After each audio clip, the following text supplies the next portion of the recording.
following is a special presentation of ESPN on ABC.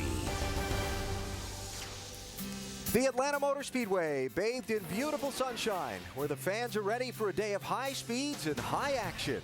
They'll get plenty of both on this fast mile and a half. With qualifying rained out Friday and the field lined up by points, the sport's biggest stars all start at the front of the field.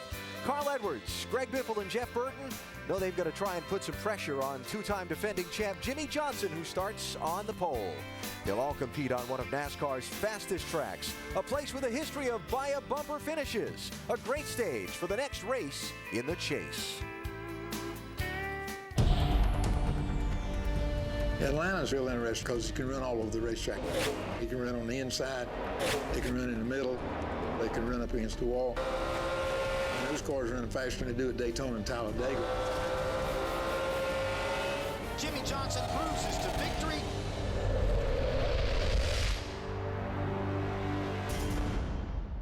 T-minus 10, 9, 6, 5, 4, 3, 2, ignition.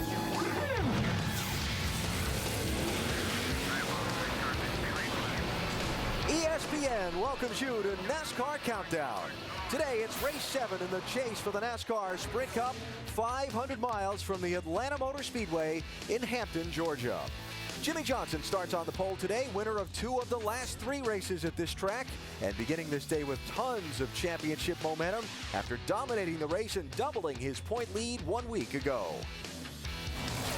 This may be the smallest and slowest track on the circuit, but don't confuse that with the easiest. Jimmie Johnson starts on the pole today. If there's a favorite in today's race, he's certainly one of them. This team is right now on top of their game. Let's do what we do. Just do it better than everybody else. 69 points separating the top 2 in the chase. Jimmie Johnson and Jeff Burton come down to the green flag. Good there, Wheelman. What do you think? Started off a little loose. I feel like I'm overusing the brakes, so I'm going to try to get off those for you. Jimmie Johnson, Jeff Gordon are absolutely the class of the field. Leaders feel to make what could be their final pit stop. Going to be 4 tires. Oh, man. What a recovery. Good job, Kenneth. They still beat these guys out. Jimmie Johnson opened up a can on the competition. He's well on his way to that 3rd consecutive championship, which has only been done one other time by Cale Yarborough. Going really good. Johnson just pulls away out of turn 4. Yeah, I think he looked back. He saw Junior easing up on him. What a dominant day for Jimmie Johnson. He's led 7 times for 339 laps. Good job, Jimmy. Yeah, we roll, boys. Excellent performance, gentlemen. That's what you call points racing. Getting them all.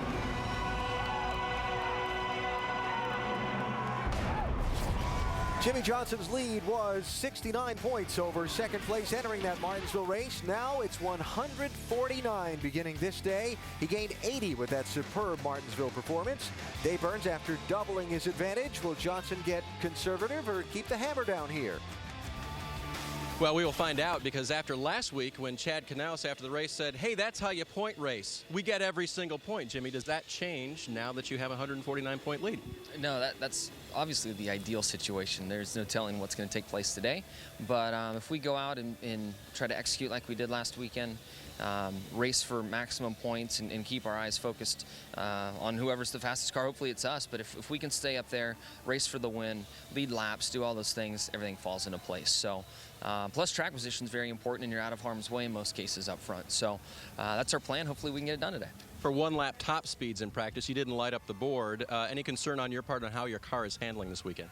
Yeah, I mean, it took us until the later part of the second practice to get the car right. We weren't really concerned about the first lap or 2 and the speed that it produced there. But if you look at lap tracker at the end of the second practice, we posted the fastest single lap. But the track heats up so much throughout the course of the practice sessions that the first car on track of each session is the fastest one. So long story short, we were very proud of the lap times we were turning at the end of practice, not only on a single lap but over the long haul. All right, Alan, that could mean another maximum points day. David, thanks. We remind you once again that Jimmie Johnson tried to accomplish something that's only been done once before in NASCAR history, win 3 consecutive championships. The great Cale Yarborough did it in 1976, 77, and 78, driving that famed Junior Johnson 11 car. Cale winning 28 races in those 3 championship years. Remarkable accomplishment by the legendary driver from South Carolina. Now, in his 2 championship seasons, plus what's transpired this year so far, Jimmie Johnson has 21 wins. So far, he's led 35% of all the laps in this year's chase, and he's still working on that win total. No one would be shocked if he scored again here in Atlanta today. Our ESPN pit studio located right alongside Victory Lane, where we, along with you at home, will be among the first to see whoever drives through those gates and lifts up the trophy at the end of the day. And we're all loaded up and ready to go inside. We welcome you, Alan Bestwick with 2-time Atlanta winner Rusty Wallace, Brad Daugherty, 3-time Atlanta winner Ray Evernham. We're all locked in and ready to go. And I got to start with Jimmie Johnson. You have to be amazed not just at what he's accomplished, Rusty, but the way they're accomplishing it. Oh, yeah, he's doing an incredible job, guys. He really is. I mean, he's really executing on a racetrack. They're not making any mistakes, not having any problems. And Chad Knaus and his driver, Jimmie Johnson, they get along so perfect, it's unreal. And, guys, they got the rhythm. They got that mojo, man. They're just cooking. And I'm loving what they're doing right now. Yeah, you're absolutely right. I spent time with Chad Knaus last week and talked about why are you guys so successful? Explain it to me. He says, well, I do my job. This is what I do. The driver's very good, but we really take care of business on pit road. And if you go back to that race last week at Martinsville, they were the heat getting on and off pit road. Even when they had problems, they were perfect. Their balance is outstanding race after race. Yeah, great individuals operating as a great team. You'll see the Jackman slips in some brake dust, gets up, still pulls a perfect stop off. They get off pit road, even right down to the fact when they leave, Chad's all over it. Hey, guys, great job. Certainly a total team effort for Jimmie Johnson and his crew. Now, sometimes when drivers get a big point lead, they get conservative. You just heard Jimmie Johnson's answer. Are we going to see that out of this team or not? Oh, absolutely not. There will be no conservative racing from this race team. They are aggressive. They go out and they try to win every lap of every race, and that's what's going to make him the 3-time heavyweight champ. They're very, very aggressive. I go back to last year's Texas race where he and Matt Kenseth, they were going at it in a dogfight. It looked like Matt had him covered. He backed up about 5 laps, cooled those tires down, and took it to him. He is very aggressive race car driver. Look at him here at Charlotte. He dives to the inside of Jeff Burton. Jeff thinks he has him covered on the high side. Jimmie charges past him, gets to the front of the racetrack. We go to Martinsville last week. Same thing. Charge. He gets inside of Bill Elliott. Michael Waltrip gives him a little bump. He is an aggressive racer. They're going to gain every point they can get, and he will be the champion at the end of this thing. Tell me what you really think. Absolutely cannot back off. Absolutely can't, because it'll hurt their rhythm. If you start playing not to lose points, you will lose points. You didn't know you were in physical danger sitting in that chair. I told you he hits. People laugh when I say he hits me. He does hit me.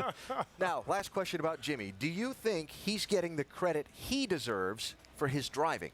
Absolutely. He's getting all the credit he deserves from the drivers, the car owners, the drivers. Those type of people really appreciate what Jimmie's doing. But the race fan is really now, they don't know what to think about Jimmie yet, because Jimmie kind of flies under the radar. He's a real quiet guy, doesn't have that big loudmouth personality like I used to have. You know, Jeff Gordon, Dale Earnhardt Sr., guys like that. He's kind of a real quiet guy. So they're like, I really don't know. But the drivers and the owners, they really appreciate Johnson. Yeah. Jimmie Johnson's an outstanding race car driver. His talents speak for themselves. His wins speak for himself. But just like Rusty says, he's a very humble guy. He doesn't get into skirmishes. He doesn't get into the drama. He just goes out and lays it to him. Used to have. Yeah. No, I don't think Jimmie's getting it yet. This is a sport. There's a lot of tradition behind it. It takes people time. But you know what? This is a pivotal year. 3 championships in a row. If he does that, he deserves to be mentioned in the top 10 of the greatest drivers ever. Yeah, absolutely has to be. So with Jimmie trying to win a 3rd consecutive NASCAR Sprint Cup championship, got us to thinking about some other sports success streaks. Hockey, New York Islanders, 4 straight Stanley Cups, last hockey team to do the 3-peat. Baseball, and as a Red Sox fan, it hurts me to say this, the New York Yankees, 3 straight World Series titles, 98 through 2000. No one's done it since. The NBA, the Los Angeles Lakers, 2000 to 2002, Shaq, Kobe and company. Sorry, Brad. Oh. And in racing, how about Michael Schumacher winning 5 straight Formula One championships from 2000 through 2004? An incredible accomplishment, to be sure. We are just getting started on NASCAR Countdown. For more on what's coming up, let's go to pit road. Mike Massaro. Thanks, Alan. You know, not since Jeff Gordon's rookie season in 1993 has he gone an entire year without a win. Yet so far in 2008, Gordon is winless. Will today be the day he goes to victory lane? We'll talk with the 4-time Atlanta winner coming up soon. Let's go to Dave Burns. Mike, just over a month ago, Carl Edwards led the chase. Now he's in 4th place, needing somewhat of a miracle. In a few minutes, we'll talk to the driver of the 99 car, a 2-time winner here at Atlanta. Shannon Spake? Dave, with his win 2 weeks ago at Charlotte, Jeff Burton became a true contender for this championship. And while he trails points leader Jimmie Johnson by 152 points, Jeff Burton said this week, this chase is not over. We'll talk with Jeff Burton coming up on Countdown. Jamie Little? Shannon, Greg Biffle is the man who won the first 2 chase races and this weekend finds himself 2nd in the points. He also said yesterday he very much has a shot at winning this championship. Coming up, I'll ask Greg Biffle about his chances against Jimmie Johnson today and the rest of the chase. Alan? All right, gang, thanks. We will also talk to Clint Boyer, 5th in points starting this day. What's his outlook for an afternoon in Atlanta? Plus his teammate Kevin Harvick trying to turn around what's been a tough run of luck at this track and get his first win of this season. In the March race here, tires were a major topic. Slipping and sliding race cars left drivers saying less than nice things. We'll explain why today may be different. And just why finding a groove at this racetrack means different things to different drivers at different times of the day. All that coming up on NASCAR Countdown.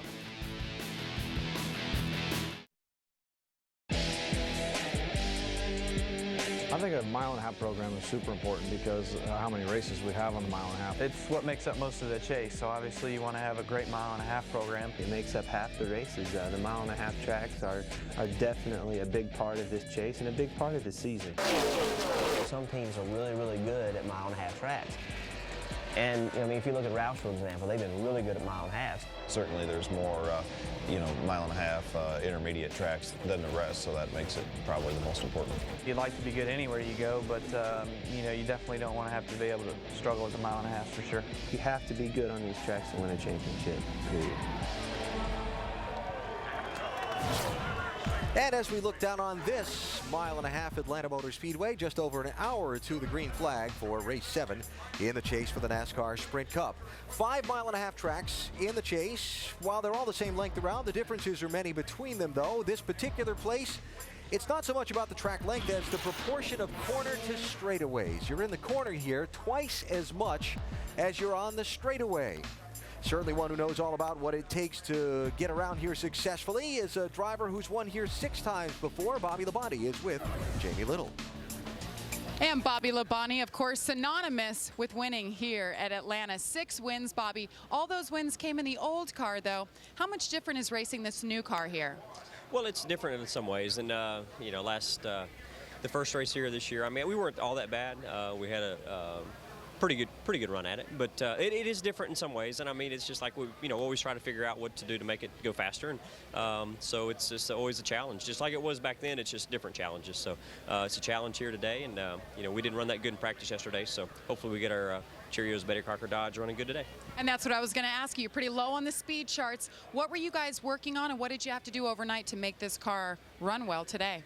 Well, we threw about 3 things at it there in that practice, and we put on a set of tires there at the end and just said, all right, let's just try this and see if it's the right setup. And it wasn't. So, I mean, we kind of have two setups that weren't very comparable. The first one was a little bit better, so we take a little bit off the second one, and we know that the track bar might not need to be at X and Y, so hopefully we can make the right choices. Definitely not where we want to start the race off because we're not as confident as we should be, but hopefully we've made the right decisions. And, Jeff and everybody and Steve, they look at all the data and look at all the stuff that we've done and all the previous races, and hopefully we can put together the right package that we can adjust on throughout the day. But this track here you don't want to be loose at, and we were just way too loose yesterday, so hopefully we can get that fixed.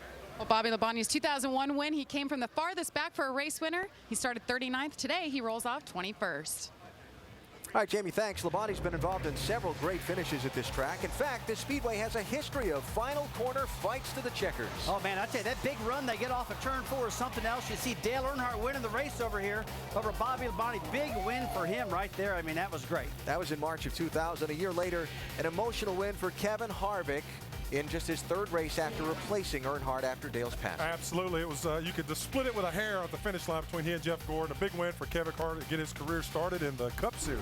And more recently, Carl Edwards wrestling his car off the corner. Well, he was keeping it free enough to keep that speed up off of there. Really close. Just gets up against Jimmy, slows him down a little bit to get by him by inches. Just some of the many final corner memorable Atlanta finishes we've seen. Perhaps we will see another one here today. Rusty, key thing about making this racetrack fun for the drivers is that there's more than one way to get through the corners quickly. Oh, you got that right. There's multiple grooves here at Atlanta. I mean, you can race all over this racetrack. I mean, take a look at here, right down in the turn one here. You can get right on the bottom of this racetrack, come down that back straightaway. But I'll tell you what, on the bottom of turn 1 and 2, you can run that for about 10 laps. Then you got to go to the top side. Now here, in turn 3 and 4, you can run the bottom. You can run the middle. You can run the top. And you can bet one thing, the race is probably going to be won off of turn 4 with all that momentum.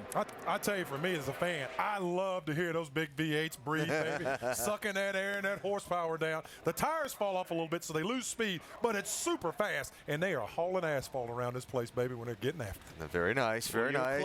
Close. We saw those great finishes before. On the last lap, if your car's leading, which line you want him to take and which one you want him to give up to the guy that's trying to challenge him. Well, momentum is key here. You know, one car gets momentum, the other car doesn't have it. It looks like that car that's got the momentum is like 100 more horsepower. I don't know, Rusty, where are you going to get me that momentum?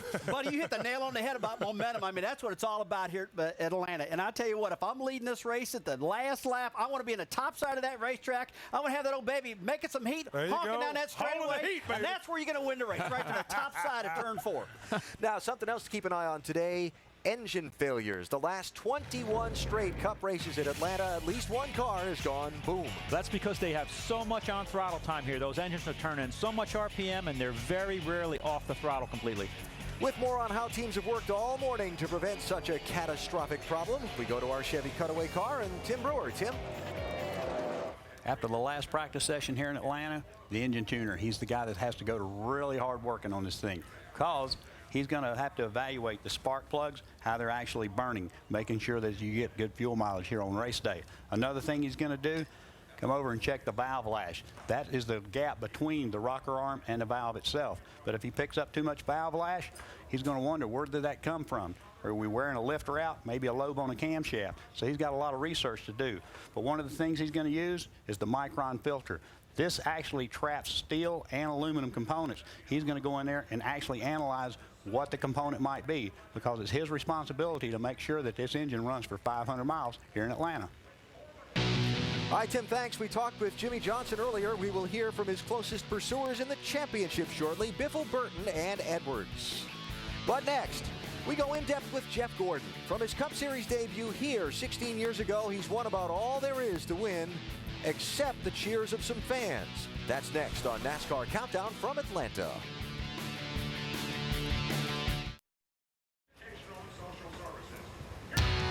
Race 7 in the chase for the NASCAR Sprint Cup today at Atlanta. 55 minutes to the green flag. There is Jeff Gordon's 24 car lined up 7th, seeking his 5th Atlanta win while chasing a 5th Sprint Cup championship. You know, since making his series debut at this track, November 15, 1992, we've seen Gordon grow from a scruffy kid to a GQ gentleman while winning races and championships, but not always the adoration of fans.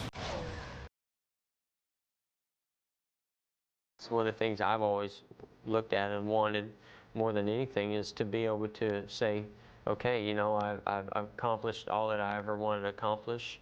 I've had a great run. I'm healthy enough to walk away, and you know, I'm proud of everything that has happened to me in my career racing. These days, you know that it's so much more than just getting that trophy and seeing that checkered flag. It's about being a father. It's about being a race car driver. Some days a businessman. And at other times, it's about giving back.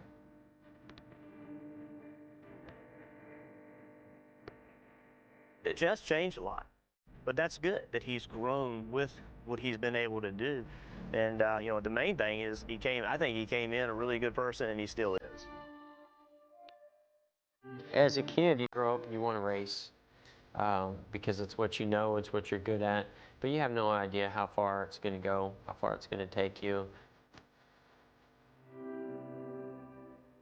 When I came along and started having success, I was the outsider. I was almost an outcast. The core fan, just was like, wait a minute, no, this guy, this can't be our champion. This can't be the guy that dominates this sport. He's introduced that next generation of drivers. When he came into NASCAR, it was that old generation.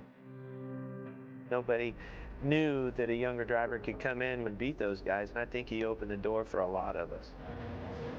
It took a lot longer to build that respect for some drivers, as well as outside of the garage area in the grandstands.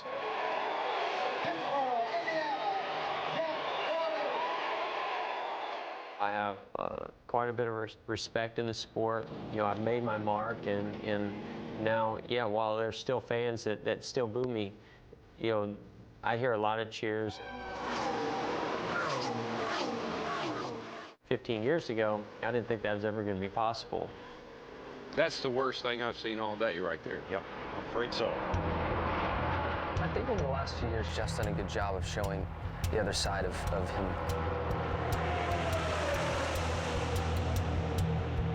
He's just a normal guy that loves racing, has raced his whole life, and true racer at heart. People are going to judge me by things that I say, and maybe they're going to look at me as humble, maybe they're going to look at me as arrogant. To me, it's always been about what you do on the racetrack. A lot of people think of NASCAR, think of Jeff Gordon. I look at him as not the, old veteran, but yet in a sense he is, because he's been here so long and he started so young. I've seen and experienced things that, that definitely I've learned from. I'm more experienced in racing and life, and now I move on to the next career. When is that going to happen? I have no idea. There's no one in this era of racing that has accomplished more than Jeff Gordon. End of story. Everything I've accomplished, I'm very proud of. I'm very content with. I've achieved more than I ever dreamed of. But it certainly always feels good to have your competitors say positive things about you. That's when you're really going to know what kind of mark you made. Now, some milestones along the way for Jeff Gordon. His first win came in his 42nd start, May 29th, 1994. It was the Coca-Cola 600 at Charlotte. 1995, he won the first of his 4 championships, 7 wins and 8 poles that season. He edged Dale Earnhardt by 34 points for the title. After 5 straight seasons of winning at least 7 races per year, victory number 50 came in 2000 at Talladega. It was April 2000 to be specific. Championship number 4, 2001, Gordon winning 6 races and topping Tony Stewart by a mere 349 points in that year. In April 2007 at Phoenix, Gordon tied his longtime rival Dale Earnhardt on the career win list, a record he would break just 1 week later at Talladega. Let's hear from Jeff about today's race with Mike Massaro. Alan, as we saw in the retrospective piece, Jeff Gordon has certainly seen the highs and the very lows of this sport. I would say this year, somewhere in between, but yet you're still winless. What's this been like for you? Yeah, really, we haven't. I guess we have seen a couple lows with some crashes, but it's been an average season. Just hasn't been a great season, and we just haven't been able to get in that win column. We've had opportunities that have slipped away, and we've been off throughout most of the year. So we've been working hard. This team, I'm so proud of how hard they have worked at trying to get it back together, going testing. We've done more testing, and I know they've done more work on the 7 posts and on computers and trying to figure it all out and building cars, new cars, and going back through setups. And I feel like we've really made some gains. Unfortunately, it's been late in the game in the season, and we're still trying to get that elusive win. But what's more important to me is building this team where it needs to be to go out and compete for a championship in the future. Have you made enough gains to get into that win column today? I think we have. I mean, I felt really good yesterday. There's times we were great, times we just need a few adjustments. I don't think any of us really know what to expect today. We got a little bit different tire. It's Atlanta. It's abrasive. We're going to be slipping and sliding around. But, I had a good talk with Steve Letarte last night. I feel like we've got a great game plan, and I know this team is capable of winning. We just got to kind of put it all together, and today can definitely be the day. Alan, you just heard Jeff say this is the type of track where you slip around a lot. Well, normally that's the type of track where he's been pretty good. All right, Michael, thank you. Jeff will certainly have his share of fans in these Atlanta grandstands today. He's even got one up in the sky. Somebody owning a skywriting plane. Outstanding. I don't know if there's a message there on how the day will turn out or not, but there you go. Rusty, you were one of the guys that didn't necessarily appreciate Jeff Gordon, the kid, when he came in. Why? I don't know about that. I mean, he made me mad. He really did. I mean, hey, Earnhardt and myself were winning most of the races back then. We had a lot of wins between me and Dale. But all of a sudden, here comes this young kid, and buddy, he's kicking our butt. He's a lot younger than us. And I'm like, man, I'm not liking this. This kid's just wearing us out. So, you know, I wasn't playing fair with him. I didn't like him beating me up that bad. So I voiced it. And that's all I'm saying. That's my story, and I'm sticking to it. Okay? That's a good story. I believe it. Brad, you know, we know that Jeff is universally respected in the garage area, but not always in the grandstand. Why do you think that is? Well, for me, I think it goes back to his rivalry, as you said earlier, with Dale Earnhardt Sr. I mean, Dale Earnhardt Sr. obviously rose to iconic status in this sport. He's somewhat of a Southern hero, you know, with his cowboy boots and his belt and the sunglasses. And Jeff Gordon was the exact opposite of that. He comes in this young, fresh-faced kid who wears the Tag Heuer watches and drinks Pepsi Cola. That's what I didn't like about him. And a heck of a race car driver.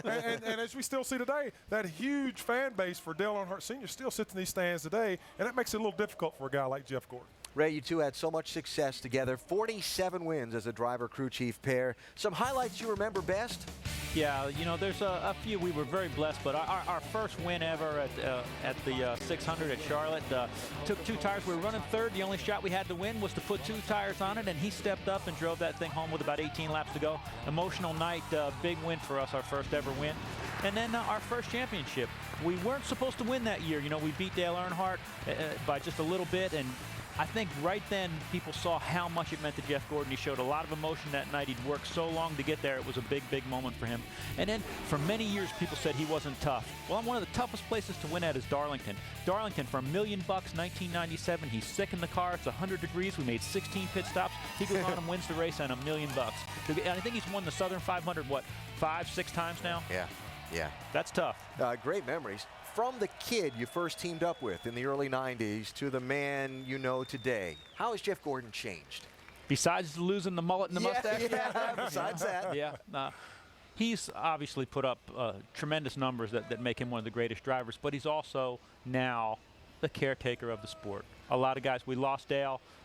Rusty's retired, Dale Jarrett's retired, Bill Elliott's retired. Jeff Gordon is the elder statesman, and now he's the caretaker. He's setting the example for the people in the garage, and he's become a great leader of people, a great ambassador, and he's a great leader with his own team. And Jeff trying to make his way to introductions now. Again, he'll start 7th in this Atlanta race today. When we come back, Carl Edwards, very fast in final practice and on a lot of people's minds as a potential winner of this race. We'll talk to Carl when NASCAR Countdown continues from Atlanta after these messages. Send a word from our ABC stations.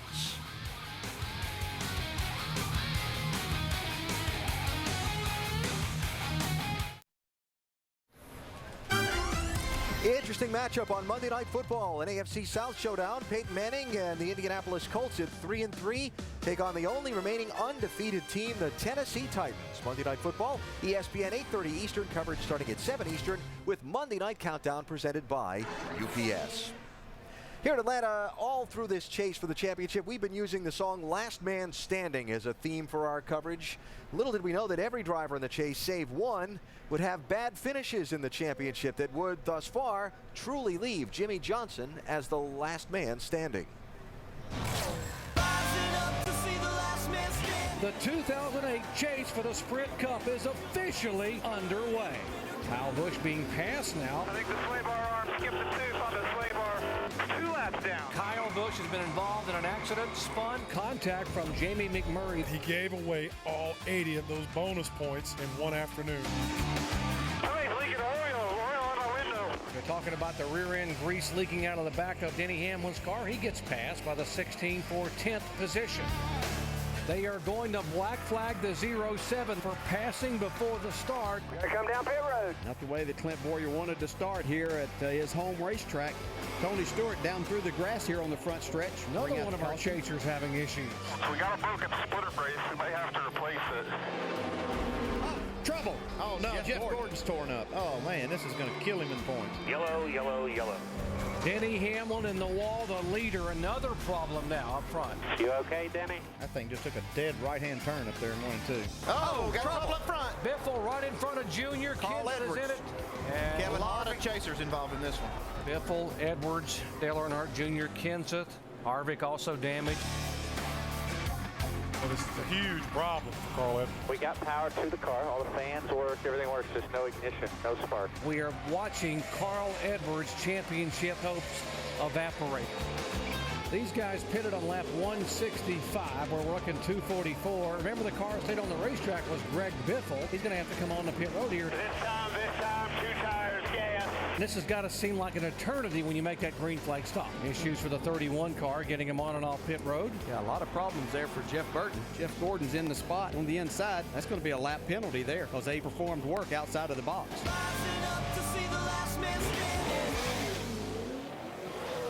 Carl Edwards is still standing, but in 4th place now. How are you feeling about today's race, knowing even if you do everything right on your side, it's still not enough yet? Come on, Dave. Are you going to do everything right? Well, I hope we do everything right. Our car's fast enough. Office Depot Fusion's really good. We've had a really good week. Got to spend some time with some Office Depot folks, some Aflac folks at the Children's Hospital here in town, and it was fast yesterday. You know, I mean, we're fastest in both practices. I think it's fast on a long run. So yeah, if I do everything right, we should be good, and hopefully that's good enough, Dave. All right, and we'll see what else happens to the other guys. Shannon? Dave, Jeff Burton 3rd in the point standings, and your most recent winner on a 1.5-mile track back at Charlotte. Having fun with our soda down here. What have you guys got for us today on this 1.5 miles? I don't know. I mean, I think it's really going to be interesting. I'm really curious to see what happens. You know, we all struggled a lot with drivability here in the spring, and I suspect we're going to struggle a lot today too.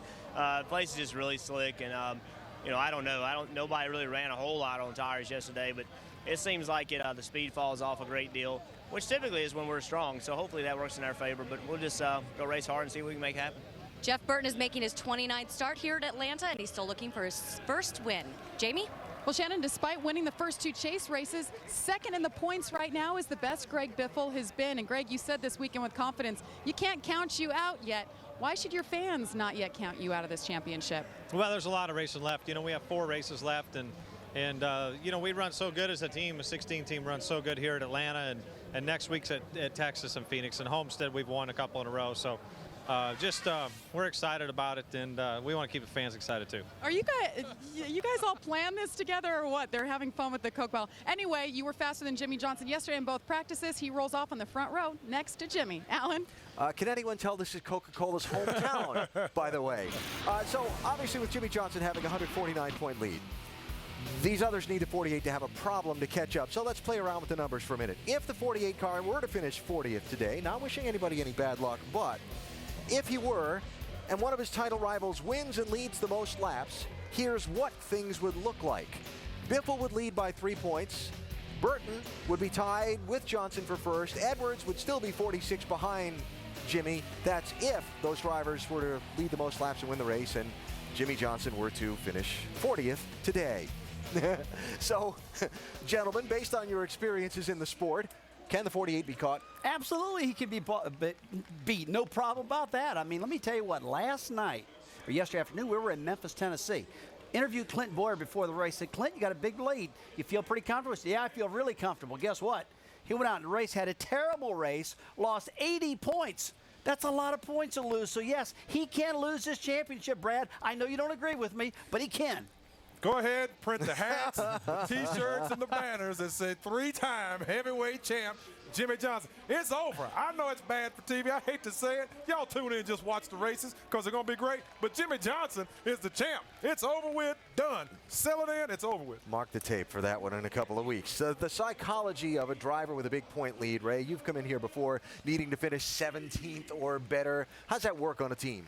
It works on a team very negatively. That's why Chad is doing the right thing. You've got to keep the guys focused on doing their job one race at a time and kicking butt. We came in here to run 17th one time because we knew we had to do it. Wrecked on pit road, had a terrible race. We ran 17th, thank God, and DJ didn't win the race, because if he would, we would only won by like 3 points. I think we ended up winning by 11 points, but you can't race like that. You've got to go for the wins, maximum points, just like the 48 car's doing. And these other guys, Biffle, Burton, Edwards, they've got to keep the pressure on and try and see if they can somehow force a mistake on the part of the 48.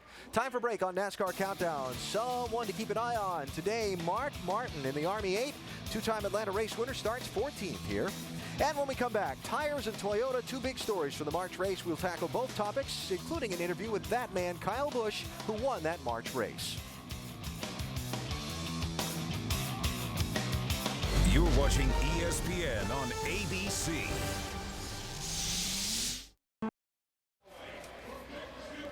Just a moment to remind you about next Sunday's race as the chase for the NASCAR Sprint Cup moves to the Great American Speedway, the Dickies 500 in Texas. So let's see, Jimmy Johnson won that race last year. He finished second in the spring event. Carl Edwards, though, very good at that track. Always fun going to Fort Worth. The NASCAR Sprint Cup Series Dickies 500 in Texas. ABC next Sunday. Coverage starting with NASCAR Countdown at 3 Eastern Time. That's the most pathetic racing tire I've ever been on in my professional career. They brought a harder tire back, and it just didn't get a hold of the racetrack like the race car drivers want the field. They're really, really hard to drive. They could make them a lot easier to drive. I've never had such a white-knuckle experience around Atlanta for 500 miles like that in my entire life. We couldn't run side by side. We'd wreck. You know, we had to let each other go by. Every time you got back beside a guy, you're just like, take it. If I were Goodyear, I'd be really embarrassed about this weekend and what they brought us here. Oh, there sure was a lot of slipping and sliding in that March 9th event. Since then, Goodyear's conducted 2 tire tests at the Atlanta Motor Speedway, July 21st and September 16th, and has brought a different, softer right side tire for this race, which they hope will be durable enough for this tough track, while giving the cars more grip. Scott Riggs is one of the drivers who did the testing. Mike Massaro is with him somewhere around here. Michael? Yeah, I think I'm at about turn 3, Alan. And Scott, you participated in both of those tests. We know it's a softer tire, but how different does it feel? Well, the word that I kept describing every time we got on this tire in the test, we had 7 different tires, and every time we got on this tire, this was the most predictable, the most stable as far as getting in the corner and be able to really hustle the car. So I know the guys, and everybody's talking about how, man, this tire is pretty wicked here, but I think if they could go back to the tire they had here the last race in March, they'd appreciate how much better this tire is. Tire lasts a lot longer, doesn't give up quite as fast. And like I said, it's a lot more predictable for the guys getting in and through the corners. Predictable and stable, those sound like encouraging words, but how do you think this tire is going to affect the racing we'll see this afternoon? I think it's only going to be better than what it was in March. I mean, I think in March we were racing the racetrack, and you still have to race the racetrack today, but I think that, with the State Brothers Pizza car, we'll be able to, State Water Heaters and Hunt Brothers Pizza car, will be able to have a decent car. I think the extra laps we had in the test are going to help us, but I think everybody already sees how much stable the car is and the tires are, and I think it'll be better for everybody all around. It'll be a lot better side-by-side racing, and I think the fans are going to get their money's worth today for sure. Sounds exciting, Alan. All right, Michael, thank you. Let's bring in Dale Jarrett and Andy Petrie now, who are upstairs in the booth getting ready to call the race. DJ was in that March event here. Gentlemen, different tire. Will we see a different type of race or more of the same? Well, Goodyear's done all they can do, Alan, to make this a better situation. They've tested twice here. They listened to the drivers, got their feedback, and then came back with, you just heard Scott Riggs say, 7 different combinations. And every one of the drivers that tested picked this same tire. So they've done all they can do. The track surface itself is a lot of the problem. It's worn out. It's very abrasive. It is going to wear the tires, but there's just so much you can do with the tire to try to improve the grip level here. Yeah, Andy, you're exactly right. And are we going to see better racing? Yeah, I think we're going to see some better racing, but in talking to the drivers, a lot of the same type issues. I think we have to go, just like you said, the track surface is a big problem. The other problem is this car. I know that a lot of the drivers have been kind of steered away from talking about this car, but in reality, when you get to the combination of a fast racetrack like Atlanta and a lack of grip, then this car becomes a big problem. Goodyear can't build a tire that's going to suit these drivers to let them put on the race that they want to put on, because if they do that, then the loads on the tires are going to be blowing out right front tires. So they're just going to have to live with that. It is what it is. We have to get more time with this race car, and I honestly think, I know NASCAR said last week that they're not going to make any changes to this car. I believe we need to make some changes to let these guys have a better opportunity to do the kind of racing that they want to do on these type of racetracks. But we're going to see a very entertaining race here today. All right, gentlemen, thanks, and it will be interesting to see how those right front tires fare with a softer tire here. We'll keep an eye on it throughout the day. We'll talk to you guys shortly. There is Kyle Busch's car lined up 12th on the grid, or there will be Kyle Busch's car. There it is. I knew it was coming. In that March race, Kyle scored his first win of the season, which was also the first Sprint Cup Series victory for NASCAR's newest participating manufacturer.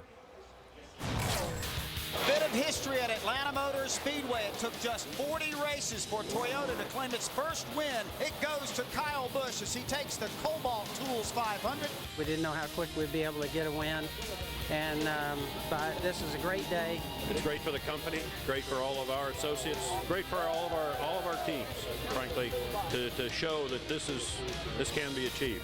We certainly felt, when we put our program together, that by year 2 we'd be winning some races. There's going to be many more to come. I don't think there's any question about that.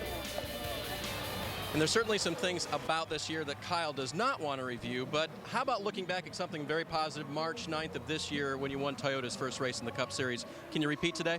Well, I certainly hope so. That was a special day, a great day, had a lot of fun, and, we had a good car. So, the Snickers Toyota then was pretty sporty compared to the rest of the field, and a lot of guys have caught up now. So we'll see how it goes and see how our M&M's Toyota today will roll. And if anybody wants a chance to win $1 million, go to HalloweenMillion.com and enter for your chance.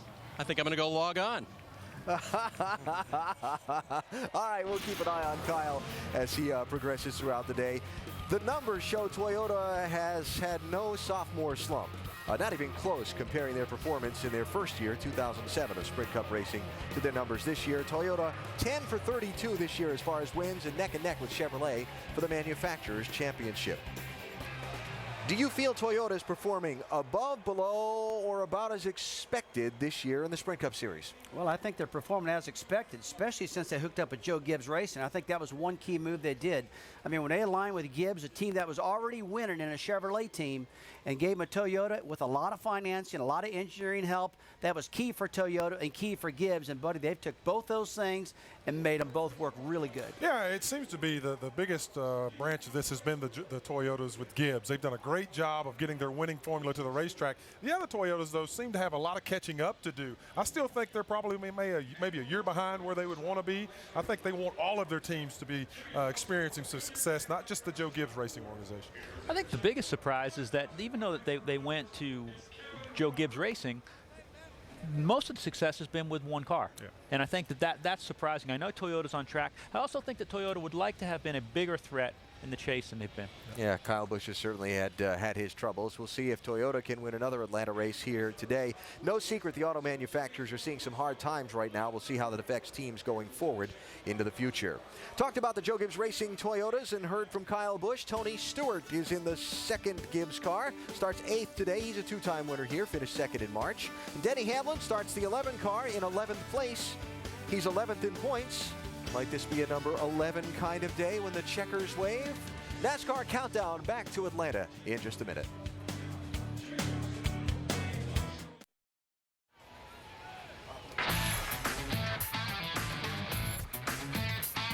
Our aerial coverage today provided by Goodyear. Get there with Goodyear quality.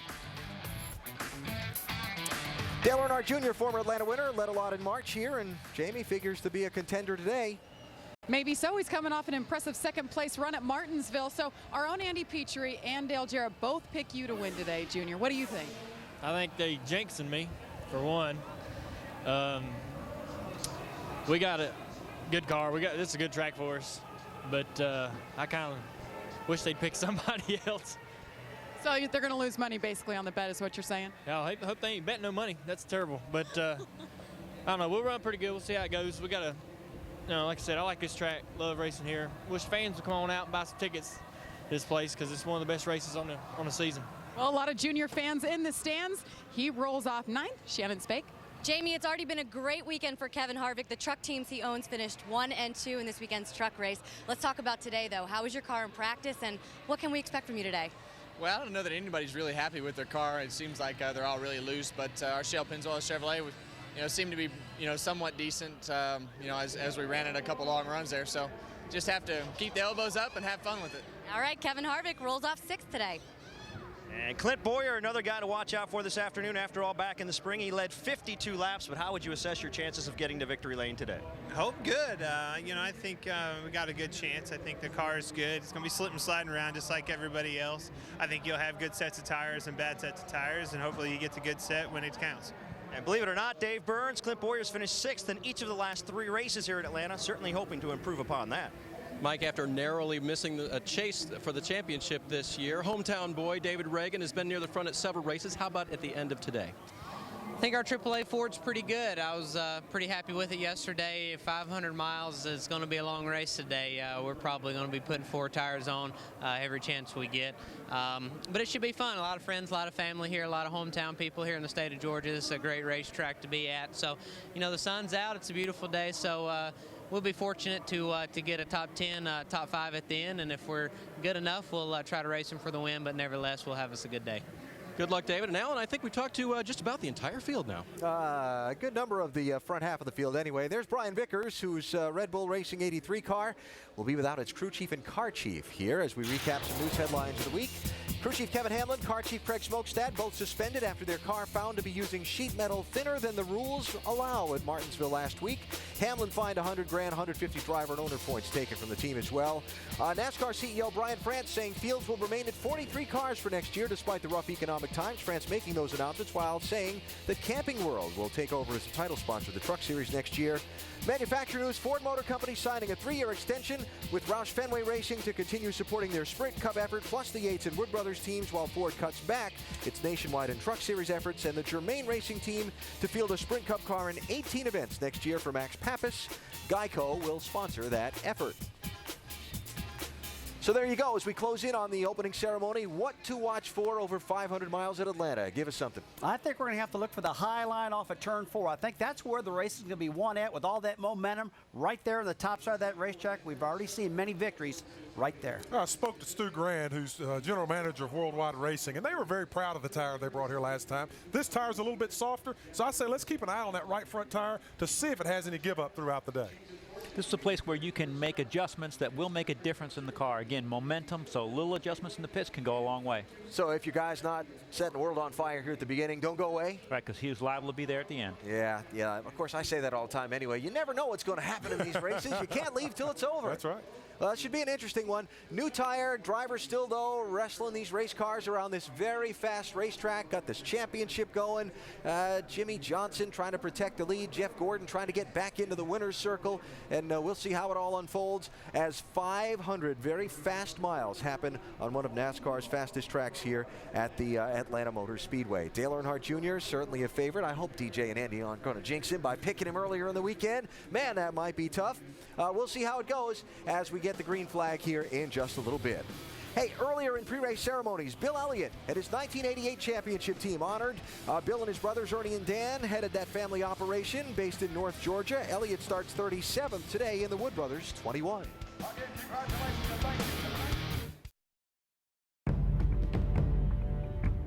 If you're in a chase and you're up front, the way the people look at it now, they try to protect it. We never did it that way. Going in the last 3 or 4 races, just run to win. You've got to go in mentally, just prepare like you always do. Patience is our word today, buddy. We know how to win. Let's be patient and get there. We just got to do what we've been doing. You've been doing a great job. It's going to be a good day. As competitive as it is, you have to push and race hard like you do every weekend to get the finish that you're going to need to win the championship. That's what you call points racing. Getting them all. Excellent performance, gentlemen. Excellent performance. If you're a winner enough, then you can win a championship. Yeah, we roll, boys. Freaking awesome all day. And so we come to race number 7 in the chase for the NASCAR Sprint Cup, beginning very shortly at the very fast 1.5 mile Atlanta Motor Speedway, with Jimmie Johnson having a commanding lead in the championship. He's won 2 of the last 3 races here and 2 of the last 4 races in the chase. So which will it be today? Another trophy in a historic championship run? Or the day when Johnson comes back to the field through some little slip or mistake that erases his hard-earned points advantage? We find out when the engines fire shortly. First, time for us to go trackside for today's opening ceremony. Ladies and gentlemen, please rise and remove your hats as the North Georgia College and State University Color Guard presents our nation's colors. NASCAR's family of officials lost one of its own last Sunday with the passing of Steve Lawson.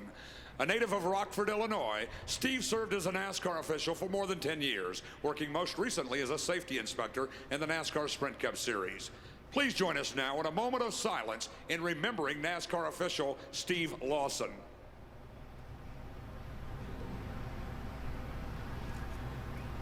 Thank you. Remain standing as Keith Strickland of Solid Stone Ministries offers today's invocation. Let us pray. Heavenly Father, we thank you for such a wonderful day to witness this wonderful event. Lord, we ask protection upon each driver's crew, the safety crew, officials, vendors, sponsors, and owners. Father God, bless each fan that has come to watch this event, either here in person or if they're watching on television or listening by radio.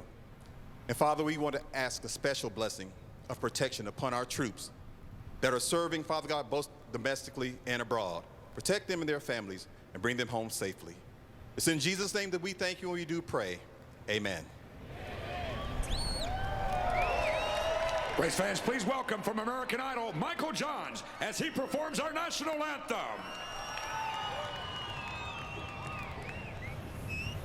Oh, say, can you see by the dawn's early light what so proudly we hailed at the twilight's last gleaming, whose broad stripes and bright stars, oh, through the perilous fight, oh, the ramparts we watched were so gallantly streaming, and the rockets' red glare, the bombs bursting in air, gave proof through the night that our flag was still there. Oh, say does that star-spangled banner yet wave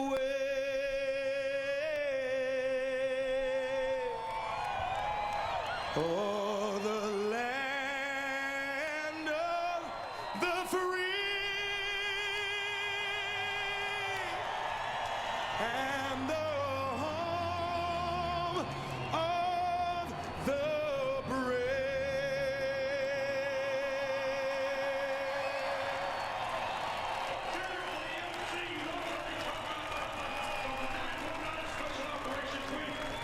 And so on a crisp fall afternoon, time for the teams to get their final instructions, the drivers to get buckled in and get ready to go for 500 miles of action on one of NASCAR's fastest tracks. The engines fire at Atlanta Motor Speedway when we come back.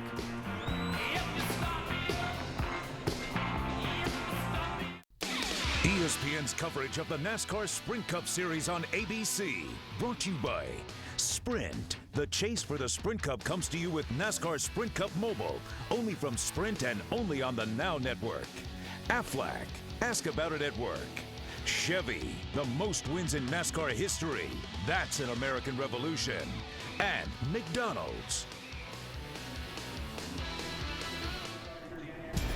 4 races to go in the NASCAR Sprint Cup season, and today it is Atlanta. 43 drivers ready to tackle this very fast track on a beautiful fall afternoon.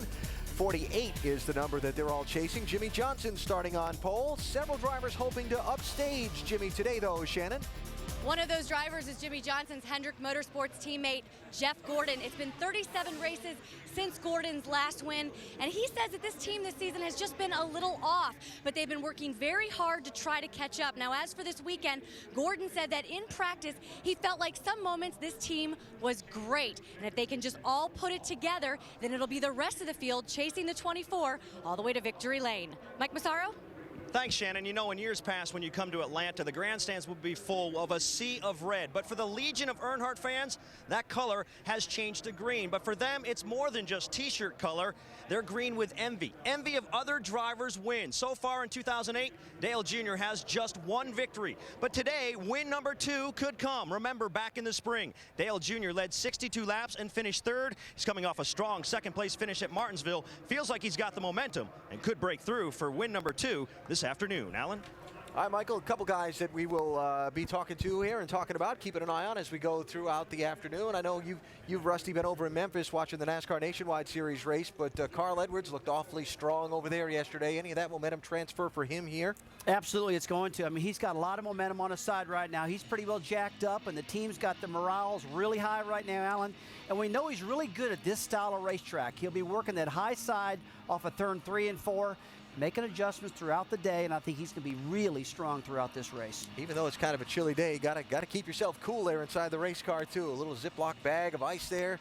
Tuck that up underneath the driver's uniform. Yeah, I wouldn't think he'd need that today because it's a pretty cool day out there. About 70 degrees right now. Going to be about 72 the high here, but this guy's he's in great shape and he knows what he needs. Tell you who to watch today is Kevin Harvick. He was very fast in both practices. I think he's going to sneak up and get to the front today. Yeah, it's going to be really interesting to me to see how this new tire plays out over the course of 500 miles. This racetrack is one of the most demanding on that right front tire, and there are a lot of people curious to see how that unfolds themselves over the course. All right, time for these drivers to buckle up those window nets and get them cranked up. Let's go trackside for the command. Ladies and gentlemen, it's time for those most famous words in motorsports. Here to give the command, please welcome Senior Vice President of Merchandising and Marketing for Pep Boys, Scott Webb. On behalf of Pep Boys, Manny, Mo, and Jack, and NASCAR fans across our great land, gentlemen, start your engines! Bring them up, gang. Crank it. All right. Fired up. Bring it up. All right, fired up, buddy. Really focus on being creative here, man. Go for those wins, get all the points we can, and everything else will shake out just the way we need it to. Chad said, let's just keep focusing on ultimate points, winning races, leading laps. Just another race, just another trophy we're after. We take care of that, everything will take care of itself. There's a little big picture there from Chad Knaus and Jimmy Johnson. Just focus on wins, take care of getting trophies, and everything else will take care of itself. How about some of these other guys that are chasing that 48 today? Jamie Little? Well, Greg Biffle's one of those drivers, and although he's 149 points behind the 48 team of Jimmy Johnson, as he told us in the pre-race show, do not count him out of this championship hunt. We're on a 1.5 mile track. He always excels at these types of tracks. When I asked him which track he has the best opportunity of the next 4, he said all of them. I can win at all 4. He rolls off on the front row today. Perhaps he'll narrow that gap to our leader, Jimmy Johnson. Dave Burns? Jamie, Carl Edwards won here in 2005. In his 17th try, it was his first win in the Sprint Cup Series. Needed it in dramatic fashion, passing Jimmy Johnson on the final lap, coming off the final corner, just rubbing him to get his win here. I talked with crew chief Bob Osborne about remembering that. He said, I sure do. I knew we had something in Carl Edwards, but even he impressed me that day. Will we see the backflip again today? Well, we could, and it would tremendously help his chase chances. But he still has to have a down day from Johnson and others if his up day is going to mean anything. Doc? Thanks, Dave. And now the question is, will the track that gave Carl his first Cup win be kind to him today and allow him to narrow the gap on Jimmy Johnson and maybe move a little bit closer to his first Cup title? Well, why don't we ask him, because Carl is our in-race reporter. Carl, Dale Jarrett, ESPN. You have a copy? I got you, Dale. Hey, Carl, we've heard yourself and many other drivers talk about how special this racetrack is. Can you tell our viewers exactly what makes it so exciting for you drivers? There's a couple of things for me. I mean, right off the bat, 2005, the win here with Jimmy was it's just an unbelievable moment in my career. It really got everything rolling and meant the world to me. And then just as a driver, when you come here, you can race 3, 4 wide, right up by the fence, down by the line. I mean, you know how it is, Dale. It's just it's a blast to go down these corners and slide these cars around at 200 miles an hour. Yeah, that sounds like fun. Carl, our next question comes from our ESPN mailbag. Dave in Hastings, Nebraska would like to know, people are always sawing the wheel in the new car. Has your experience on dirt tracks helped you run well this season? Yeah, I think so, you know. Some of these guys never run dirt and they run great, but, racing places like I-80 Speedway up in Omaha or, in Sedalia, Missouri or Holt Summit or Moberly, all those places, that really helps, I think, in a place like this. Being a mile and a half, it still drives like a half-mile dirt track as far as the momentum. All right, Carl, thanks for talking with us. Have a great day. And now Andy's going to talk to your crew chief, Bob Osborne. Hello, Bob. Andy Petrie, have you got us?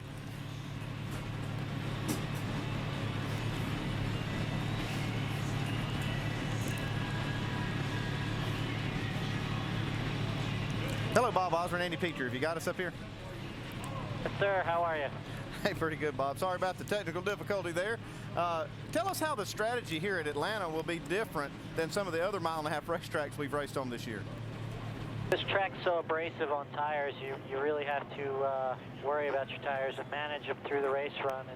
And 10 laps into a run, you're going to come back down pit road for a set of tires, that's for sure, where some of the other mile-and-a-half tracks, you'd stay out for track position. But here, the tire is so important, you got to come down for tires. Okay, Bob, we'll be watching for that today, and good luck to you guys. Thanks for talking to us. Again. Sounds like maybe some concern for Bob Osborne in the 99 team. We'll come back and talk about what we think is going to happen in just a moment here at Atlanta.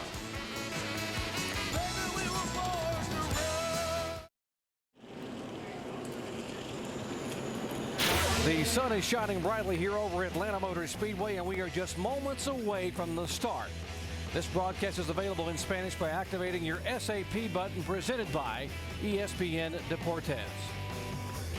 Hello, everyone. I'm Jerry Punch, along with Dale Jarrett and Andy Petrie. Glad to have you with us. While Jimmy Johnson's 149-point lead with 4 races to go may appear comfortable, mathematically, he could lose the points lead today and even leave here as far back as 3rd in the point standings. Now, in recent years, we have seen serious contenders and even points leaders leave here with horrible finishes. Guys, why? Well, one of the reasons, Doc, is because this track is very hard on engines. The turns are very broad. You keep a lot of RPMs. They hang up in that high RPM range for a long period of time, and that does cause engine problems. We've seen that over the years. Not saying that Jimmy Johnson needs to worry about that, but that is one of the things that happens at this racetrack. Yeah, that's one of the things, and the other thing is we have a very slick surface, and you've heard all of these guys talk about it.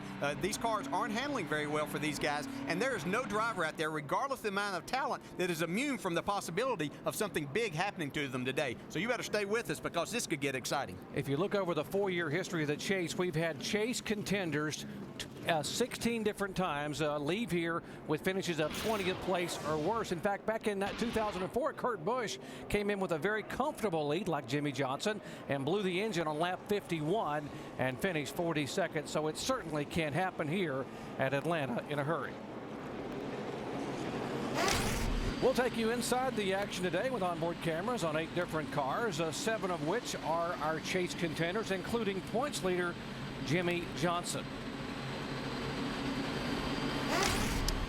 Monterey, California native Sean Irvin will take us over the wall as he slings the jack around Jamie McMurray's Ford during pit stops throughout the afternoon. We'll look forward to watching Sean's action there, the very frenetic pace during pit activity.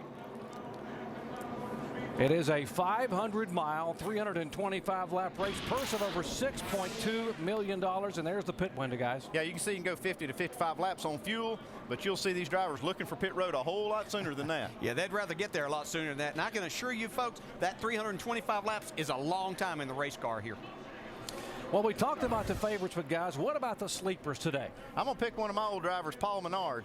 He looked great in practice, and he's had one of his best finishes of his career right here at Atlanta. And so I'd like to see this 15 car up front and maybe see him get a win today. Yeah, that'd be great. And I'm going to go with a guy that had a lot of problems last weekend at Martinsville, but Kurt Busch looked pretty good in practice yesterday. Let's see what he can do here today. Kurt Busch, 4 top 10 finishes. He won this race back in October of 2002.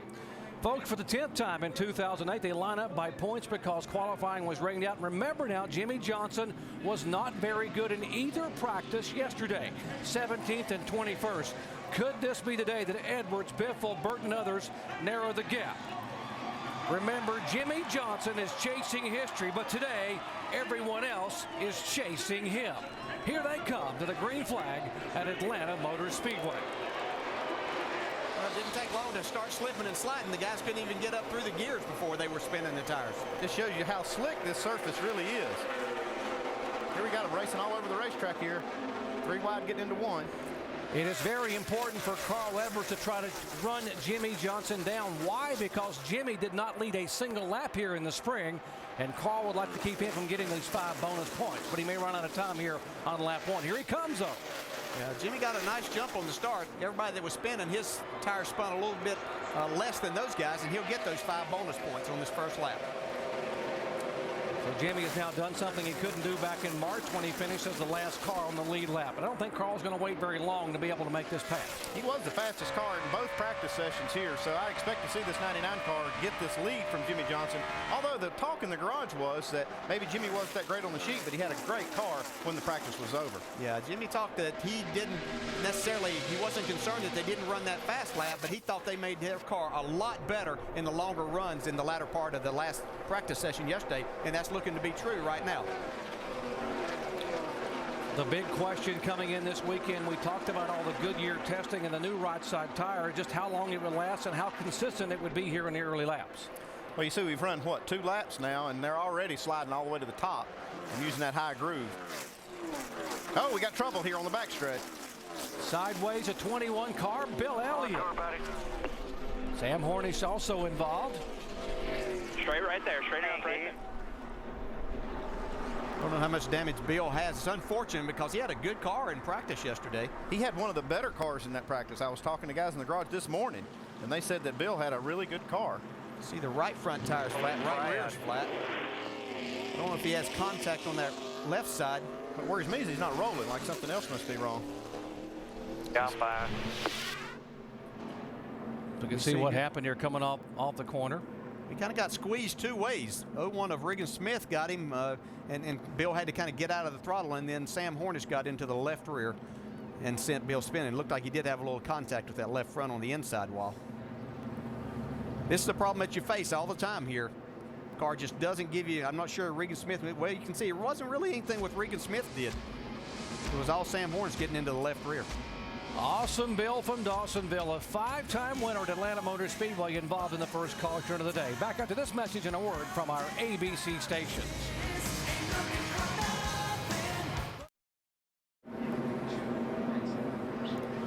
Under caution here at the Pep Boys Auto 500 at Atlanta Motor Speedway.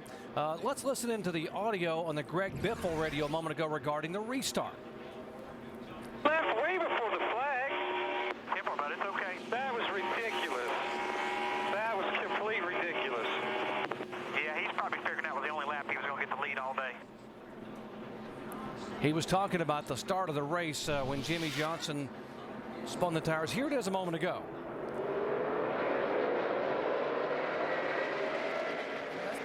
Back, but that is the only time that the flagman actually starts the race, but he is the pole sitter, and he can literally get it started when and they wanted to make sure that Jimmie Johnson did not lead a single lap today. They didn't want him to get those 5 bonus points, so either him or Carl, one could jump him on the start and get by.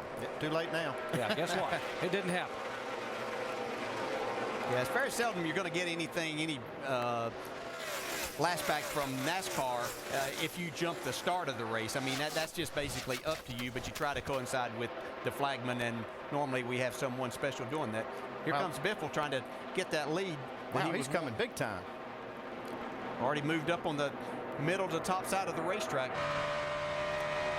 Greg Biffle second in the point standings in the chase and now second on the racetrack.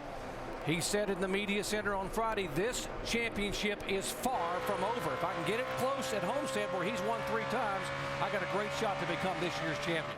I don't think anybody came into this race with any more confidence than Greg Biffle. We kind of got that last week at Martinsville after the race. He was very confident he was going to have a shot at this thing. Might mention the 2 cars involved in the first caution, Bill Elliott and Sam Hornish, were both held a lap on pit road a moment ago for pulling up to pit, and both are now back on the racetrack. Yeah, we also had a lot of cars to pit during that caution, Andy. We only had 4 laps under green, and guys changing tires already. I talked to Chad Knaus in the garage this morning, and I asked him, what if the caution comes out at lap 10? Are you going to pit? He said, oh, yeah, absolutely. I said, how about lap 5? He says, yes, I'm coming to get tires. Dave? And talking with Chad this morning, guys, we're talking earlier about him not being the fastest car on the speed charts during final practice yesterday. Chad said, overall, I'm not extremely happy. I would have liked some more speed out of it. But late in the session, when we put on new tires and Carl put on new tires and others did, we looked at our lap times, and they were very comparable, and we were happy with our race car at that point. And that's a good determiner. Jamie?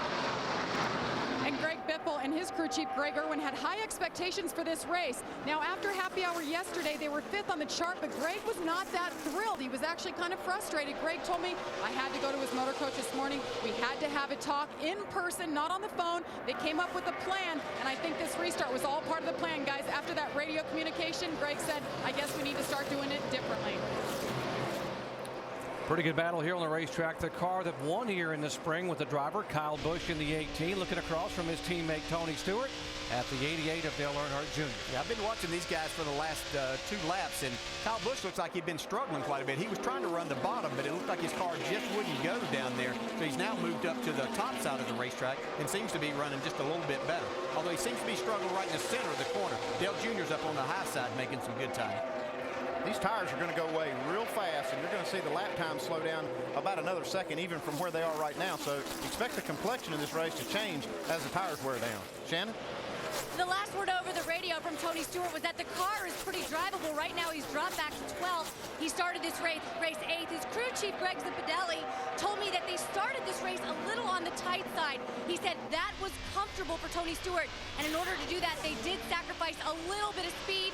Zipadelli told me we'll be able to adjust during the race, but I wanted him to be comfortable for the start.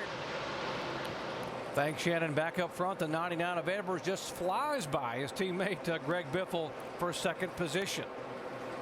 I think Greg said, okay, let's see if you can do anything with that 48 car. I can't. Yeah, this is pretty impressive, the 48 staying out and getting the lead that he's gotten. But, you know, you can run these cars as hard as you want to at the beginning, but you're going to pay the price at the end of a run. What's terrible, Irwin? I don't know. I just can't. Just wants to run into the fence. You lose it, then it shoves it out. It's like Jeff Gordon sneaking in the picture here behind Greg Biffle. We heard a pretty confident Jeff Gordon talking in the pre-race show that he felt like that he had a pretty good car here. We didn't see that much in practice yesterday, but we did see towards the end of it that they made their car a lot more consistent. Jeff Gordon is a 4-time winner here at Atlanta Motor Speedway. Remember, he made his very first career start at this track in the fall event, this race here, 16 years ago. Just watch him work this steering wheel, and you can see just how slick the racetrack is. He's kind of moved around. He's on the top side here going into 1 and 2. See how close he gets to that wall. And then down in 3 and 4, he's running right on the bottom of the racetrack, trying to find that grip. Our direct TV telemetry shows him sort of feather that throttle, trying to get back in the corner. He'll be feathering that throttle even more later in this run, won't he, Dale? Yeah, he sure will, because as these tires continue to go away and you lose grip, you're going to have to just work that throttle. Here we got a 3-wide battle going by Kevin Harvick. Got Denny Hamlin on the top side, his teammate Kyle Busch in the middle, trying to make a pass there. They go by Harvick. Here comes Dale Jr. by Kevin Harvick. Harvick had one of the better cars in practice yesterday, but he's sliding back right now. That is 7th, 8th, 9th, 10th, and 11th on the screen. Shannon. It's no surprise that Kevin Harvick was fast in practice. This is their go-to car. In 8 starts, this car has finished in the top 10 7 times. The team has turned back to it for this weekend. And before the race started, Kevin Harvick came over the radio and said, guys, I'm wearing my red shoes today. He's been wearing black shoes in the past couple races, just looking to get a jump start on his luck here today. You Drivers will try about anything to change your luck, won't you, Dale? Yeah, pretty much anything. If we think it'll work, it'll make us better, we're all for it most of the time. Kevin Harvick on the bottom of the racetrack, who was so good in both practice sessions here on Saturday. Yeah, watching these guys battle, this is a perfect example of just how you can run different lanes on this racetrack. It makes it fun. We see Matt Kenseth going to the bottom. He's been on the high side of the racetrack, but now he's going to go to the bottom down in 3 and 4. And that's probably the thing that you'll see most down there, guys being on the bottom. That's the corner that if you want to, you can stay on the bottom most of the time. We see Carl Edwards has caught Jimmy Johnson now and trying to take that lead away. Yeah, while these other guys are back there racing, Carl Edwards has been going to work here trying to figure out how to catch this 48. Looks like he's figured it out. Yeah, this is who everybody said after the practice session yesterday you had to watch. Carl Edwards had the best car. It was fast and it was really good on long runs. Early laps here at Atlanta Motor Speedway. 4 races to go in the chase for the NASCAR Sprint Cup. Carl Edwards starting to move in now. And it was a 1.2 second lead, and now Edwards digging on the bottom of the racetrack. He was one of the few cars in practice that could run right on that white line. Even though his car didn't look stable, it was pretty fast down there. Yeah, it's really a handful, especially down in 1 and 2 after you get some laps on the tires to get your car off of that corner with the momentum that you need. But you can see that Jimmy Johnson would actually pull him off of that corner and down the back straightaway a little bit. Jimmy goes to the bottom in 3 and 4.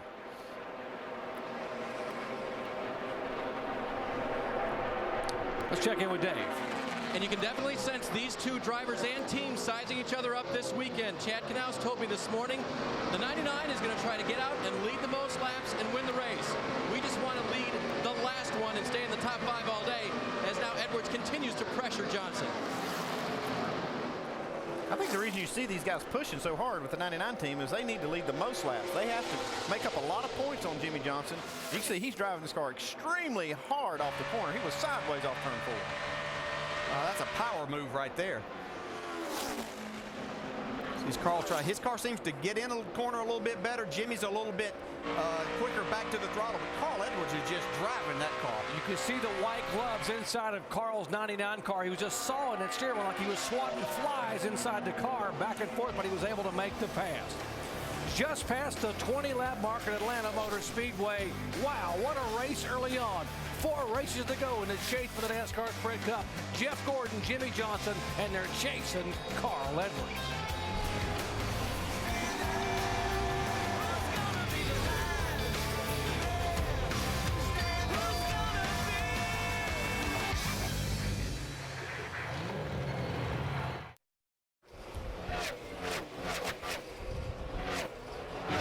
Let's take a look at our AT&T Crew Chief Challenge. At which of the remaining tracks is Jimmy Johnson most likely to suffer a bad finish? Is it A, Atlanta, B, Texas, C, Phoenix, or D, Homestead? To play, you can text the word crew to 191 on your AT&T wireless phone and send in your answer. The results will be shown later in the race. Standard text rates will apply. There's not a category for none, huh? Yeah.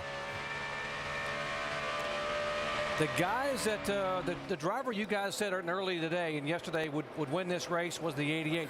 He said this morning he thinks you guys might have jinxed him, but he's coming in a hurry. Oh no, we didn't jinx him. He was 4/10 faster than the leader the last lap. You see how he's working that extremely high line, and that works great here at Atlanta on old tires. Yeah, and Andy, we noticed something yesterday in practice. He didn't run the fast lap, but we both noticed that his first lap on the racetrack, he was right against the wall. He knew that's where he was going to run. Dave? Crew Chief Tony Eury Jr. told me this morning that car won't put up a stellar lap early in the run, but after 4 or 5 laps, it'll start coming to him. And at the start of the run, a little bit tight. As the run went on, as he got up into the high line, a little loose, but as you've noted, very, very fast. Another car making a move is this 55 of Michael Waltrip. It started back in 29th position. Michael has now gained 14 spots in 28 laps. And all of it's been right against the wall, too, and that's not surprising. We know how Michael likes to get up there and rim ride, and he's doing a great job. Got himself up to the 16th spot right now. He had passed Ryan Newman. They keep battling for this 15th spot. Here comes the 88 going by Greg Biffle. Man, he made that look easy. I think Biffle's struggling with his car, but Junior is on that high side really gaining a lot of time. He's just the quickest car out there by quite a bit right now. He was 5/10, over 5/10 faster than Carl Edwards. He finished third here back in March. Excuse me, Andy Earnhardt Jr. did. He led 62 laps, had a good car back then.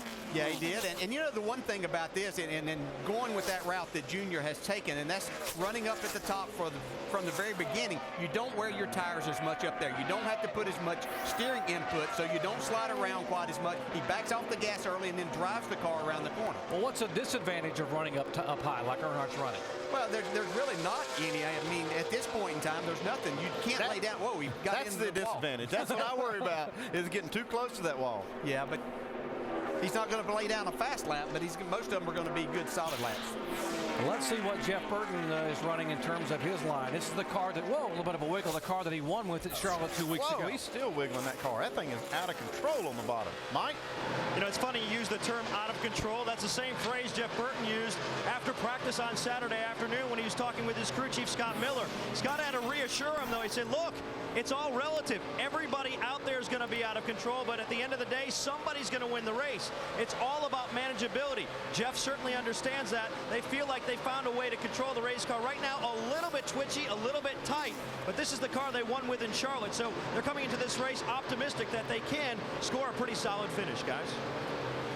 I can assure you Jeff Burton's going to be wore slam out by the time this thing is over, the way he's fighting that car. But he's doing a great job with it, and it takes a lot of time, a veteran driver, to be this patient with that race car. But he's doing a great job up in the 6th spot. Remember, he is third in the point standing, just 152 back of Jimmy Johnson, maybe the best shot he has had in the last 5 years to win a Cup Series title.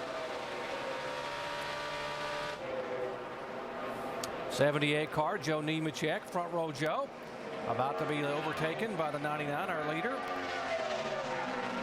Joe is back in 41st position.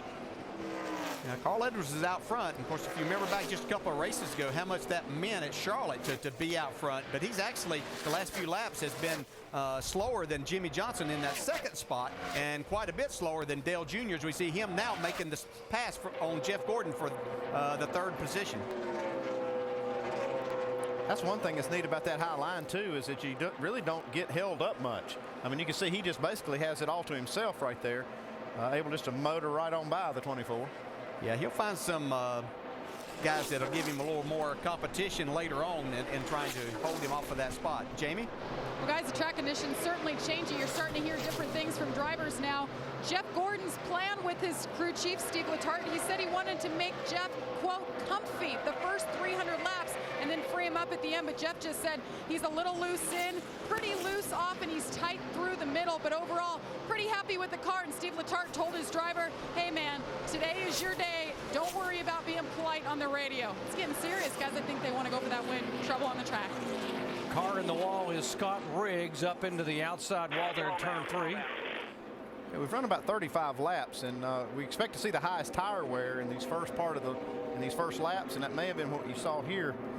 Looks like the right front tire's down on this 66. Yeah, he's one of the cars that did the tire test. That's what I was going to say, kind of ironic that guy that did the tire test here, one of the 3 drivers, would have a tire issue here early on.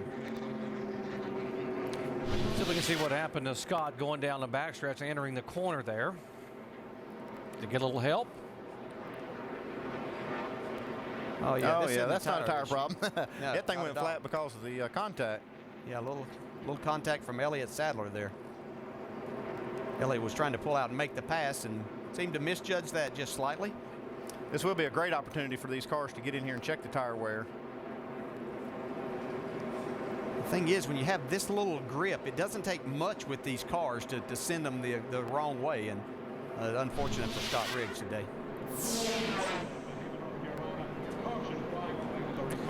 Pit road will be open. We are under caution for the 2nd time a day, and the 78 car, Joe Nemechek, will get the free pass. He's the first car a lap down. He'll be able to go back and get back on the lead lap. That'll mean we now have 40 cars that are still on the lead lap. Look how busy this is about to be in the pits here as they get ready to come down at 45 miles an hour. It's going to be busy down there. These guys are all going to get 4 tires. You won't see any 2-tire strategy here. Here they come. Follow the leader. Headed to you, Jamie Little. And Jeff Gordon, as we reported, tight in the middle, a little loose in, loose off. They're going to make a wedge adjustment to fix those conditions, and 4 tires for your 4-time winner. That long trek down into his pit box. You see the crew go around to the right side, working on those right side tires. Pretty good. He's comfy in the car. That was the key, as Steve Letarte, his crew chief, told me. Work around the left side, and 4 tires for Jeff Gordon. Dave? Jimmie Johnson and Carl Edwards pit one right next to the other. Carl Edwards will take the air pressures down on the left side, just a little bit tight at the start of the run. Jimmie Johnson will get a chassis adjustment. His car was no rear grip off too, and Johnson will win off a pit road. He had that preferred pit stall, guys, and it's already paid off. And Kevin Harvick also forced out in the grass to avoid the car number 2 coming out. So, boy, how tight was it in the pits? Jimmie Johnson gains a spot. Carl Edwards couldn't get out. We'll settle it all when we come back in a moment.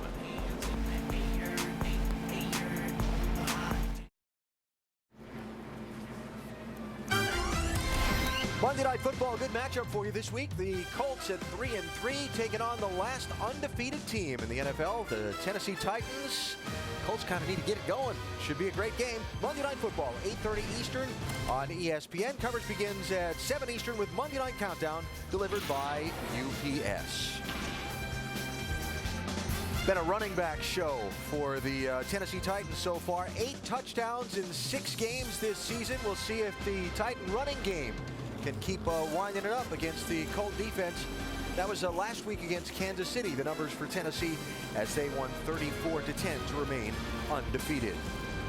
Now here in Atlanta, let's talk championship racing-wise and the games we play. Watch how Carl Edwards pulls into his pit box and Jimmie Johnson his. Oh, Jimmie just comes in and he's legal now. He's got the nose in the box. The back of the car can hang out, but because of that, when they get ready to leave pit road, Carl Edwards can be blocked in a little bit. That's going to hurt him, so that's going to make Carl mad, and he'll probably get a little talking to. It's going to make Carl a little upset. I think Jimmie didn't do it on purpose, though. You guys talk about games with Jimmie. I think it's just inadvertently happened. We'll see. Little it's busy down there. Look, 18 comes out on the 2, 29's forced out in the grass on by. I don't know. And about that 48 deal, you know what it's like under the boards. 4 to go. They're under the boards, man. And that was a legal pick. That is a legal pick. Yeah, Ooh, legal I like pick. That. That's good. And DJ, I thought a mistake on Edwards' part in that 99 for pulling in nose close to the wall with his car instead of pointing it out the other way. Yeah, that was a little bit close for him, and I'm sure Carl's going to stop a little bit shorter and with his nose pointed out the other way now that he sees how the games are being played today. And the 88 car lost 3 spots. He had to wait for the 22 car to pull in, so that cost Dale Earnhardt Jr. 3 spots. A little gamesmanship there on pit road. Let's see if Carl now can catch Jimmie on the racetrack and go back by. I don't think he's going to want to waste much time. I think his temperature's up just a little bit after that little pit road incident. Nothing illegal about it. Both of these cars have stretched the lead on the 3rd place car. Here goes Carl. Jimmie's not giving it to him. Well, Jimmie's car in that first run was awful good on the new tires, and these guys are saying after practice yesterday that they felt like they got at least 7, 8, maybe 10 good laps out of the tires before they started really going away. You can see Carl, he's sawing the wheel already. You can see those gloves in there. If you just joined our coverage, Jimmie Johnson was the pole sitter by virtue of starting by points. He has led twice now for 23 laps. Carl Edwards has led once for 16 laps. Scott Speed led a lap during that caution flag when everyone else pitted. He stayed on the racetrack. But we're telling you the laps led because it's very important that Carl Edwards lead the most laps today or not allow Jimmie to do that. Racing going on everywhere. Here we see 3 wide racing. Brian Vickers, Jamie McMurray up on the high side. They split Clint Boyer there. This 26 car has been strong the last few weeks, and it looks pretty good right now in the early part of this race. Yeah, and these are the type racetracks that Brian Vickers has been very strong on. Even though he ran a good race last week, they got that severe penalty for messing with the sheet metal on their race car. Right side of your screen, 20 car, Tony Stewart trying to make a pass there. That would be for 16th position. Stewart, Clint Boyer behind him. The 8 car of Mark Martin. Here goes Edwards. We'll try to make that pass off 2. I don't think you can do that on the bottom coming off of 2. You might get up beside him and then beat him down into 3 if you got. You'd have to really get a good run because you just have to come out of the throttle right at that point. Carl's car is really good getting down into the corner.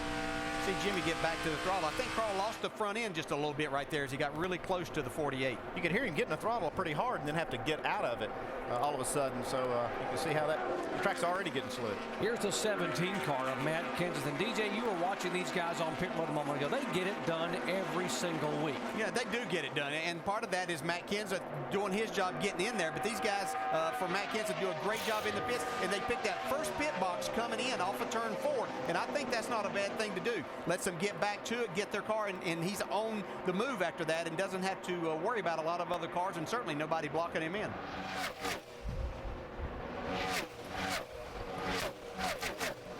Up front, Jimmy Johnson holding on now is on the high groove, and again Carl dives to the bottom of the racetrack. But can he hold it coming off of turn 2? No.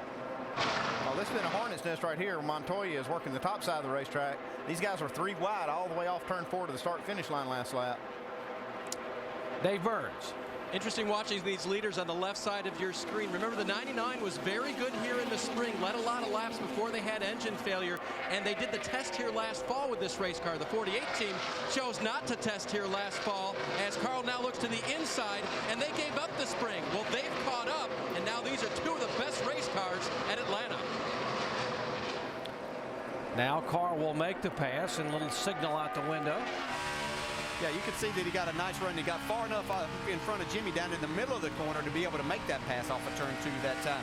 Jimmy just letting him have that spot now. No sense in racing or taking any chances. They're going to race hard, but there's no sense taking any chances at this point in time. Was that a little thank you out the window by Carl, just like someone lets you in traffic in line with yeah, something like that, maybe. Yeah.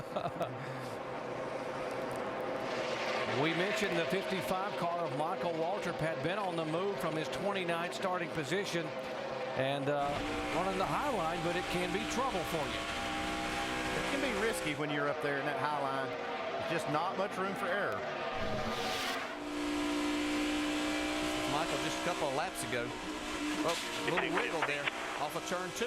That's exactly what you were talking about. Rush the wall back there, guys. Got one inside.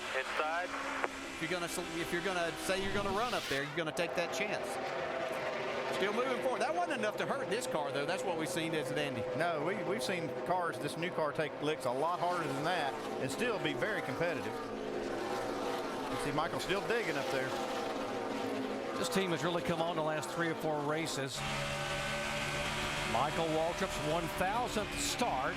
If you combine the NASCAR Sprint Cup, NASCAR Nationwide Series, and NASCAR Craftsman Truck Series, this will be his 1,000th major NASCAR Touring Series start. So quite a career for Michael. He'd like to be able to celebrate with a win in Victory Lane. And he is moving. He's moving, and these guys, you see all that racing right behind him. He's on the inside of David Reagan right here, but these guys are just all over the racetrack, just trying to find some grip somewhere that they can translate into some speed for them. Tough racetrack to race on, tough place to pass on. The guys love to race here. It's a lot of fun, but it makes it difficult. Cousin Carl back up front now for the 2nd time a day. Has now led 20 of the 49 laps. Carl Edwards said he will always remember this racetrack because he got his very first victory here in the spring of 2005. Can he hold on? We'll be back after this message and a word from our ABC stations. Catch us if you can.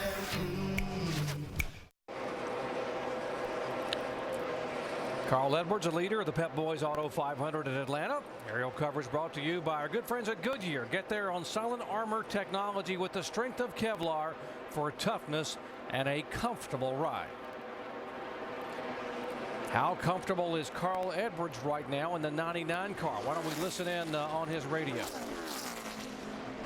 The engine changed pitch a little bit. I tried both boxes, both distributors. It's the same oil pressure, everything's good. I will go back to AA on your switches then. I got them. Well, it looks like his lap times are holding up well. I don't know what the pitch change is. I mean, they've kind of speculated back and forth on what it might be. Looks like the engine's running fine at this point. Yeah, sometimes you slow down a good bit, Andy. We were talking about this, that it does change the pitch. Whenever you're running, you start out lap times about well over a second faster than what they are running right now. It just doesn't sound as crisp. Could he be a little gun shy? Remember back here in March, he led 33 laps and then boom, the engine went away and he finished 42nd. Oh yeah, I'm always gun shy when we come to Atlanta. This is just one of the hardest tracks on engines. I don't know why it is. I guess it's just you know, the sustained RPMs. But this is a hard track on engine. Yeah, and then they just had the ignition problems that they had at Charlotte. So I'm sure that Carl's hearing everything right now, knowing he has this good a race car, even though he's having to work hard in that driver's compartment. Watch him work the steering wheel here. Wow. I just can't get over how hard he's driving this race car. I mean, you know, we're going 170, 80 miles an hour through these corners, and he's turning right as much as he's turning left. Yeah. You might think Jimmy Johnson would be reeling him in as hard as Carl is working, but that is not the case. Carl is now. This thing sounds terrible. 10-4, about 10-4. Might just be an exhaust leak or something. Well, he's still saying it sounds terrible. Here comes Matt Kenseth. He's trying to take over that second spot. A lot of guys in the garage area talked about Matt Kenseth yesterday in practice, how good his car was, especially on a longer run. So he's trying to take that second spot away from Jimmy Johnson. You hear you hear Carl Edwards complaining about the car, the engine, and you see how hard he's driving and how it's probably not handling that great. He's still the fastest car on the track the last lap. He's at least faster than the cars that are running second and third here. Yeah, he gets pulled away by 2 seconds over these two.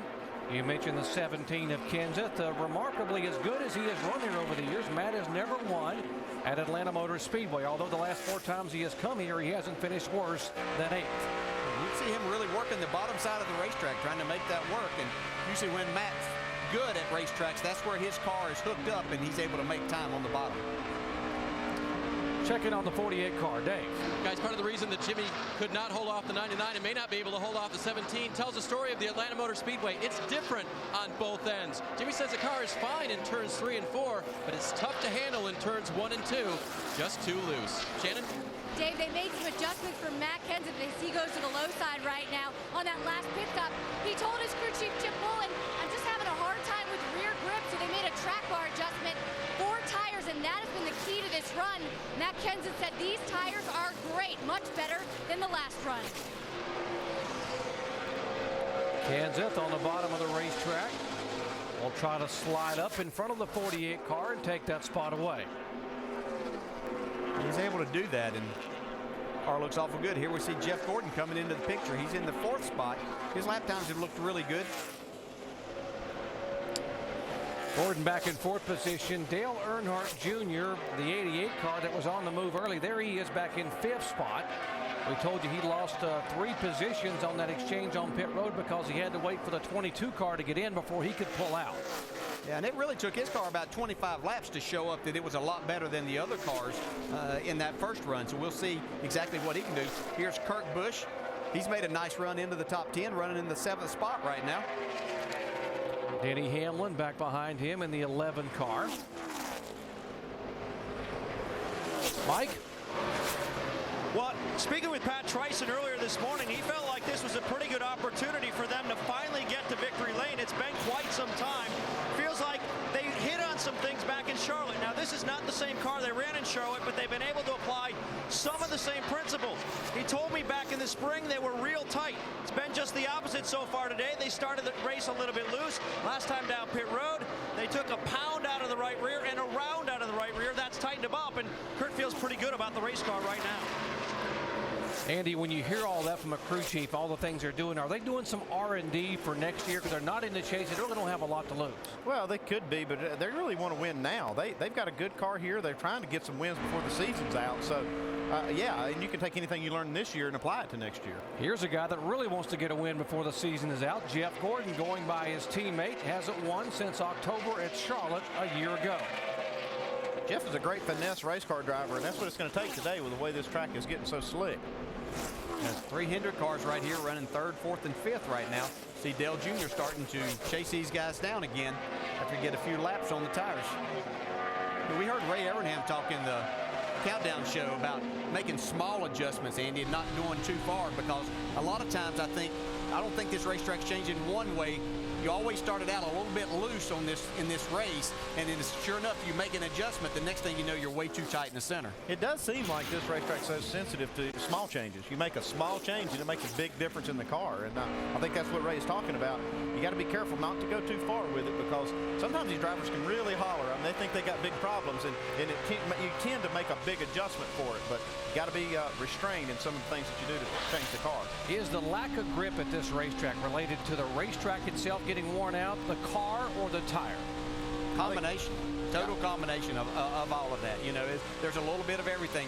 Andy, we talked the other day about how this surface is so light gray now. That just tells you that it's worn out. But the car also, as we see Junior trying to take that fourth spot away, Jimmie Johnson losing positions here, are still early in the race, but he knows with each one of those he's losing some points to these other guys in the chase. I think that's one of the reasons you see these guys run so high. That asphalt at the very, very top of the racetrack has not been worn on and run on as much as it is in the bottom and the middle of the racetrack. So that's why they move up looking for that grip. And I will say that, to clarify what I was talking about, Jimmy's only losing points to Carl Edwards because he's still ahead of Greg Biffle and Jeff Burton at this point in time. Here's a car that's struggling, the 07 of Clint Boyer, back in 23rd position, although he's trying to battle by the 9 car of Casey Kane to take that spot away. Jamie. Yeah, you guys are talking about losing positions. That 07 car was pretty good up until the pit stop. They decided to make an air pressure adjustment on 3 of the 4 tires. That left front was left alone. Well, that sent the car in the total wrong way. Clint Boyer yelling on the radio saying, this car is so loose, I can't drive it. He's silent right now. The team's trying to keep him up and saying, next pit stop, we'll take that air out, guys. Very, very tough right now for the 07. These guys are going to earn their money on a long afternoon. Lots of speed at Atlanta Motor Speedway, but very little grip and lots of hold your breath racing. You're watching ESPN on ABC.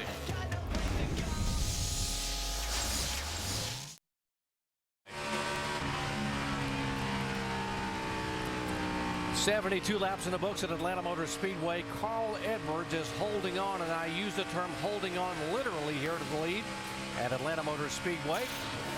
Big issue was the tire, the new tire here, but boy, they're dropping off in a hurry. Yeah, you can see these lap speeds just keep falling off. The more laps they run, they'll be looking for tires. They would love to see a caution right now to put new tires on, but they're going to have to go about 20 more laps, 25 more laps before they get that. Where is our points leader, Jimmie Johnson, who has led 28 laps today? He keeps sliding back. He's now back in 5th position. There's the 48 car sliding by. Remember, back in the spring here, he finished 13th, the last car on the lead lap. Now, we asked in our AT&T Crew Chief Challenge at which of the remaining tracks would Jimmie most likely suffer a bad finish. Survey says, wow, Homestead. Well, he hasn't won at Homestead. Maybe that's why, because he hasn't had to win at Homestead because he's been so good in the points. But, folks, I wouldn't count on Atlanta today because a lot can happen at this racetrack. Here's a couple of RCR cars, and DJ, these guys are struggling. Yeah, they really are. Kevin Harvick thought he had a good car. We see the 48 here. We're getting a report that something is happening with Jimmie Johnson. Well, he just pulled down on the inside and let a car go by him, and now he's back. It doesn't seem like Chad Knaus is too concerned. I believe Kurt Busch had been catching him, and I'm not sure that Jimmie's just really, really struggling. Dave, what's going on? He only had one word: evil. TJ, what's an evil car like to drive at Atlanta? Oh, it is no fun whatsoever, I'll assure you, because of the speed of this racetrack. When you get one that's not handling well and you're wearing the tires, you can see Jimmie just searching around here. It is no fun at all. Chad must be heavily medicated. He doesn't get very excited. Even when something like that happens, he's pretty calm and collected. Yeah, he's pretty calm. We see Michael Waltrip still trying to make some headway here. He's gotten himself up into the 13th spot, trying to take another spot away here from Casey Mears. Go to the 12th spot, and Greg Biffle right in front of him. He's on that high side, making a lot of time. Another car right behind him is Juan Pablo Montoya in that 42 car. He's been coming too. Yeah, he had one of his best runs on an oval. I remember here last year, that great run. I think he ended up finishing 5th in the race. His very first top 5 finish for Montoya came here last spring. You're exactly right. Now, how evil was this 48 car? Talk about drivers having your hands full. Watch this, guys. Yeah, this is, I think we're going to see what happened to him. Is he almost wrecked? Wow. Just as we said at the top of the show, there's not a driver out here, regardless of talent, that's immune to possibly wrecking a car here today. See his onboard, you come off of turn 2. It looked like he was almost on the straightaway, and then he almost wrecks. Outside. By himself there. Clear. That gets your attention in a hurry, I'll assure you. Dave? And it's interesting, guys, in talking to Chad this morning about Jimmy racing this racetrack, as those hands work on getting that car around here. He said Jimmy's good at going out and, quote-unquote, finding grip anywhere he can in the track. He said, I don't know if it's because of his off-road experience or what, but he's able to do it. I tell you, that experience is probably paying off right now.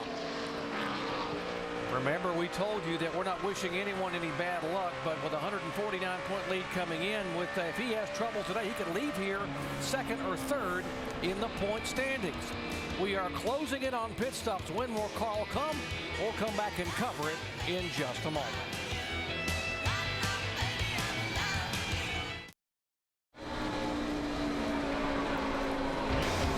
Next week, the chase for the NASCAR Sprint Cup is on to Fort Worth and the Dickies 500 at the Great American Speedway in Texas. 3 Eastern time on ABC. Jimmy Johnson been very strong there, but so haven't Carl Edwards. Jeff Burton's won there before. It could get really interesting. It's always a good race. We'll see how the championship plays there. Next Sunday, 3 Eastern, the Dickies 500 in Texas on ABC.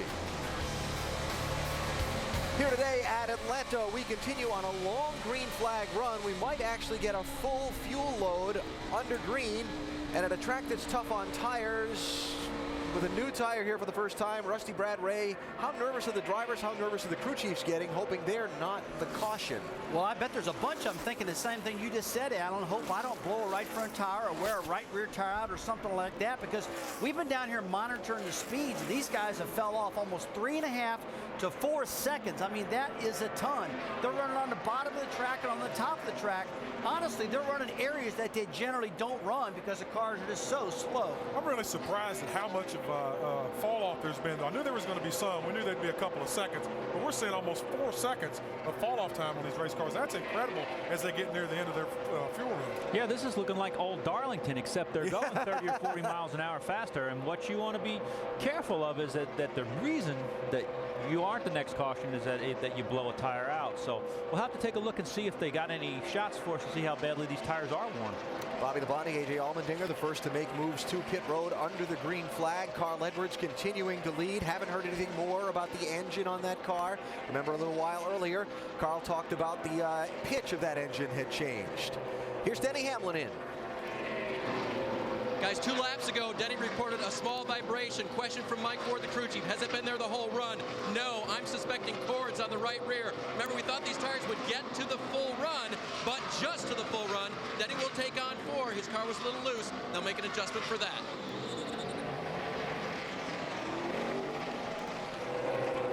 Elliott Sadler on pit road for his scheduled stop. Saw some cars come down a moment ago, guys. Saw Bobby Labonte in the pits, and he had that Atlanta stripe on the right side of his car. And Bobby's a 6-time winner here. Let's go to the 5 pit. Jamie Little. And Casey Mears coming off a 6th place run at Martinsville. Great for this team. Their last pit stop, they just made a wedge adjustment. He says the car is pretty good. They wanted to get off pit sequence, and the 07 of Cliff Boyer. He desperately needed a stop, as I was reporting. He said he was plowing the nose and he was so loose off he couldn't drive it. They're going to take a big stab at it, put that air pressure back in. Shannon? Jamie, the first run, Tony Stewart said he was too tight. They made a wedge adjustment. Now he needs more grip. As you see them go to work on that 20 team, as they go to the left side, 4 tires for Tony Stewart in that 20. He's back in the top 10. Kyle Busch says the car wants to step out every time he's on the gas. They're going to make an air pressure adjustment. Also a wedge adjustment on that car. Also said he's using up the right rear pretty good. A 4-tire change in fuel for Kyle Busch. 2 things you'll hear these guys say all day long. More grip, more grip. Hey, Here comes Montoya. It's this time, stop short and point out the 48's coming with us. Montoya, right side of your screen, had moved up into the top 10. There's a 99 coming in. Carl Edwards. Jamie? And Greg Biffle lost quite a few positions after the last stop. He was extremely loose. He too saying he couldn't drive. They're going to take a huge change here. That was part of the plan. They wanted to work this car right in the beginning. And he's down our way. Dave? Carl Edwards is in his pit box now. You heard him coach his driver, Bob Osborne, did how to stop short and point out so that he didn't get blocked by the 48 this time. They'll make a wedge and down to the left side air for Carl Edwards. Adjustment, a little free on the gas. Meanwhile, 48 of Jimmy Johnson is in the pits as well. They'll make a wedge adjustment for Johnson. Remember, his car was evil, loose on the gas. They'll put on 4 fresh tires on the 48 car, our championship leader. And he'll make his way out pit road. Carl Edwards, by the way, got off cleanly. So does Johnson. 31 coming out. Burton racing along beside the 88 of Earnhardt going in. Dave. And Dale Earnhardt Jr.'s car was loose. He called it dancing around on the right rear. You see the wrench going in the rear window. That'll be a wedge adjustment for Junior at this point. They'll also look at an air pressure adjustment as well. Junior's car very good in the practice sessions here. Expected to be one of the front runners, and using that high line has done it so far. And now Jimmy Johnson has got a penalty, guys. Apparently too fast entering on pit road. He'll have to re-enter and come through at pit road speed, and that will slow down his progress here today as the field continues under green, guys. Speed, don't speed. Well, Dale, you called it. Dale saw him come off a pit road or off the racetrack on the pit road and said he could have been speeding. Yeah, he really locked up the front tires and coming in. He just didn't look like he ever got slowed down enough in that first segment. So, unfortunately, know how that is. He's as he goes off of pit road, there goes Carl Edwards by him to put him a lap down. We had been wondering all chase. Everyone else in the chase, the other 11 drivers had issues. This team 48 had been bulletproof. When would they have their first mistake? It has come here at Atlanta Motor Speedway. It's really difficult pit road to get on. You can see here, we can see Jimmy Johnson coming off. He really drove it around the corner a long way trying to get that, but you can see locked up. That first segment is from the yellow line there to the white line, so he never really had a chance to get that slowed down. Here comes Kurt Busch on the outside of Matt Kenseth here. This is a battle for second place. The 84 car also too fast, exiting pit road. That was Scott Speed, making only his second start in this series. Moving in toward 100 laps here, we have had 5 different leaders, 7 lead changes at Atlanta Motor Speedway. Carl Edwards has led 3 times for 62 laps. Back after this message and a word from our ABC stations. Moving in on lap 99 here at the Pep Boys Auto 500 at Atlanta Motor Speedway. Carl Edwards has now led 3 times for 67 laps. Jimmy Johnson, our points leader, is now being shown in 29th position, 1 lap down. There are 20 cars on the lead lap, so that means there are 8 cars in front of Jimmy. He'll have to get by in order to get the free pass if we have a yellow flag. Pretty good battle here. Yeah, Kurt Busch made a great pit stop and got himself up. He actually got out in second spot when the pit stops cycled out, and he lost that second spot to Matt Kenseth. Now Jeff Gordon trying to take the 3rd spot, but a great run for Kurt Busch. Kurt Busch, Martin Truex, and Juan Pablo Montoya are the 3 guys that are not part of the chase. They're in our top 10 right now. Last time we were on a 1.5-mile track, Kurt Busch had a good run at Charlotte, finished 3rd that evening at Lowe's Motor Speedway. Yeah, his car looks really good in the longer runs. He hasn't shown the speed as they had the new tires on, but as they get laps on the tires, his cars look really solid. There's the 88 car, Dale Earnhardt Jr. back in 5th position. It is Edwards, Kenseth, Kurt Busch, Jeff Gordon, and then this guy. And he is being shown about 9.5 seconds behind the leader. He's changed his line. You see him running on the bottom of the racetrack now. He was pretty well committed early in the race to the top side of the racetrack, but that last run, he just wasn't quite as good. He wasn't. He's struggling right here, right now on the bottom side of the racetrack. Behind him in 6th position would be the 1 car of Martin Truex Jr. Yeah, nice run from Martin Truex. They've had some good runs here lately, but this is a nice run here today. Got himself up in a good position. He's been pretty much committed to that high line also, but making good time. He's a little over 13 seconds back of our leader right now. The DEI cars have really run well here the last few races. Dale Earnhardt Incorporated cars. We keep mentioning the good run. You can't help but note how well this 55 car is running even after Michael bounced it off the wall. Jamie.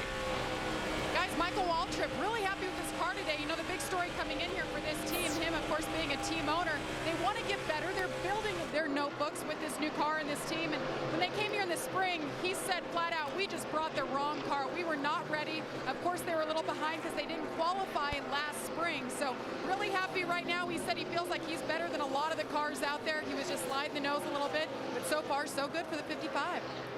Here's a scramble. The 70 car backs out, said you guys can wreck without me. That's Tony Raines. Here's Juan Pablo Montoya up high. Montoya up high, and the 18 car of Kyle Busch on the inside. Yeah, great battle going on here. You can see Montoya trying to take that spot away from Kyle Busch. I think he does it easily. He's able to do that. That's 8th, 9th, and 10th on the right side of your screen. On the left side, we'll see the 24 car. Jeff Gordon trying to use that bottom line to take the 3rd spot away from Kurt Busch. See Gordon slide up there. Kurt Busch going to give him that spot for right now. There's he has a good car. We're seeing some battling right there. Wow, look at Casey Kane right in front of him. He is all over the racetrack. Oh, he's still ready to sideways. wreck. He is wrecking every inch of this racetrack. He was the first driver to come in. He may have a flat tire right there. I wouldn't think it normally would drive even that bad, but he was the first driver to hit pit road under green. He said on his radio when he came in on lap 82 that he thought he had a tire on fire. He was actually smelling smoke in the car.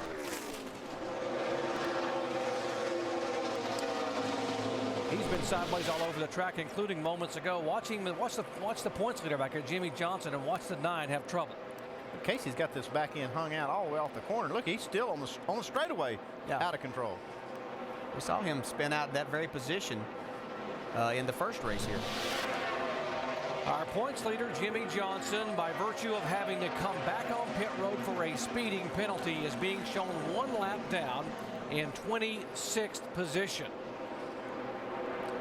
And what does that mean to point standings? Well, he came in with a 149-point lead. Right now, it's just 93 points over our leader, our race leader, Carl Edwards.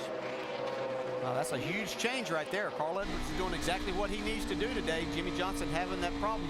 And the problem with Jimmy trying to get back to get that free pass, if we do have a caution here, is that Carl Edwards out there putting other guys a lap down. So it's going to be a long process for these guys to get back and thinking about getting back on the lead lap.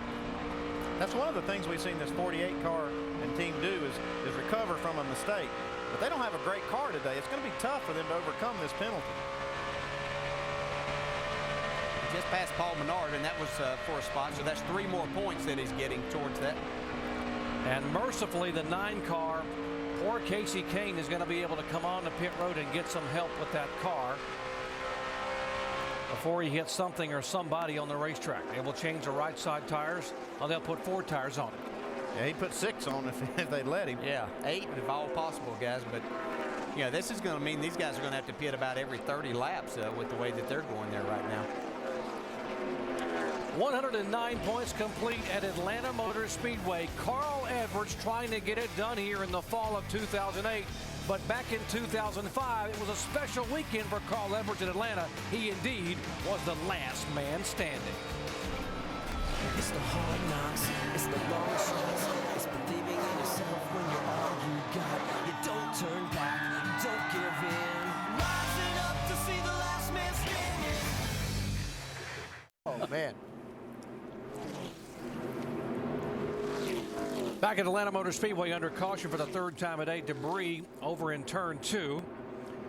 The free pass will go to the 38 car. He was the first car lap down, David Gilliland, and the cars will line up behind our pace car and come on for a pit stop. Probably not what Carl Edwards wanted to see, but most of these guys wanted to get on as often as they could and get some fresh rubber. He's about the only one that didn't want to see this caution flag because there's a lot of hill-handling race cars out there.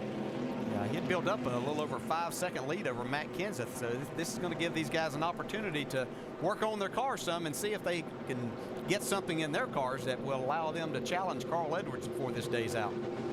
Remember, he got pinned in the first time because Jimmy Johnson was in front of him, but Jimmy Johnson, being a lap down, will not be able to pit until next time by.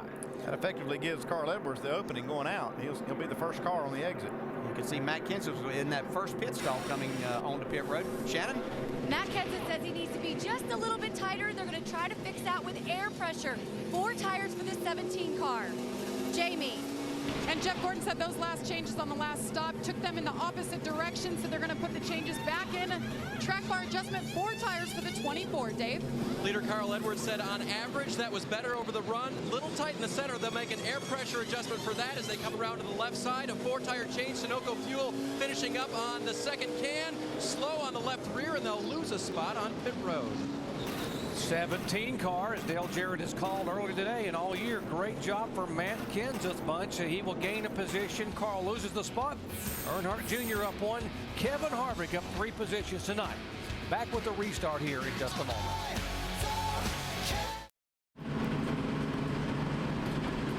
Under caution for the 3rd time, Carl Edwards lost the lead on pit road by virtue of a slow pit stop. Here's what happened a moment ago. Now watch the right side, guys. Really no catastrophe on this stop, just a little bit slow on the right side and a little bit slow on the left. See there, hitting a few extra lug nuts, and here they lose just a little bit of time in the lead off pit road. Let's listen to Bob Osborne, the crew chief. You guys have got to do a better job than that. I don't want to hear it. You have to do a better job than that. That's embarrassing. You guys can do it. You can do it. You're the best on pit road. We got a long day. Just you can do it. Boy, he's challenging those guys as a crew chief. And here we have the restart. Kenseth trying to hold off. There's Jimmy Johnson. Remember the lap down on the inside. He got himself up in that position. There's going to be a penalty either for Ryan Newman or Casey Kane. I'm not sure which one was in the wrong there, but you can't start side by side on that. Eddie Johnson, he's giving it all right here. We'll try to get this lap back. And these guys at 17, the teammates in the Roush Fenway car, do not want to give him that lap back, not on the racetrack. No, they don't want to, and there's a lot of pride in that Jimmy Johnson camp, too, that they'd like to say, hey, we earned this lap back. We made it up under green. We didn't have to get a special pass or anything. If he can get out front, he knows he's been fast enough to do that for a few laps if we should have a caution. And NASCAR said that Casey Kane was laying over on that restart to try to give way to some of these guys, and so they're going to let that one slide. Well, Jimmy Johnson is driving the wheels off the car. Whoa, a little bit slip there in the corner, and that'll give the 17 car the advantage up high. Here comes Jeff Gordon, Johnson's teammate, moving in that battle for 3rd spot. Jeff Gordon looking very racy right now. Yeah, and you talk about driving the wheels off of it. That'll be something that Jimmy Johnson will have to be careful of right here. He doesn't want to run this too hard because he is in that position. But these guys, these Roush guys, they're trying to make Jimmy race hard. They want him to have to race hard right now. Yeah, they're dealing with not only a good race driver, but one that's pretty smart too, so Jimmy understands that. And right now, he's going to have to just back off a little bit and hope that he gets a caution to get that lap back.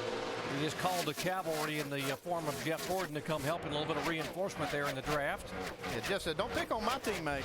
And the 88 is also there. What about the unknowns in these races here? We ask Jimmy Johnson's crew chief, Chad Knaus.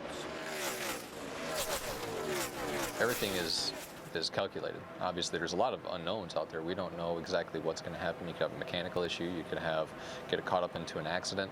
But I think that if you're racing within your comfort zone, and by doing that, you have to have a very fast race car, and Jimmy has to be switched on. The pit crew has to be doing their job. You're willing to do things to try to get the victories. If you just joined our coverage, the reason Jimmy Johnson is a lap down, he was speeding coming on the pit road and had to come through in a pass-through penalty, and that cost him a lap to the leader, Carl Edwards. Well, these teammates are racing each other hard. Yeah, and Dale Jr. looks a lot more racy on fresh tires here. Here's some more teammates racing each other hard.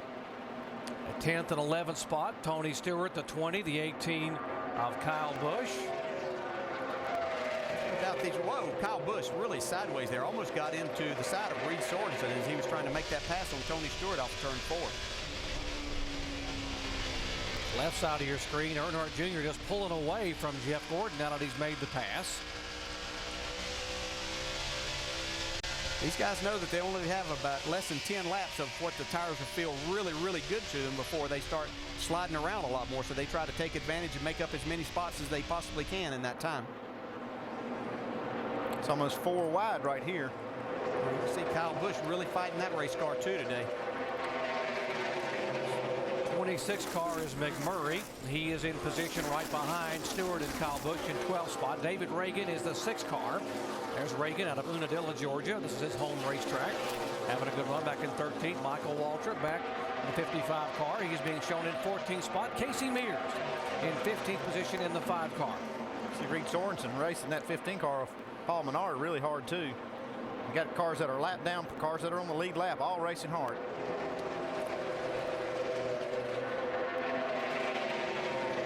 Jamie McMurray having another nice run here. He's on the inside of Tony Stewart trying to take away the 11th spot. McMurray has had a great race car the last few races. Remember, he had the best car at Dover, got caught up in an accident. Was running 5th at Talladega, was caught up in the big one, and last week at Martinsville had a rear end gear going out when he was running in 4th position. He just can't catch a break. If he continues to run like this, he'll get through a day and not have those problems. We see Michael Waltrip on the bottom side of the racetrack. Michael's car doesn't look very good on the restarts, but man, taking about 6 or 7 laps, he starts making up a lot of time on these guys.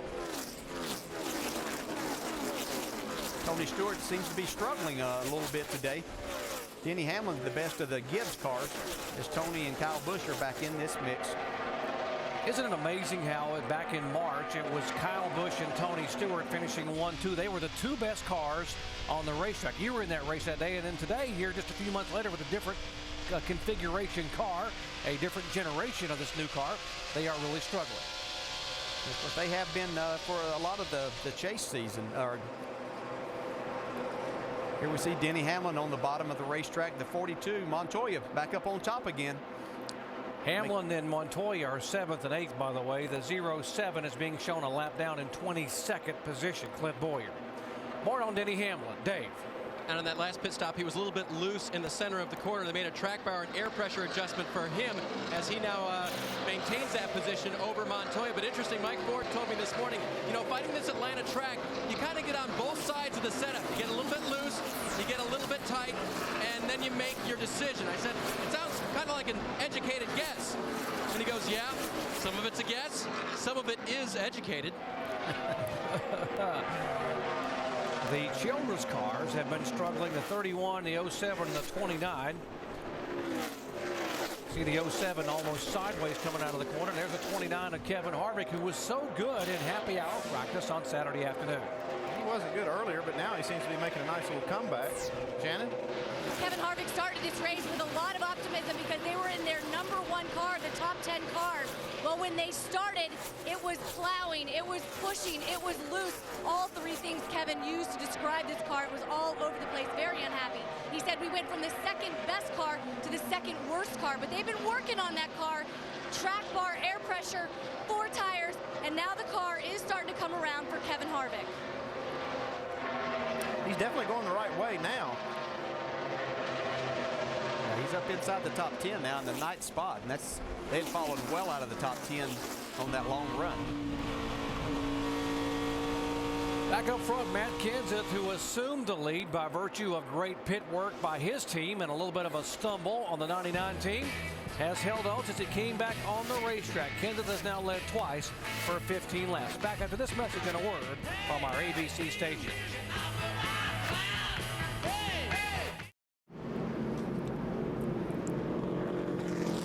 Under caution for the 4th time today at the Pep Boys Auto 500 at Atlanta Motor Speedway, the 9 car. Casey Kane, who had been struggling for the last 45 or 50 laps, finally got sideways. Here's what produced the yellow flag. Well, he's really been struggling with this car. You see, I mean, it's just out of control. He finally just cannot save it. And now he spins all the way around, blows all 4 tires out.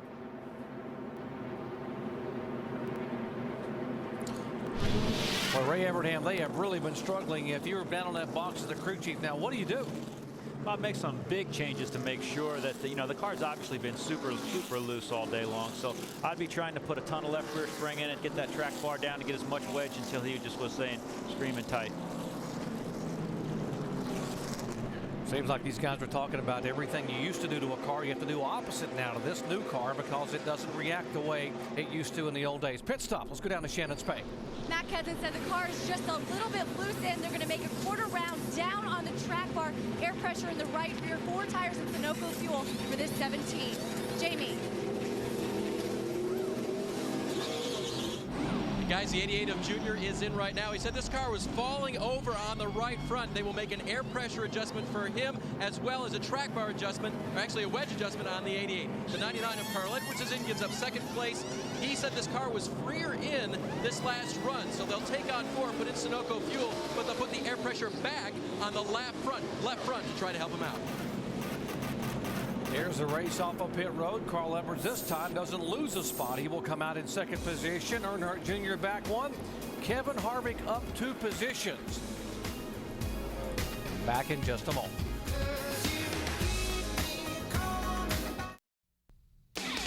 ESPN's coverage of the NASCAR Sprint Cup Series on ABC.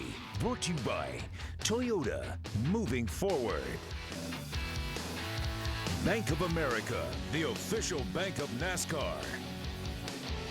Coca-Cola Zero, real Coke taste and 0 calories. And Sprint, the chase for the Sprint Cup comes to you with NASCAR Sprint Cup Mobile, only from Sprint and only on the Now Network. Under the 4th caution of the day at Atlanta Motor Speedway, the good news for this caution flag was this car. Jimmy Johnson, our points leader, able to get the free pass. He was the first car lap down, and he will be able to get back on the lead lap. What was the bad news in this caution flag? Well, issues on pit road for the 88 car. See that tear off? That should be torn off. Yeah, they didn't get it off, and they tried to race these guys off pit road and just didn't take enough time to get that thing off properly. This could cause Dale Jr. a lot of vision problems on this restart. See right there, they just didn't quite get it off. Jackman was trying to pull it. Let's listen in. It's all right. The wind's probably going to get that. I think we might only have one left, though. Whoever put them tear-offs on had a bunch of my way, right in my line of sight, a bunch of bubbles. Yeah, that can be a problem if they don't get that thing cleared when they put that on. Those are great things to have on the windshield, and especially at a place like this, but that's going to be an issue for Junior until that thing does blow off. The 55 car, Michael Waltrip, has been on pit road quite a while, had been on pit road quite a while, and obviously they were having trouble, we said, with something, a short in the helmet. Yeah, he's had that going on for a while. Just kidding, Mike. They had something wrong with the radios in the helmet. He's being shown as the last car on the lead lap back at 20th position. Green flag back in Atlanta. Matt Kenseth, Carl Edwards, Jeff Gordon, Earnhardt, and Kurt Busch. That's the top 5. You see Clint Boyer, that first car down on the bottom. He's the first car lap down to see Junior. I believe you just can't see there right now, maybe. Looks like that thing is already blown off. Gone. Yeah, he's good now. Okay. He probably couldn't see for a second until it blew off. We had a big wobble there in the corner coming back to the green flag. Let's see where it went here. It's coming off there. Still not gone yet. There we go. Where it goes. Yeah, imagine trying to drive looking through that at 190 miles an hour. You basically feel your way through the corner with that thing on there. Yeah, it's no fun at all. I've had that to happen before, and that's just no fun. You see him go to the inside of Paul Menard now. The key thing here is the pit crew and the driver didn't panic when that thing didn't come off. They knew that it would blow off as soon as they put that 170 mile an hour wind on it, and it did. Everything worked out fine. They didn't have to come back down pit road. Up front, let's see if Carl Edwards can move in on his teammate, Roush Fenway teammates. Matt Kenseth is the leader. Take the lead away. Right now, Carl Edwards has led the most laps. He has led a total of 4 times for 81 laps. Matt Kenseth's car is very strong, though. He's proven to be at least equal to this 99 car. Yeah, he sure has. The car looks really, really strong from the center of the corner out. Car can beat him a little bit, maybe down into the center, but then Matt really can get in the throttle. Shannon? While there were some drivers on pit road having some issues, Matt Kenseth pit crew needs to be applauded. They got him on and off pit road in 12 seconds. This is the team that's currently 10th in the point standings. I spoke with his crew chief, Chip Boland, today. He said our goal is to be in the top 5, and if we run in the top 5 every day, we can certainly make that happen. Dave? Hey guys, did you watch the truck race yesterday with teammates running first and second near the end of it? DJ? Yes. And it was reported that Kevin Harvick, who owned the 2 trucks, said, we don't race for points. No one's going to move over Ryan Newman and give Ron Hornaday those points. Well, doesn't look like they do at Roush Racing either. Here's Carl Edwards, who needs to lead the most laps, get as many many points as he can, maybe those 5 extra bonus points in order to win the championship. Matt's still kind of out of it. I don't see Matt moving over. No, that's the way it should be too, Dave. I was wondering that when I was watching that truck race yesterday if that was going to happen, but that's the way things are supposed to happen. Wow, look at this 99 Carl car. Edwards sliding up across the racetrack there. Yeah, you have to earn it. Now, you know, there's been a lot of speculation about teammates and things like that and what goes on, but this is just pure racing. We see Jimmy Johnson here. He got back on the lead lap there. He got the free pass the last caution, currently in the 19th spot, but still looks like he's fighting that car quite a bit. Yeah, he sails by the 38 car of Gilliland. The next car that Jimmy Johnson will need to pass for position will be Mears, his teammate, in 17th position, and then Tony Stewart. Let's give Jimmy Johnson a lot of credit here. When he lost that lap, when he had to make that penalty move down pit road, he was 29th, or actually 30th on the racetrack. Now he's already moved up inside the top 20. He's in 18th spot and still gaining spots. Dave? Yep, our most recent recipient of the free pass took time on pit road during that stop to make a lengthy adjustment. Now they're trying to get this car a little bit better feel. It's been loose most of the day. They lowered the track bar on the right side. That happens with a wrench through the window, often during green flag pit stops. But on the left side, they lowered the track bar as well to try to tighten that car up just a little bit. That you have to take the tire off for and take extra time. And they're fortunate that they had the time to do that before they went back on the track. Michael Waltrip continuing to have some troubles after driving this car all the way into the top 10. This is about a lap ago. Watch what happened to him. Right up behind Jimmy Johnson. Man, this thing is completely out of control. Good save, Michael. Yeah, that's that same turn too where he slapped the wall earlier in the race and got by with it. So that gets your attention right there. Running about 175 miles an hour off of that corner. But he's still going. And he's still on the lead lap. He is the last car on the lead lap in 20th position. Jamie? And that is something the team is applauding right now. They had issues I have never seen down here. They came in for that pit stop. They couldn't hear Michael. Well, they figured out there was a shortage in his radio. They took the helmet off, put a different helmet on. He went back out, came back in, and they replaced the radio harness. Now they're hearing their driver, and they're just keeping their fingers crossed he stays on that lead lap. I'm not sure they wanted to hear him a moment ago when he got sideways, but he somehow did a miraculous job saving the car, and he is driving this one for all it's worth. Good job, Michael Waltrip, one of the guys that helped bring Toyota into NASCAR 2 years ago. And remember, it was Toyota got their first NASCAR Sprint Cup win here back in the spring. 4th position, Dale Earnhardt Jr. moving in to try to take the 4th spot away from Kurt Busch. Car doesn't look quite as strong on the start here after the last caution as what it did in the previous one. So he is trying to take that 4th spot away from Kurt Busch. You see Junior trying to work the bottom side here. Kurt Busch kind of got that high line taken, so Junior's having to revert to the bottom side of the racetrack and try to make that work. It's not where he's been running for the majority of the day. We did see him make an adjustment in that last race start where he did go to the bottom for 10 or 15 laps. It seems like he could make some fast laps down there. So he's going to keep at it right here, see if he can get by Kurt Busch. Just ahead of him, you see Clint Boyer. He's a lap down. He's one of the chasers that is a lap down. It's not on the lead lap. Yeah, that's a nice move there. Now he gets his groove back.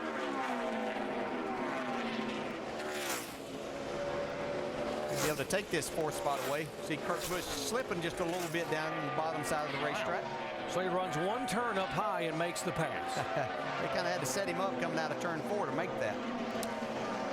We're about 15 laps away from halfway here at Atlanta Motor Speedway. Stop number 7 in the chase for the NASCAR Sprint Cup, and Matt Kenseth, who has not won this year, is our leader.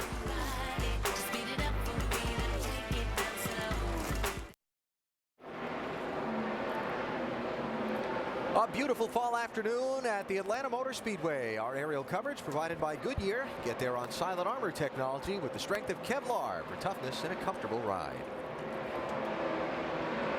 Creeping in on the halfway point today of race number 7 in the chase for the NASCAR Sprint Cup. There's your leader, Matt Kenseth. He has opened up a 2nd and a 3rd on Carl Edwards now.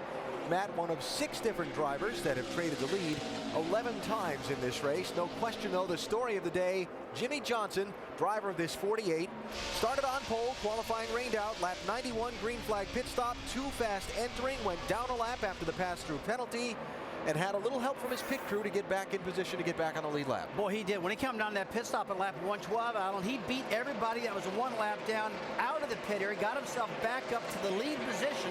Lead position car only one lap down, and that was the key right there. He got to the front, got the lucky dog in the next one. Now he's back in the hunt. Yeah, came in 8th. You know, he's 8th, Rusty, and his crew. We talked about it in the pre-race show, how outstanding they've been on pit road. Got him back out, got him in position when that next caution flew. He got the lucky dog. Now he's charging back up towards the front as the points. Already up to 17th. The track's starting to get blacker. He had a loose car in the beginning of the race. Now with the track taking some rubber, I think it's going to be better for him. He's got plenty of time to get that thing back up front. All right, so you see Matt Kenseth leading. We look back through the top 10. Most of them are cars and drivers that are in the chase for the NASCAR Sprint Cup. Let's talk about some of the other guys that are outside of the top 10 and how they're faring. In fact, why don't we start with the 10th place car, our Ford Up to Speed. Kyle Busch running there, Mike.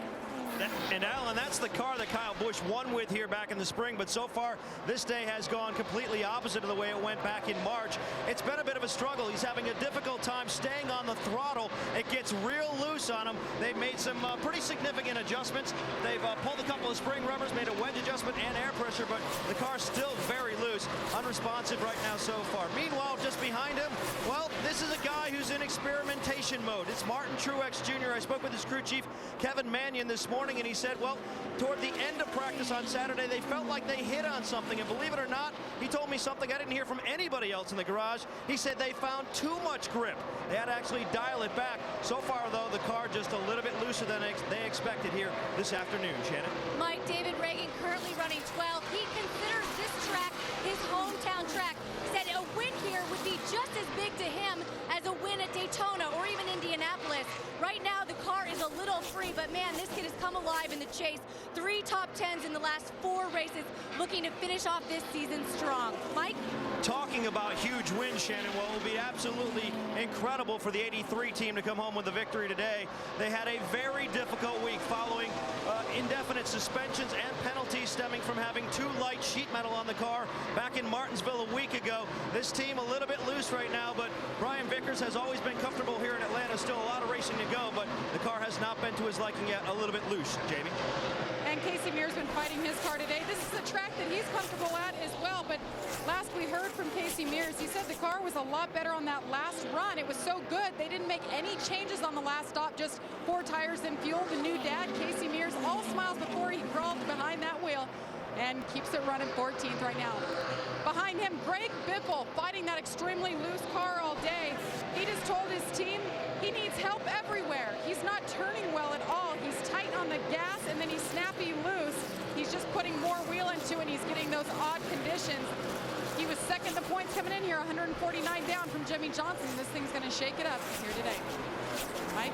Expectations were pretty high for the 31 team coming into today. After all, this is the car they won with in Charlotte. That's the only other race that's been used in competition. In other words, it's undefeated, but the car has been a little bit different here in Atlanta than it was in Charlotte. The front end just will not turn. Jeff Burton having a handful this afternoon. Dave?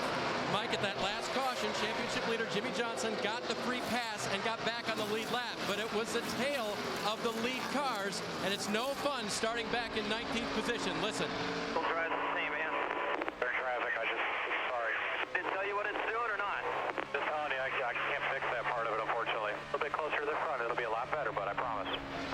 As he moves toward the clean air, that car will get out there where they like it, where it was at the beginning of this race, and where it's easier to adjust. But guys, in traffic, these cars are a handful. Shannon? Dave, Tony Stewart was the one driver who was most vocal about the tires when we were back at this racetrack in March. So far, so good with the tires, but the car really has been all over the place today. He started off very tight. They made some major adjustments, including putting a rubber in the right rear spring.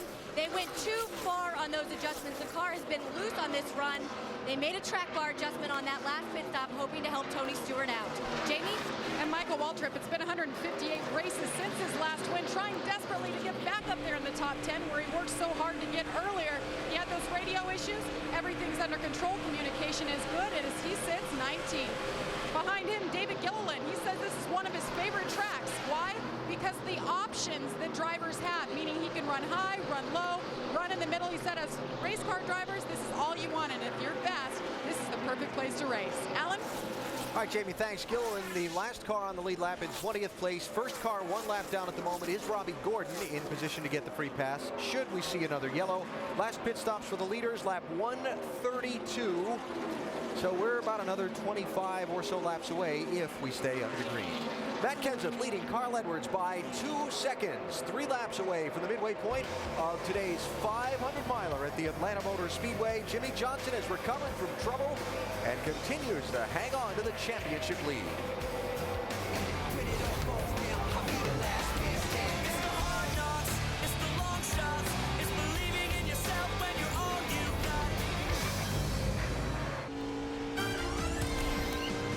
This week, Monday Night Football and AFC South Showdown. Peyton Manning and Reggie Wayne and the Indianapolis Colts take on the only remaining undefeated team, the Tennessee Titans, led by Kerry Collins.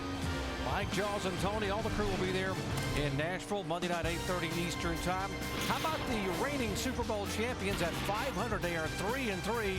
Peyton Manning can't do it all. The Colts cannot stop the run, and they cannot run the football. That's what Tennessee does so very well.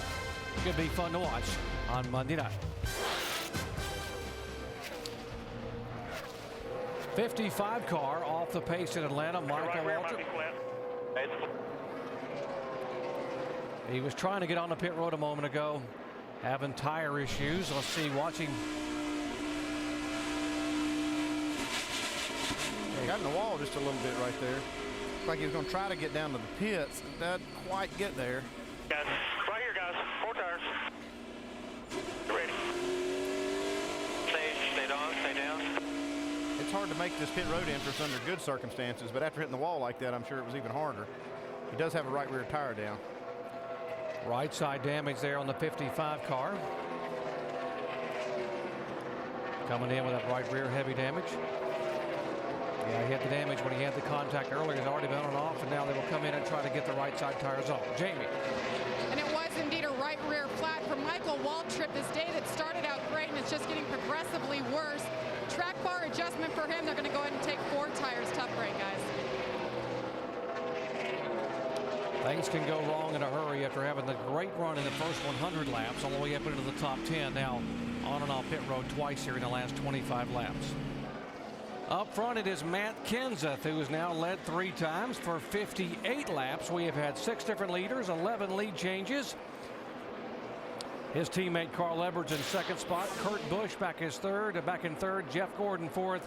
And Dale Earnhardt Jr. in 5th position. Yeah, Matt doesn't seem like he's showing any signs of slowing down and letting these other guys get to him. Carl Edwards stayed about a little over a second and a half back from him. There's our 3rd place car, Kurt Busch, and you guys called it having a good run here thus far at Atlanta in his Dodge. Let's listen in. We're just running a faster pace, and our right front spring is too soft to keep up. We're just too free. Much better powered down with that air. They will put a little more wedge in it by taking it out of that right rear again. Yeah, he's talking about that air pressure change they made help the car, and he's actually making a lot of time up on this top side of the racetrack. Yeah, his car wasn't quite as good as he wanted it on the restart there, and you talk about running those faster lap times, and the right front spring was just a little bit soft. It was making him too loose to run as fast as he needed to, but it's really working well for him now as they've got a lot of laps on the tires. Let's show you what we're talking about as we head down to our Chevy Cutaway car and Tim Brewer. Thanks, Jerry. Folks, it's a real delicate combination you're trying to get here because you're trying to get the air dam down as low to the ground as you possibly can. So we run these wear indicators right here during practice. But what we're trying to do is when the car goes down in the corner and transfers weight to the right front, we need more spring rate to hold the car up. Because once it gets down there, if you've got the bump stop package, you're basically working with this suspension, but he must have a conventional package in there, conventional spring right there, and he would like to have more spring rate to hold the right front of the car up off the racetrack, keep the car from losing wedge getting down the corner. Yeah, I mean, that would help definitely on the new tire setup when they go out there and run about 2 seconds, 3 seconds a lap faster than they're running right now. But once they slow down, looks like this package that they have under this 2 car is working pretty good. They could think about putting a little air in the right front tire and helping that situation. I think, wow. Oh, he's in the wall hard right there. Got in the right side pretty good. Should we go to bragging on him? Yeah. We'll have to see if that creates a tire rub for him. I think that's the biggest concern would be that right rear maybe looked like that the body came in pretty close to that right rear tire. That is Pat Tryson, the crew chief there, looking on. He doesn't seem to be overly concerned, but I'm sure they got the spotters watching closely now as he comes off the corner, see if it rubs. So he's really been high. Right here, you just kind of, the car gets a little bit loose, and there's just not enough room to correct it. He didn't need much, but ran out of room right there. I don't think that hurt it too bad, though.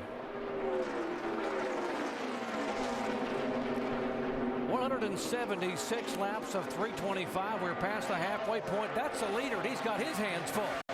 Matt Kenseth said, I can't wait to get on pit road and get some fresh Goodyears. We'll have those pit stops when we come back. You're watching ESPN on ABC. I do anything, just rising up to see the last man finish. Stakes are high, no backing down, till the race is run and the winner crowned. Who's gonna take that checkered flag and be the last man standing? Race number 7 in the chase for the NASCAR Sprint Cup, just past its midway point at the Atlanta Motor Speedway, and coming up on green flag pit stop. Let's catch you up on what's happened so far with our McDonald's race rundown. Jimmie Johnson started on pole, field lined up because of points. Carl Edwards, though, trying to grab the lead from him quickly, get bonus points for leading the most laps. Edwards has been out in front for the most laps today. Big mistake here for Jimmie. Oh, this is the big mistake right here. Slid the tires getting in, too hot coming in, and gets a pit road speeding penalty, goes down 1 lap. There's Chad Knaus getting the news from NASCAR and calling his driver back in. That kicked Jimmie back way down in the running order. Then he got a break. Yes, he did. He also got in and got off pit road very quickly. Casey Kane comes in, makes it, has a spin, comes in the pit road, gives Jimmie Johnson his lap back, makes him lucky dog. He's back on the lead lap. So Johnson goes around the pace car and rejoins the chase for a top spot. The pass for the lead, the latest one, was made on pit road. Yeah, the 17 car's having a great day on pit road. 99's been just a little bit off. 17 gets out there in clean air, and he's leading the race. So Carl Edwards has led 81 laps so far. Matt Kenseth has led 70. And right now it is Kenseth out in front by 3.2 seconds over Edwards. And Doc, Andy, and DJ going to start to see a lot of action on pit road here in a minute. Expecting green flag pit stops here momentarily, Alan. Of course, the 17 car moving in on the 31 of Burton to put him a lap down. Here's the 8 car, and a tough day for Mark Martin. He's being shown 2 laps down. I'd have thought he'd run a lot better today, and he's not having a good day at all. You can see his teammate there, Paul Menard. They're both 2 laps down before they made those pit stops, so really struggling with the DEI cars today. This guy's not struggling, though. Matt Kenseth had been hooked up. He's run around the bottom for the majority of this time. Car just looks flawless right now. They brought a brand new car here this weekend. Matt's not had the best of luck in the chase thus far. Here's one of the first takers on pit road, Kyle Busch, who won it here back in the spring. Mike? And Kyle Busch still complaining the car's a little bit loose. They're going to make a track bar adjustment. They're going to drop that around and also take on 4 tires and fuel. Kyle's been complaining most of the day that he's having difficulty getting on the throttle. That's when the car kicks out. Cannot keep his foot planted, and because of that, he's getting beat in the turns. Doesn't like that, obviously. They're trying to correct it with that track bar adjustment. 4 tires, he's away. Shannon? Kevin Harvick still battling this car. They're going to put 4 tires on this 29 for Kevin Harvick. He's been tight, loose, pushing. This car's been a struggle for this 29 team all day. They're going to try to get it fixed up for Kevin Harvick. Dale Earnhardt Jr. had been running in the 7th position before this stop. Whatever you did, he said, it made the car so loose. Wrench will go back in the window there. There was a wedge and air pressure adjustment the last time. Looks like they may be reversing that. They'll take on 4 tires and Sunoco fuel and send Jr. back out. Mike. After scraping the wall a few laps ago, Kurt Busch radioed in saying, I may have dinged up that right front fender. Take a look, see if they pull that out. They're going to go to work there. They're going to also make a 4-tire change, a complete service on the right side. They also make a track bar adjustment. Still trying to tighten that car up a little bit. He's away. Denny Hamlin had been running in 5th position before this series of pit stops. A 4-tire change for him as well. Car very, very loose. They've made adjustments for that to help him run the bottom. Now the 99 of Carl Edwards running 2nd behind Matt Kenseth. He had been checking his lap times against the leader. He knew that he was about 1/10 to 2/10 off. They'll make a wedge adjustment for Carl this time. They will put 4 tires on that car. You see a tear off cleanly coming off the windshield of the 99 car, so he'll have clear vision as he leaves pit road. And Jeff Gordon said he wants 4 tires. They went down 2 rounds on that track bar. He was extremely loose. Shannon? Your leader says he's just a little bit free off. This pit crew has been solid all day looking for another stop right now. They're going to take air pressure out of all 4 tires. Jimmie Johnson had been struggling in traffic. This will be a wedge adjustment for Johnson on both sides of the race car. Wrenches in and out. 4-tire change for him. Also full of Sunoco fuel. Remember, he had picked up 3 positions in traffic and then had stalled out there. Was running 16th before this series of green flag stops. Leaders cycling through for their pit stop. The 83 would assume the lead a moment ago. That's Brian Vickers. He has been on pit road. Problem for the 6 car. David Reagan in for his stop. David Reagan missed his pit coming in. He did have to back up. That's definitely going to cost his team some positions on the track. He was running so well here today, guys. David had been shown in the top 15 for much of the afternoon, which will be by far his best run here at his home racetrack in Georgia. Reed Sorensen in the 41 car. Peachtree City, Georgia. His career best finish came in this race a year ago when he finished 3rd.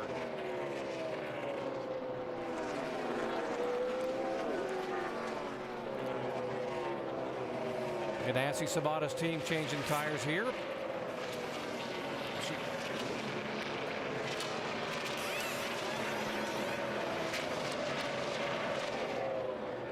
Look right here. Here's Matt Kenseth, our leader, and he was had about a 2-second lead before they made these pit stops. And there's the second place car, Carl Edwards. He had over a 2-second, about a 2-second lead. Matt Kenseth did, and now you can see it. It's first Carl Edwards right there.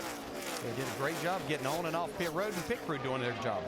And actually, Kenseth stayed on the racetrack 2 laps more when Carl Edwards came in, and that's a big difference. Used tires on the track versus new tires getting on pit road. That's tightened up the lead here in Atlanta.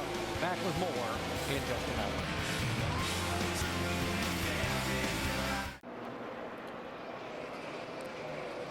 Aerial coverage from high above Atlanta Motor Speedway, brought to you by our good friends at Goodyear. Get there on Silent Armor technology with the strength of Kevlar for toughness and a comfortable ride. Leader is the 17 car, Matt Kenseth, and looking back from the 31 car of Jeff Burton, who was about to be put another lap down. It goes a lap down right there. This has just been a tough day for this 31 team. This was a race and a weekend that they hope to make up some points. And they won at Charlotte on a 1.5-mile racetrack. You would have thought they had a better run, but they've really struggled today. Yeah, they have. And with the problems that Jimmie Johnson was having, you would have thought it'd be a chance. Junior into the wall here. Scraped it a little bit. He's been sliding backwards. Even before they made those green flag pit stops, he had slid way back. What's happening with that 88 team, Dave? I don't know if you remember me telling you that it was real loose and he wanted to do something about it. Still loose. He said, I'm going to wreck about 3 laps ago, and he almost did. Well, he actually did. He's just still going. Yeah. See him get loose right in the center. Turns 1 and 2 here. We've seen this a number of times with guys. That's using up a lot of the right side of that car.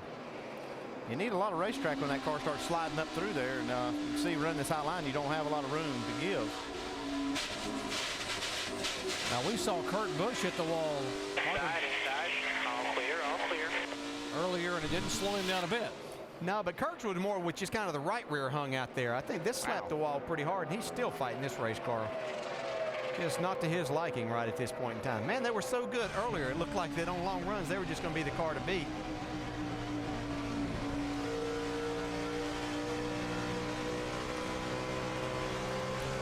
It is really a struggle. This racetrack is putting everyone into the test today, guys. The drivers, the owners, the crew chiefs trying to figure out how to keep these cars dialed in.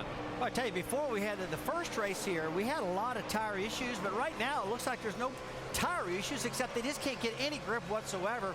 And I guess the thing that amazes me, guys, they just keep, you're looking at Dale Earnhardt Jr. there. He takes that car and puts it right up against a wall and no room for error. I mean, I don't think if I had a car that was that bad at the moment, I keep it off the wall maybe 4 or 5 foot, but it's not only Dale Jr., it's many drivers that just keeps clobbering this wall. And Brad, I guess the good thing is this car is so tough they can run in the wall and keep on going. Yeah, absolutely. A couple of guys have even picked up some speed, but I think we have to kind of give Goodyear a little bit of a break here. It looks like it's more of a combination of the car and the racetrack that's creating the problems. We watch them run other racetracks, Ray, of a 1.5 mile length, and they don't seem to have any problem like they're having right now. These guys look like they're driving on ice. Well, guys, I've said over and over again, in a situation like this where you've got a track with high speed, it's abrasive, and that COT car is different. It's a high center of gravity. It's heavy. I don't think they're going to fix problems at stuff like this in the size of the tire that we have now. We've got to make some changes to give these guys. I bet you after the race, I'm willing to bet that there's going to be some drivers still not happy. But again, I don't believe that's all Goodyear's fault. They're working within the box they've been given. And Ray, we're not hearing anything bad about tire wear from what we're seeing come off the cars, but from you and Rusty, the guys in there, what would you do to be able to fix a car not to punish these tires so much? Well, I've always been a big advocate, Jerry, about this bump stop issue. I'm going to go right back at it again. I don't like that rule. Ray and I were talking before we started the broadcast here, and he doesn't like it either. There's just no room for error. It's such a fine line to get the car handling right, Ray. And I think until they make a change with this, we're going to be suffering through these type of problems at tracks like this. Well, bump stops are very abrupt. They don't travel a lot. They gain rate immediately, and it just wears the tire. It abuses it. It sends constant shocks through a car. So if you've got a racetrack that is a little bit abrasive and a little bit bumpy, that car's just like bouncing along on hockey pucks. Hey, Ray, it's Dale. I know there's been a lot of talk about just a wider wheel, which would widen the patch of the tire out a little bit and put more of that patch on. Have you heard anything about NASCAR following through with that? I've not heard exactly about NASCAR following through with it, and a little bit of width would help, but really the tire, I believe, needs to be bigger in overall circumference, so it gives just a little bit more to lean on. If we're going to continue on bump stops, let's put a little bit more cushion in the sidewall of these tires, and I think Goodyear could have a little bit more area to work in with the construction if the car were a little bit taller. The NASCAR has come out and said, we're not planning to make any changes in this car for next year. So again, all of you drivers and crew chiefs got to put your hats on and say, okay, if this is the box we're going to work with, we got to figure out a way to make it work. Well, I got a feeling they've been doing that all year long, Alan. They've been working like crazy trying to get this thing figured out. You got to remember one thing, folks. This tire, this wheel size, we've had it for a long, long time and haven't had these problems until we got this brand new design car. I think a NASCAR needs to give a little bit and say, hey, look, we got to make a change. I know there's no rules for next year, no changes. But, Brad, I think they got to do something. Well, I think it's obvious because we come back this time and we're seeing the same issue. Goodyear even gave us a tire that's got a little more grip on the right sides to try to stave off some of the problems we had last time with no grip. That tire wore away in 10 laps. As soon as the fuel's burned off, we're right back to the same thing. We got guys almost wrecking on the straightaways. Something has to be done. I thought when you started talking about changes to the new car, DJ would be jumping up and down up there because that's a favorite of his. But back to the race with Juan Pablo Montoya having a good run, guys. Montoya doing a great job here, Alan. Of course, coming off that great top 15 finish last week in Martinsville. He ran well here in the spring, finished 16th on a track that was tough for anybody to get a grip on. Yeah, he's running very well here today. He's driven himself up there to the 7th spot, battling Kevin Harvick for that 6th spot. But a great run for him once again. Alan, just to let you know, that's what I went with the wheel side of it, because I think NASCAR's issue with making changes is any change that they make, and you talk about those bump stops, you take those away, then these guys tell me they're going to have to cut the front snouts off all these cars, which in turn is going to cost the owners a lot of money. But they spend a lot of money anyway. Why not do that, and so that we can get a little bit better racing, and the better racing comes from these guys being able to hustle these race cars around, not just hang on for dear life. Yeah, and money, of course, asking owners to spend extra money in economic times that are a little uncertain is probably not a great idea either, right? Yeah, that definitely makes it tough, and a balance that I know that NASCAR is working hard with, as we see Jimmy Johnson has just taken this spot away from Dale Jr., who continues to fall back. Johnson's up to the 13th spot now. These are lead lap cars. Johnson 13th, as you mentioned. Earnhardt Jr. 14th. Greg Biffle is the final car on the lead lap in 15th position. We just joined our coverage. Jimmy Johnson lost a lap early in the race, lap 91. When he came into pit, he was speeding on pit road and had to come back in and was able to get the lap back.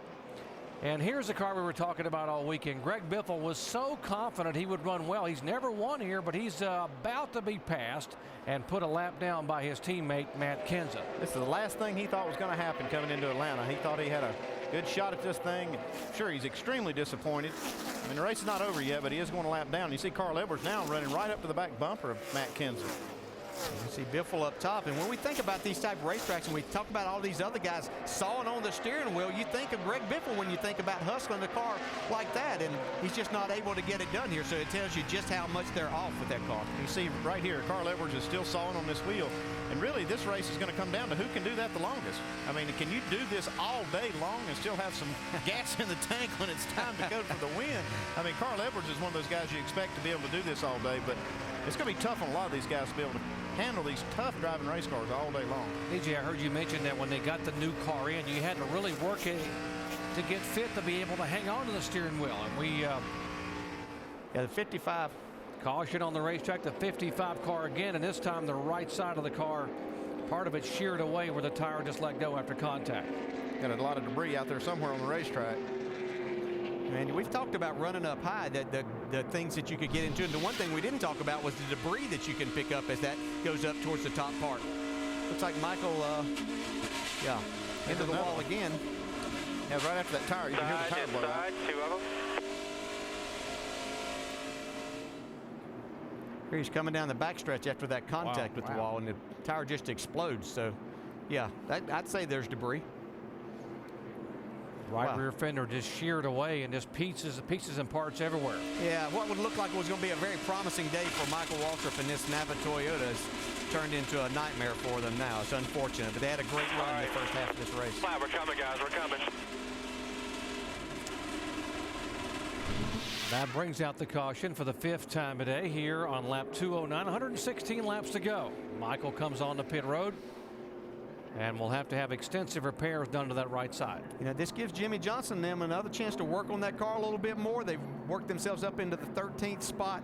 They're ahead of the two guys that were directly behind him in the points. And right now, Carl Edwards is the guy that would be in 2nd spot if we continue at this pace. But unless these guys work some more, possibly getting themselves back into the top 10 in this race. Not going to be good news for Carl Edwards' team either, because they're going to have the 48 team right in front of them about the time they're ready to pull off pit road. So, could be interesting. Remember the first pit stop of the day where the 48 was able to block a little bit by doing it correctly, but able to block the 99. Let's go down to Shannon. Well, Matt Kenseth says these tires that he has on right now are just very slippery. He told his crew chief not to make any changes, just a slight air pressure in the right front. 4 tires in Sunoco fuel for Matt Kenseth. Mike. Kurt Busch said he started out that run pretty good, but got loose in a hurry. They're going to make a wedge adjustment on this race car. Also a 4-tire change in Sunoco race fuel. Just trying to tighten him up for the next run, Dave. And this was a tighter run for Carl Edwards, but not by much. A very precise 1/8 of a round wedge adjustment. And the 48 pulls in front of him. Carl looks like he'll be able to get away clean. Best run so far at the end for Jimmy Johnson. He claims a little loose in. They'll make a slight adjustment, actually a pretty big adjustment for the wedge on the back of that car.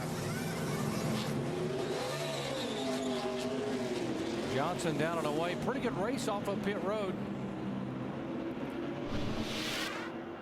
Now watch Edwards coming out. There's the 2 and the 17 racing all. And Denny Hamlin going around Carl Edwards. Look how close this was here between the 2 and the 17. Wow. Great job by Kurt Busch's bunch. Back after this message and a word from our ABC stations.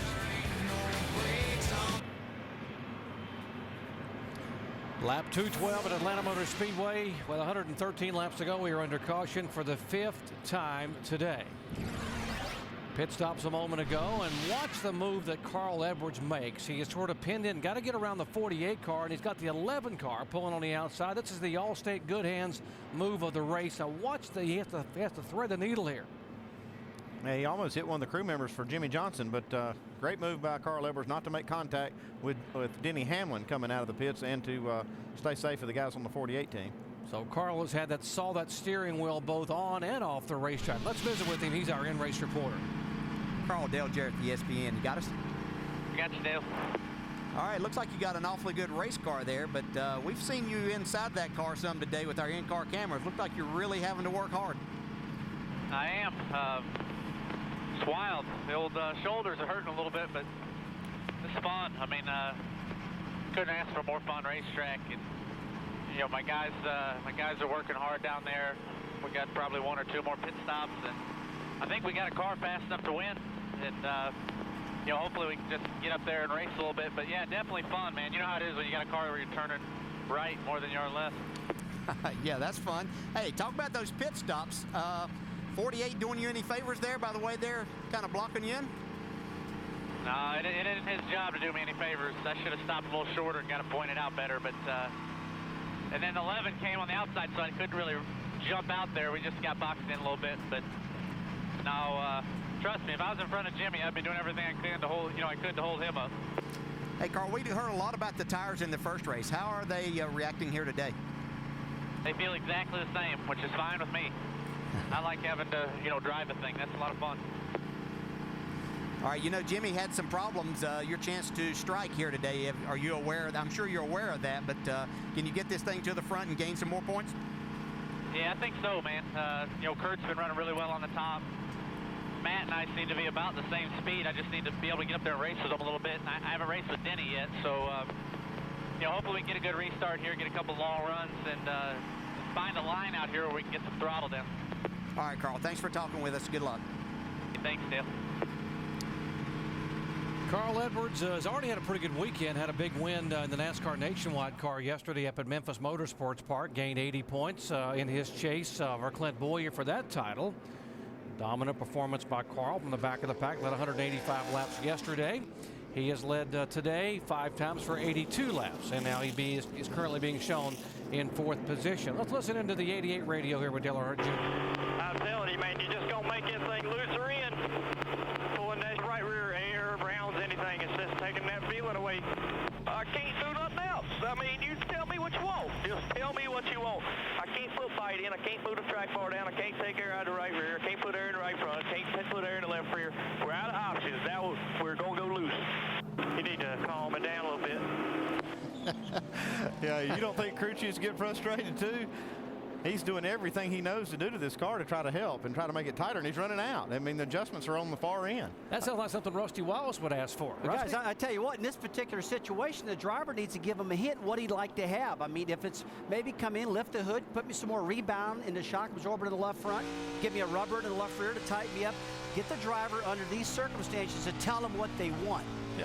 No, you've got to get that communication. Sometimes the driver loses track of the adjustments they got. The crew chief knows what he needs to get that feeling the driver's looking for. The driver's just got to keep helping him. Don't say, don't do that, don't do that. Just, hey, man, just fix this. Tony Eury Jr. and Dale Earnhardt Jr., not only driver and crew chief, they are cousins, and they've been communicating like that for most of their life. Yeah, I'm going to get into driver's defense a little bit in that conversation, in that sometimes with this race car and this particular car is a lot harder to tell the crew chief exactly what you're looking for because it does so many different things. Kurt Busch leading him down as on the restart here, lap 215. Matt Kenseth, Hamlin, Edwards, Gordon, and Harvick. That's a top 6. 16 car did get the free pass at Greg Biffle to get back on the lead lap. Carl was tempted to make it 3 wide there, trying to make a pass on Denny Hamlin. Had the 6 car down on the bottom. Carl's going to be in a little bit of a hurry. He wants to get back to the front. Have a lot of racing, well over 100 laps to go, but he can't let those guys out front get too far away. 3rd, 4th, and 5th there. Hamlin trying to hold on a 3rd spot, then Edwards moving in from behind. See this, we can see the battle up, the leaders up in front of these guys. Matt Kenseth in 2nd. Kurt Busch, how about what a difference a week makes? That's what is so great about this business. You have a terrible week last week with Kurt Busch, and then this week you come back here, he is leading the race. He's got that lead now, and he stretched it a little bit on Matt Kenseth, almost like it was at Lowe's Motor Speedway. Watching this telemetry here, do you see how they're having to work the throttle?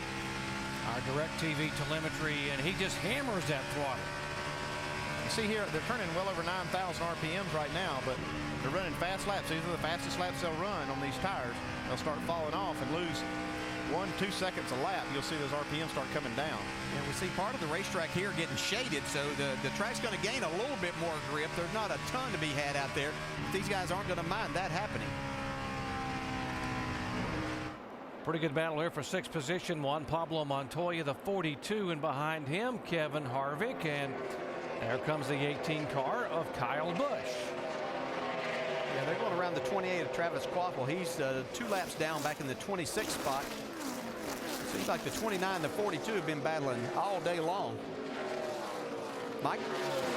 Well, speaking of Juan Pablo Montoya, one of the variables that may be working in his favor, guys, is the fact this is a new generation chassis built in-house. In the past, they had used Laughlin chassis that they modified a little bit, but these have been built and designed by Steve Meal and Don Letarte. Yes, Steve Letarte's father works at Ganassi. They developed this chassis. It's a little bit more user-friendly, if you will. They've had a couple of weeks to work on it. It debuted, I should say, in Charlotte. They feel like it's much better at this type of racetrack, and that may be one of the reasons why they're running so well today, guys. Yeah, I think a lot of teams having to go to this in-house chassis, and Don Letarte, you speak of, he used to build chassis when I was at Robert Yates Racing back in the mid-late 90s, and very smart man and did a great job. So I know that's going to be a big help for these guys as we see Matt Kenseth closing in on Kurt Busch, trying to take that lead back. Kenseth right now has led the most laps today. He's led 3 times for 97 laps, and now he will go all the way downstairs. If he can slide his Ford on the inside of the Dodge, not quite yet. And momentum off of turn 2 kept the lead for Kurt Busch for the time being. We still have 100 laps to go here. Plenty of time. This racetrack is going to go through a little bit of a transition because you do see all the shade on it. And somebody else might rise up here and have a pretty good setup for this cool racetrack. Yeah, and we've seen a lot of green flag racing though, Andy, but they can't make it on one more stop from here. It's going to be close. Going to be real close. I don't think they'll be able to do it. One thing is I don't think they want to stay out that long on tires. Yeah. And great battle here. Kurt Busch not willing to give that spot away. So it's been a while since I've been able to lead one of these under green. And although he didn't win at New Hampshire because of the rains coming with pit strategy, having the best run that the 2 cars had a month. Dead heat at the start-finish line. Matt Kenseth, one of 7 drivers who won a year ago, who has yet to win here in 2008. This is great racing. These 2 guys showed you the 2 different lines you can get around here in the same amount of time. It looks like Matt Kenseth is going to finally. No, here comes Kurt back on the outside. Denny Hamlin's kind of lurking back behind these guys, saying, "You guys just keep racing. I'm making up a 1/10 or 2 a lap, and I'll be up there with you." More on the 17 car. Shannon. That bottom line is exactly where Matt Kenseth spent most of his practice sessions working on. The team told me that they know that most guys like to go to the high side in order to try to pass. So Matt Kenseth works on that bottom. Now I told you on that last run, Matt Kenseth felt like the tires were just slipping all over the track. These tires so far looks like it's pretty good for the 17. Dave. And Shannon, the booth mentioned lurking back there, Denny Hamlin. They feel like they've got a great race car. He's been hugging the bottom all day as well. That's where they set the car up to run. And Mike Ford, his crew chief, told him after that last round of pit stop, buddy, if we get out in that clean air, I don't think they can touch you. They're on their way. Hamlin has never had a top 10 finish or top 5 finish at Atlanta Motor Speedway. That could change here today.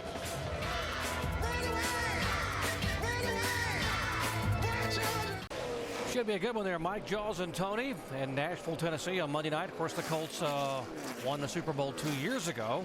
The other Manning, Eli, great effort last year. The New York Giants won it. Let's see who's got the effort today here. How about that 17 car of Matt Kenseth? Has never won here and has yet to win in 2008. Able to get by Kurt Busch, his 2nd spot. And Denny Hamlin, as you mentioned a moment ago, he is moving, although he has a bit of a bobble there on the bottom of the racetrack. He's coming. He was a couple 10ths faster than the guys 1st and 2nd. What about our points leader, Jimmy Johnson, who had gotten back on the lead lap? There's the 48 car.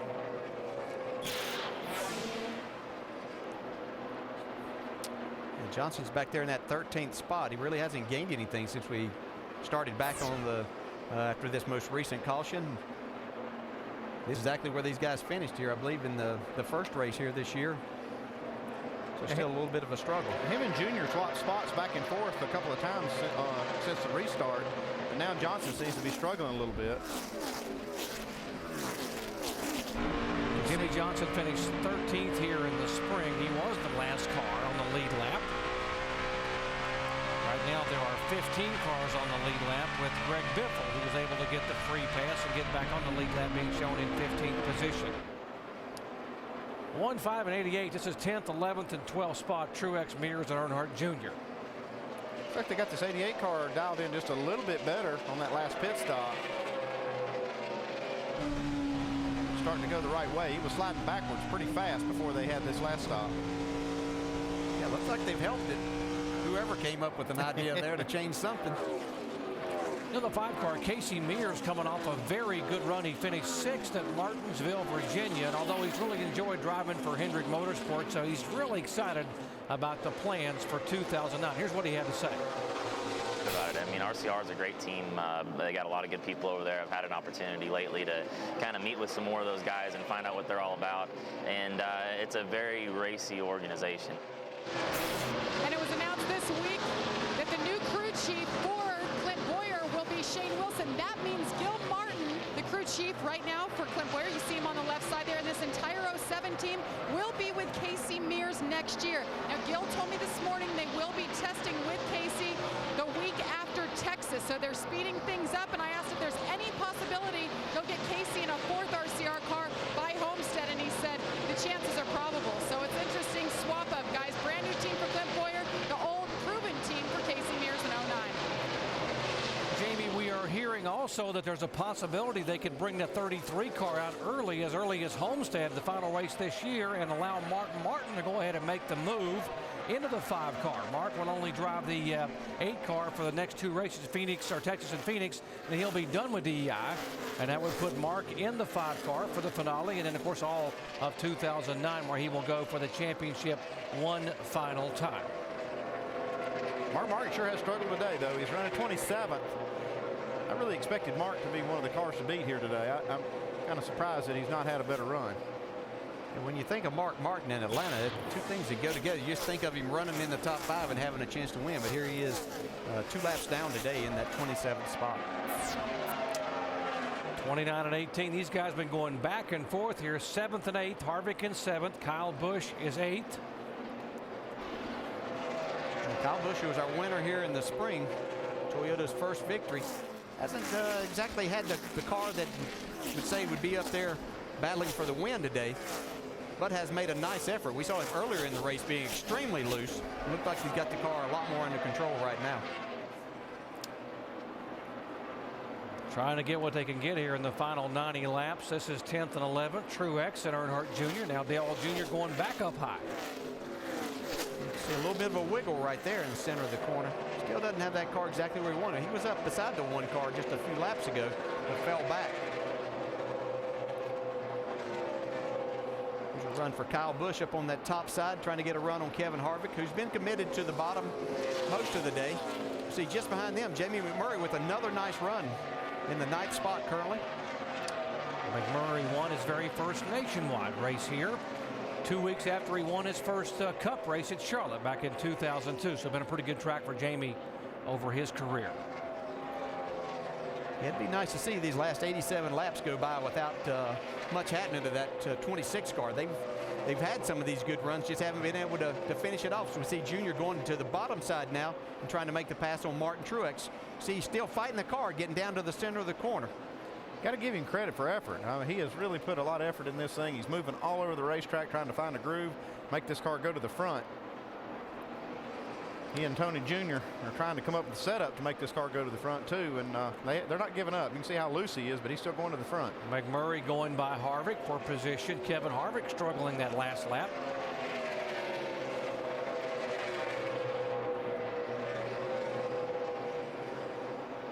A lot of battling, a lot of racing going on here. It's not necessarily just side by side all the time, but a lot of passings. We see guys trying to make different parts of the track work. Junior's on the bottom now as that turn 2 has become pretty much in the shade, so they're getting a little bit more grip off the bottom of the track there. We talk about how much this track changes through the course of a race, and back in Countdown, Ray Evernham talked about how this track will change so much in the final 50 laps. Folks, you don't want to go anywhere. Stay tuned. You're watching ESPN on ABC. ESPN's coverage of the NASCAR Sprint Cup Series on ABC. Brought to you by Ford, who invites you to tune into the Ford Championship Weekend on ABC and ESPN November 15th and 16th. Aflac, ask about it at work. Sprint, The chase for the Sprint Cup comes to you with NASCAR Sprint Cup Mobile, only from Sprint and only on the Now Network.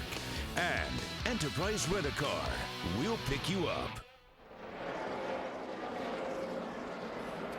And we move into the final quarter of today's 500-miler at the Atlanta Motor Speedway. Our aerial coverage brought to you by Goodyear. Get there on silent armor technology with the strength of Kevlar for toughness and a comfortable ride. I won't call it a comfortable ride for Matt Kenseth at one of NASCAR's fastest tracks, but he is out front by a second and a half now over second place Kurt Busch. And with 3/4 of this race done, all 43 cars still on the racetrack. Let's take you up to speed. Start with the leader and Shannon Spake. Shannon. Alan, Matt Kenseth is saying that this car is wicked loose. His crew chief Chip Bowlen is just telling him to hold on. Kenseth said there's no way we can win this race with the car this loose. It's been a really tough chase for this 17 car. They've had 3 DNFs the entire season, and all 3 of them have come in the chase. So they're certainly looking for a good run here today, but they'll definitely need to tighten that car up. Mike? Shannon, Kurt Busch has been fighting loose most of the race, and it's no different right now. He says it's real loose right now. Feels like the front end has been in a bind the last few laps, and he's worried that he may have hurt the tires early in this run. Expect them to try to tighten that car up once again next time they come down pit road. Dave? Running in third is Denny Hamlin, and may not push the issue right now. Crew Chief Mike Ford asking him, can you save us a little fuel? Denny says yes. They believe they're, before the run started, about 3 laps short of making it on 1 more stop. If you look behind Denny, you'll find the 99 of Carl Edwards on this run, just a tick loose, but really not that bad. And remember, they need to make up ground on Jimmy Johnson more than just driving at the front of this field. So far, that hasn't happened today, Jamie. And for the first time today, Jeff Gordon said his car is getting better. After chasing those loose conditions all day, they've thrown everything from track bar, wedge, even a jack bolt adjustment on that last stop to try to tighten that car up. It's finally starting to come around. Been running top 5 all day. Mike? Well, if it's any indication what his PR person says, Juan Pablo Montoya having a pretty good day. His PR person told me not too long ago, this is the least I've heard him complain all year long. So obviously he's pretty happy with the race car. Feels like the only thing he really needs right now is to be better off the corner. Other than that, real content with how the car is running so far. Meanwhile, Jamie McMurray, he's another guy who's got to be pretty pleased. He said early in this weekend he's been frustrated because he's had some great race cars over the last month or so, just nothing to show for it. He had a good car at Dover, another good car at Talladega, and Charlotte still was unable to get a good finish out of it. Right now, trying to get a good top 10 here, running in the top 10 most of the afternoon, Shannon. Mike, Kevin Harvick running in the top 10 as well, but you wouldn't know it from listening in on his radio. Started off the day, he was so tight. Then he was so loose. Now he's tight again. He told his team, do not touch the track bar on the next pit stop, but they'll definitely have to make some changes on this 29. Dave? Dale Earnhardt Jr. has battled from 14th to 9th since the drop of the green flag. Remember that 2-tire pit stop they did? They may have worked on that right front shock, either adjusting the bump stop or some of the compression rebound in that shock during the pit stop to try to get it. But he says it's still real loose. Mike? Well, based upon the way Kyle Busch started 2008, a top 10, well, may not seem like all that much, but the way they've run in the chase, he's probably pretty happy right now. He was asked coming into this particular race if he's mentally prepared to come to the track every week based upon the way things have gone the last few weeks. His answer? Probably not. That gives you a sense of how frustrated Kyle Busch has been over the last several weeks. He says right now we really can't worry about wins. We need to worry about just consistently being in the top 10. He's been around 10th most of the afternoon and doesn't look like he's moving forward anytime soon now. All right, gang, thank you. And if you are just joining us and missed out, championship leader Jimmy Johnson, a pit road speeding penalty earlier, got the free pass, got back on the lead lap. Jimmy running 13th out of 15 cars that are on the lead lap. Second place, little challenge here. Well, I tell you, Denny Hamlin's car is just getting better and better, and Kurt Busch is having a great day today, running third right there, but that was a big move right there. As the race goes on, this thing has definitely changed. Like Ray Abraham said, it's getting better and better, this track is. So Hamlin a second and a half behind leader Matt Kenseth. Another round of pit stops upcoming shortly. Will they be the last pit stops of the race, and will fuel mileage come into play? No will be the answer to both, because caution has just come onto the racetrack. So yellow flag number 6 is out as the field slows and the pit crews get ready to go to work. Matt Kenseth will find his pit crew challenged once again. Debris on the back straightaway, the reason for this caution flag. a lot of sheet metal, a lot of tore up cars from flat tires before. Some of those pieces could be coming off. It's getting late in the day. That stuff's getting wore out. A big break for David Reagan, too. It looks like he's going to get the lucky dog free pass here. And this kid has been fantastic throughout the year. I'm glad he's able to get back on the lead lap. He's had a good car today. Now, something to watch for on this pit stop. Every time they've come down pit road all day, Jimmy Johnson's team has gained him spots. Johnson's running 13th right now. We'll see where he is when he comes out off these stops. Not only today, Alan, they have done it throughout the chase and throughout the season. They have been absolutely superb. I expect nothing more than nothing less than Jimmy Johnson gaining several spots here. We usually call that last crucial pit stop the money stop. This is pretty close to it. It's not the last pit stop of the race, but it's pretty close to it. No, I don't think this is going to be the money spot, but the guys up front, seems like whoever gets out front, it might be time for Denny Hamlin to get out front and lead this race. Mike Ford and his guys go to work. Here we go, Shannon. Alan, I told you moments ago, Matt Kent said that we would not be able to win the race this loose, so very important pit stop. 4 tires, air pressure adjustment for this 17 car at Sunoco Fuel. Mike?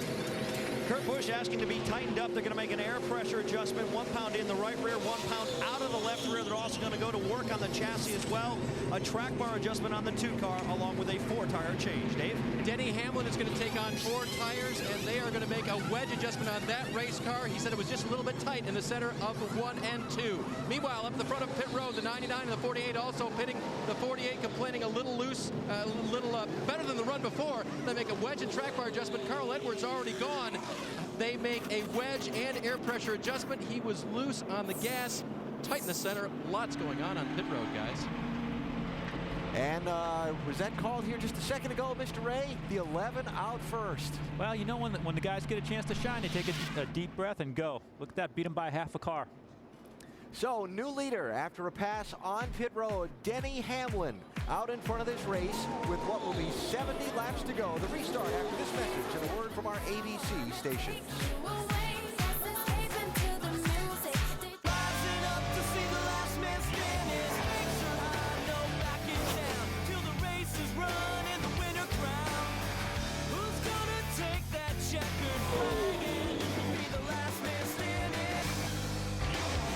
Caution number 6 on the day for debris on the back straightaway here at Atlanta Motor Speedway. Safety crews have been very busy picking up pieces and parts of these cars. How close was the race off of pit road a moment ago? Denny Hamlin and Matt Kenseth 0.6 of a second, and Hamlin will lead for the first time since Talladega. And let's listen into Denny Hamlin's radio. This is nowhere near a fuel window here. Green light, go like hell. 10-4. They're going to go here with these. They're going to have to make a pit stop, I guess, with about 15 laps to go. Well, they can go that far, but that's going to be the trick right here. We'll get into that. The strategy is going to be quite interesting going to the end of the race. Looks like Denny Hamlin spun the wheels just a little bit on that start. Let's Jeff Burton now get the lead, at least going into turn 1 and try to get back on the lead lap. Now Hamlin fights back on the outside. Matt Kenseth, Kurt Busch in tow. Then Edwards and Jeff Gordon 4th and 5th. Prior to that caution coming out, the 24 car of Jeff Gordon was the fastest car on the racetrack. Got a ton of smoke coming out of Jeff Burton's car. Car bouncing a lot, almost like a shock was broken or something there. Yeah, there's something wrong with Jeff Burton's car right there. I don't know what that was.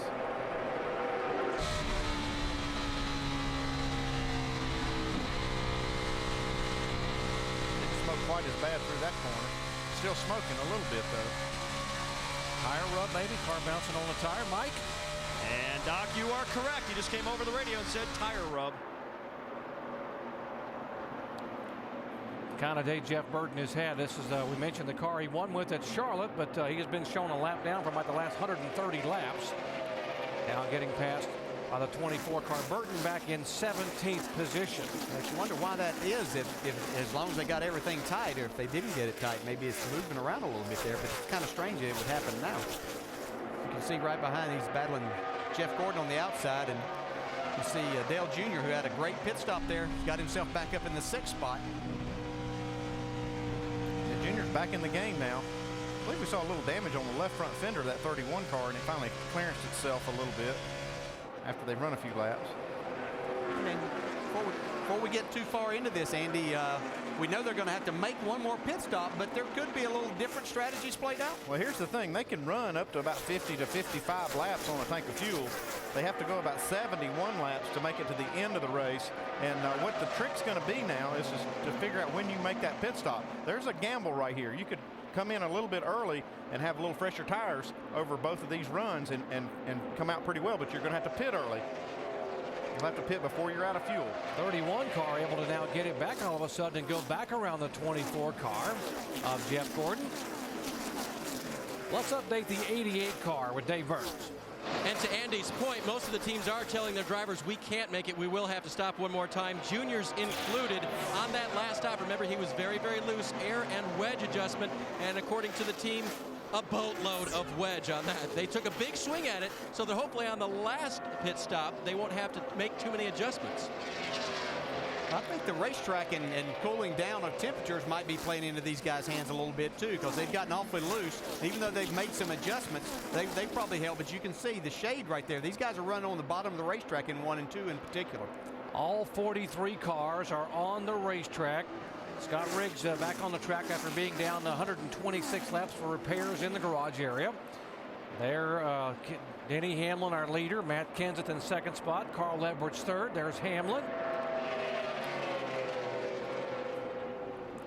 Guys, a lot's going to change here in these final 60 laps. You guys commented on it in Countdown, how much this racetrack changes in the final 50. Yeah, Ray and I are down here talking about this right now. I mean, I can't remember ever coming to Atlanta, Jerry and guys, that this track has not tightened up as the sun goes down. So I expect these loose race cars to get better and better as it goes on. Yeah, and as DJ pointed out, you've got that shade. It's bringing the track temperature down, and the track is getting black. This tire is softer. It's taking rubber, and the guys with the looser cars are going to be picking up speed. You love coming to Atlanta Motor Speedway. 2 of the last 3 races we've run here, the leader with 10 laps to go hasn't won the race because things get a little hairy here toward the end. Oh, yeah, as Alan Bestwick likes to say, don't go anywhere. Things are going to change here. We have no idea what's going to happen. We see Kyle Busch on the bottom of the racetrack here trying to make up some time as he goes around Jeff Gordon. Juan Pablo Montoya, who's had a fantastic day right behind this group. Kyle Busch with that Halloween paint job. His entire chase has been rather frightening. He, after dominating the regular season with 8 wins and over 1,600 laps led.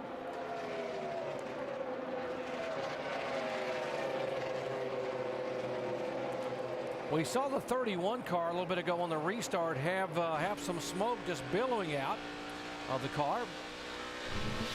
We mentioned he might have had some contact. Let's see if we can see what happened.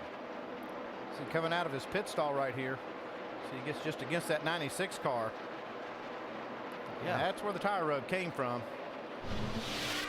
It's like he's kind of fixed himself now, so it's okay. But you had to wonder if they didn't make a mistake on pit road. A little contact there, but looks like everything's okay with Jeff Burton. He's just wishing they would have another caution now so he could get that free pass and back on the lead lap. 88 car now reeling in the 2 of Kurt Busch that it would be for 4th spot. Now, this is a nice comeback by Junior in this race team. They were pretty frustrated just over 100 laps ago with that race car. This would be a perfect team for a candidate to gamble here because there were 70 laps, 71 laps to go when they last pitted.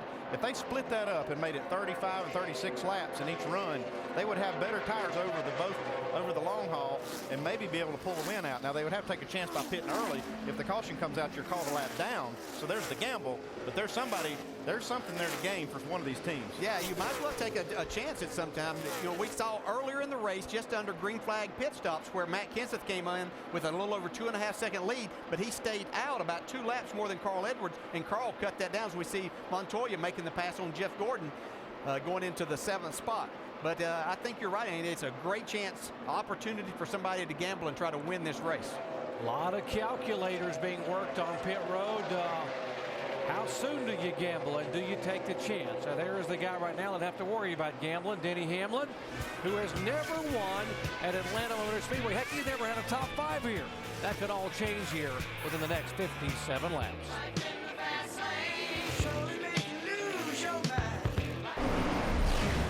Take a look at our sprint monster moment. Could be a monster day in the championship for Jimmy Johnson. Qualifying rained out. Field lined up according to points. So Jimmy started on pole. but made a little bit of a mistake. Oh, way too hot coming out pit road. Gets a penalty on pit road. Too hot coming in. Goes 1 lap down.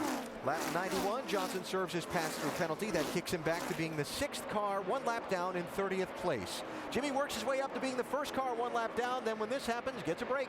Excellent job, especially being prepared on pit road. Casey King gets loose, has an accident. It leaves Jimmy Johnson as the lucky dog. He gets back on the lead lap. And for more monster moments, check out NASCAR Sprint Cup Mobile.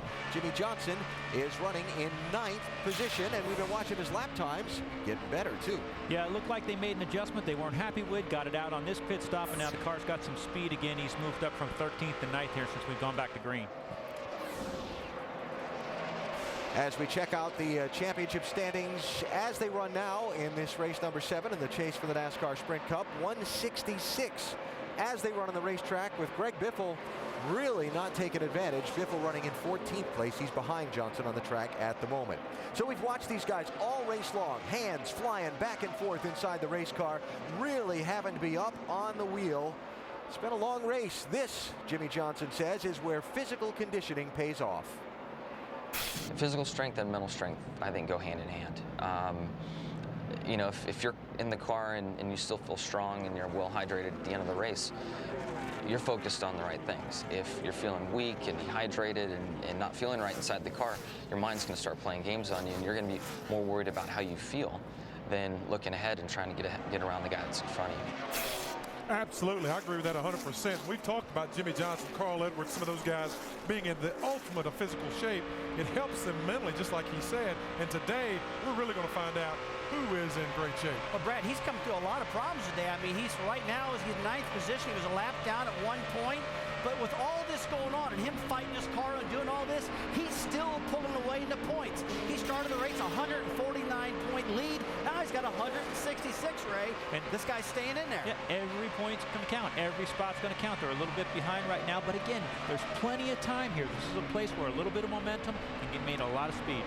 And plenty of time, being 48 laps to go. And Doc, Andy, and DJ still looking ahead to see what might happen where pit strategy is concerned. We were just thinking about up here, Alan, and I know that my crew chief standing beside me, Andy Peacher, would like to gamble big time. Now, if you're this guy, would you gamble or would you stay put? No, he's the guy that's out front. The guys that would gamble, yeah, I mean, the 11 car would be in a good position to do that. But, you know, you want to run about 35, 36 laps here and make a pit stop. And then if you're the leader in pit, a lot of guys will come behind you. But you see some of these guys like Kirk Busch, Dale Earnhardt Jr., even Juan Montoya, some of those guys are in a perfect position to roll the dice on this deal. Dave? And we're monitoring the 11 of Denny Hamlin just to see, wow, is that 99 loose as you see him going through the corner. And he said he wants it freed up just a little bit. I just listened to Carl a minute ago. Anyhow, the 11 car, we'll monitor him for his fuel stop. Talked to Mike Ford this morning about racing this chase. He said we treat it like the rest of the year, and I'd do that if I was running first in the chase or 11. He said we've got to make sure that we don't make this an adrenaline time of year. Other sports operate on adrenaline. Racing is methodical, and that's just the way they've approached the race today. Small adjustments all day long. They've got their car right near the end of this thing. Now they just need to make the right call on this final pit stop. Dave, all of these drivers have their hands full right now, even the leader. And watch Carl Edwards a moment ago. Wow, was he skating on the bottom of the racetrack? Yeah, skating. I think that's putting it mildly, Doc. Man, watch him work this race car. I mean, this is 170, 75 miles per hour trying to get through and off the corner. Down on the apron, car sideways. Just incredible. He's not the only one doing it. He's given us more shots today of doing it, but all of these guys are really driving the wheels off these things, and they have to be in incredible shape to withstand this. This is a long, long afternoon, and these guys are doing a terrific job. Talk about being the last man standing. You got to be the last one able to stand up when you get out of the race car, because these guys are taking a beating here. Inside of 50 to go. Who will it be? Who can hang on? We'll find out when we come back. If you are what you say you are. Welcome back to the Atlanta Motor Speedway, where Denny Hamlin continues to lead late in this race. Mike Ford is a crew chief. Mike, when do you stop, and can you improve this race car? Yeah, we watched it all day. The guys that are out front seem to be able to pull away, and clean air is so important here in Atlanta. So we knew if we could creep our way to the front and get some fresh air, that we had a car that could win this race. And these guys did an excellent job beating the 17 out on that last pit stop.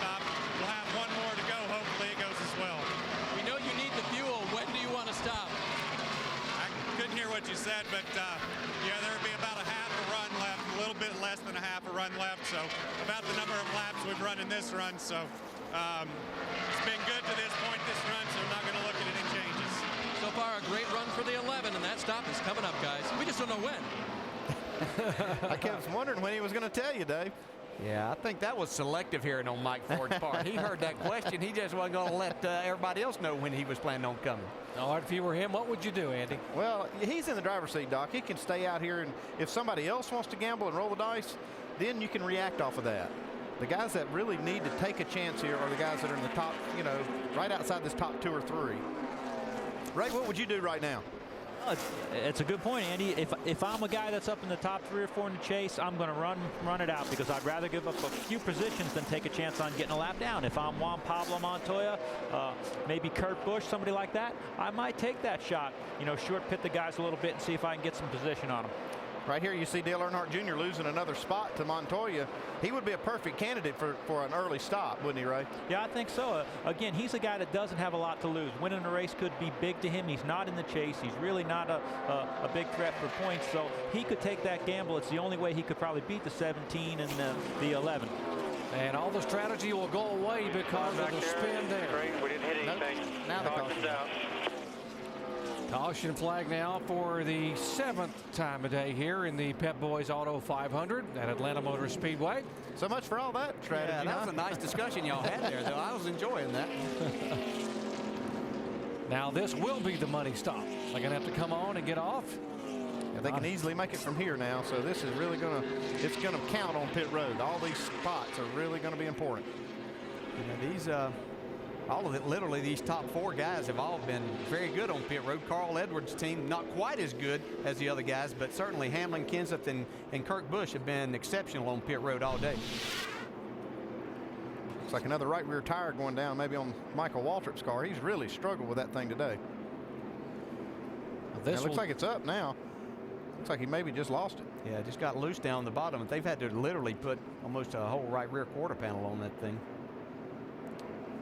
This will give the 31 car, Jeff Burton, the free pass to get back on the lead lap. Jeff ran hard through that segment there to keep in that position and get himself back on the lead lap and see if he can make up a few more spots, get a few more points. Well, the 17 guys have been good on pit road. The 11 guys able to get that launch off of pit road a moment ago by 0.6 of a second. Who's it going to be? Hard to bet against that 17 team. They've done such a good job consistently. Here they come.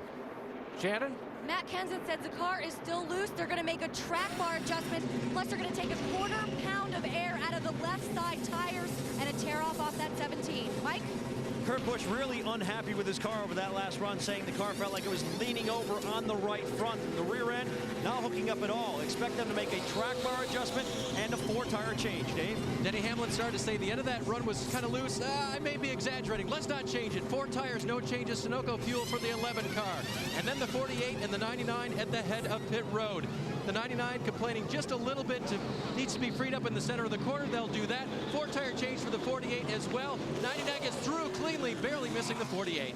Contact, though, with the 88 car involved coming off, and it'll be Hamlin the first, barely getting out in front of Kenseth. Then Kurt Busch. Montoya gains a spot. Edwards will back 2. Harvick up 3. Yeah, there's a lot of contact here with the 99 and the 88. The 2. Oh, Dale Jr. gets it on both sides. Looks like they got all the room in the world here at this racetrack, but they always seem to come together right here. Wow. What should be the final pit stop, and now the final 35 laps. Should be a heck of a shootout here at Atlanta.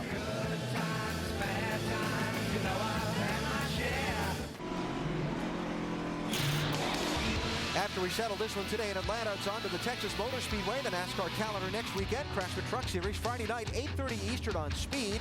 Then Saturday, our coverage of the NASCAR Nationwide Series. ESPN 2, 3 Eastern time from Texas. And the Dickies 500 for the NASCAR Sprint Cup Series, 3 Eastern next Sunday on ABC.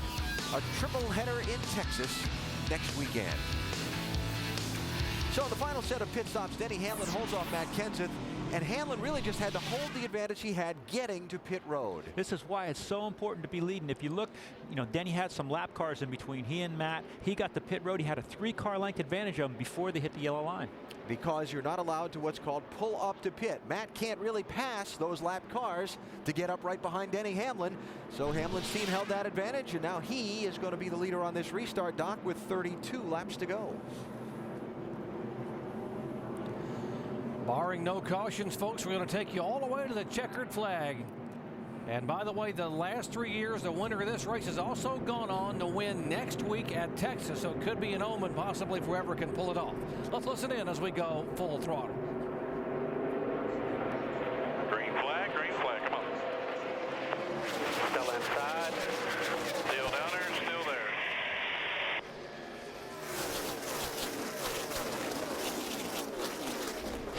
Still there. Inside. Clear.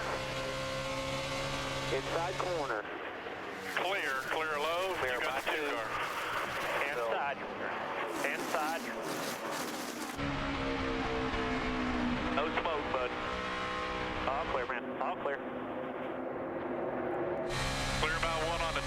Slow car Clear, down, all low clear. 55. Slow car ahead on the bottom.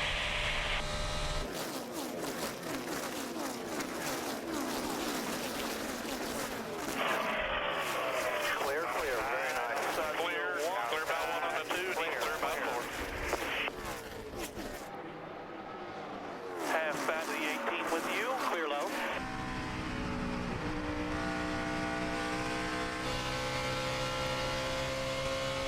Juan Pablo Montoya trying to move in now on the 4th position of Carl Edwards. They were 3 wide a moment ago with 30 laps to go at Atlanta. He knows it's time to go, and he is up on that steering wheel. Yeah, there's no holding back now. These guys have to get everything that they can. You see Carl Edwards there after that contact on pit road, trying to make his way back towards the front. Dave? An interesting radio chatter before they went back to green was both the 99 and the 88. They were both looking at each other's cars, giving some input on the little contact they had, and both reasoned that they should both continue without heading down back down pit road. So far, it looks like a good choice. Carl trying to go to the high side of Kurt Busch here. Denny Hamlin the leader, Kenseth, then Kurt Busch, Edwards, Montoya the top 5, Kyle Busch, Earnhardt Jr. back in 7th spot. Yeah, Kurt's down on the bottom here. He's going to make Carl learn this the tough way. Carl likes to run on the bottom for these first 8 or 10 laps. Now he's going to might get that run to the inside. See if he can make the pass. They go down into turn 1 here. He's able to clear him by a little. Kurt's going to come back on the outside with a run, but I believe Carl's got enough room there for this pass. Carl needs to get up there and win this race to gain points in this championship chase, and he knows it, so he's just still trying to get every spot possible. Teammates battling here. Jeff Gordon trying to go underneath the 48 car. Caution debris on the racetrack. Down in turn 1 in the groove, and the NASCAR spotter, so we got to put the yellow out to go pick it up. Right. Wow, here another problem with the 55 car. Debris keeps falling off of this thing. Yeah, they tried to tape a rear quarter panel on this car and a right rear quarter window too. Looks like part of it's missing there, so just a long, tough day for Michael Waltrip. Denny Hamlin really didn't want to see his cars. He jumped out to a nice little lead on these guys after that restart. He got a huge lead on these guys. At the very first lap, Brian Newman was able to get in front of Denny Hamlin, and I thought that was going to hold him up a little bit, but Denny Hamlin just motored on by and pulled about 2 seconds on those guys. Yeah, there we see the debris. Andy, you mentioned early on, these guys said if they ran 4 or 5 laps, they'd be in to get tires. What are they going to do? Well, we'll see right here. I don't think they'll pit. I don't think the first 10 cars will, but you'll see some of the guys in the second half of this lead lap group may come down and get tires. At least the guys at the back of it will. 12 car will get the free pass there. Ryan Newman won the truck race here yesterday. Matt Kenseth was faking like he was coming. There's a few of them coming down here. Montoya comes in. 24, 29, Harvick is there. Here is Jeff Gordon also in the pits. Let's go down to the 42 pits. Jamie. And Jeff Gordon comes in 9th. He said huge improvement after that last stop. They made a wedge adjustment. No adjustments this time. 4 tires. Mike? Juan Pablo Montoya real happy with the race car, asking for no changes, but wants fresh rubber. They'll take on 4 tires and a little bit of fuel. No changes on Montoya's car. Oh, contact on pit road, though. Heavy damage. Oh, my heavens. Juan Pablo Montoya. Look at him just hold that left hand. Lane, I stayed in one lane. They ripped the entire front end off this 42 car. It's a really, really tough break for these guys. Clint Boyer, who was a lap down, in 18th position coming by as the 42 was pulling out of his pits. Yeah, and the reason the lap down car can be on pit road this first time, NASCAR called a quickie caution. Oh, wow. That's just too bad. They had such a good run, worked hard all day to get in position. And this is actually great strategy, making this pit stop from where he was.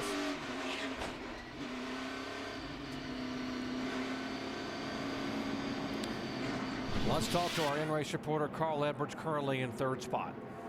Carl, Dale Jarrett, the ESPN. You got it? Clear. All right, we've seen you battle all day. Have you got enough to get up there and take the lead away from Hamlin? Man, I don't know. That car's fast, but tell you what, I'm having fun. That last run was a little more fun than the ones before. It's cool to be able to pass people. So you guys made a good call, and man, I hope we can get up there. What do we got, 24 laps or something? That should be a good little Saturday night race. Yeah, we've seen the guys get out front with that clean air. Is it that important that you be out there and have that clean air, Carl? Yeah, it really seems like, especially in the long run, you know, because it's real hard to get a run on somebody. So on a short run here, it looks like you can kind of race pretty hard. So that's what we'll do right now and we'll see if we can get that clean air. All right, good luck. Thanks. Working on the 42 car after the damage on pit road, trying to get that nose put back on. Clint Boyer's also in the pits trying to see if they can fix his car from where they got some of that damage on the left side.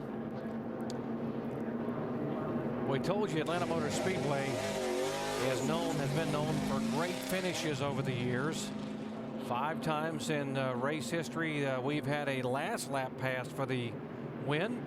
2 of the last 3 races here, the driver who was leading with 10 laps to go did not win the race. They saw some more debris, so they've waved off the restart here for 1 more lap. It's going to be interesting to see. This looks like a 3-car race, and I believe any one of those first 3 can win. Kurt Busch has had a great day. Don't know that he's shown the speed in the shorter runs other than the one time that he got out front, but he's back in traffic. Doesn't seem like he has the car. We see Kyle Busch back there in 5th. Right behind his brother. Be interesting to see exactly what he can do, but Denny Hamlin's our leader right now. Dave? And he needs to nail this restart. Remember, he spun the tires on one earlier, and don't forget last year he was the restart leader with 4 to go when water in the fuel caused his engine to stumble and he got taken out from behind. It was the worst kind of luck, Denny said, because we couldn't even adjust or plan for that or strategize for that. It just happened. So he wants this restart to happen and happen now and happen well for Hamlin. Let's check in on the 17, Shannon. Down here with Chip Bolin, crew chief for Matt Kenseth. I just heard Matt come over the radio and say he thinks his car is going to be good on the long runs. Do you have enough laps to catch that 11? There's definitely enough laps left there. It's just got the guys that are restarting 10th with tires, if we're able to get far enough ahead of them that they can't catch us but still get around the 11. All right, great run for this 17 team today. They definitely need this with the way that their chase has been so far. Doc? Thanks, Shannon. We might update the 83 Brian Vickers 1-lap penalty for pitting out of the box here on this latest pit stop under caution number 8. It's going to be very important for these guys to jump on Denny Hamlin early.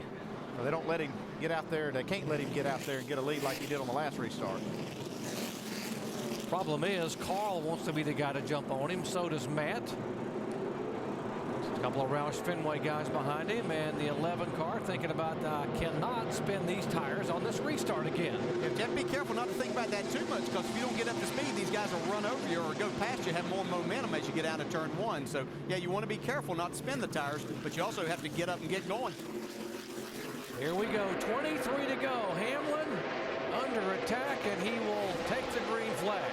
He slipped those rear tires just a little bit on that initial go.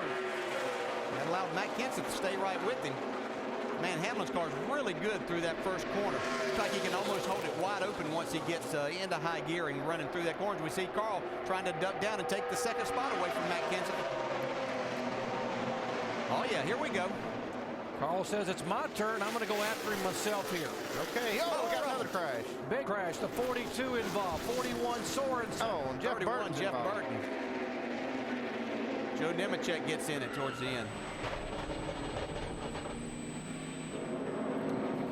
Wow.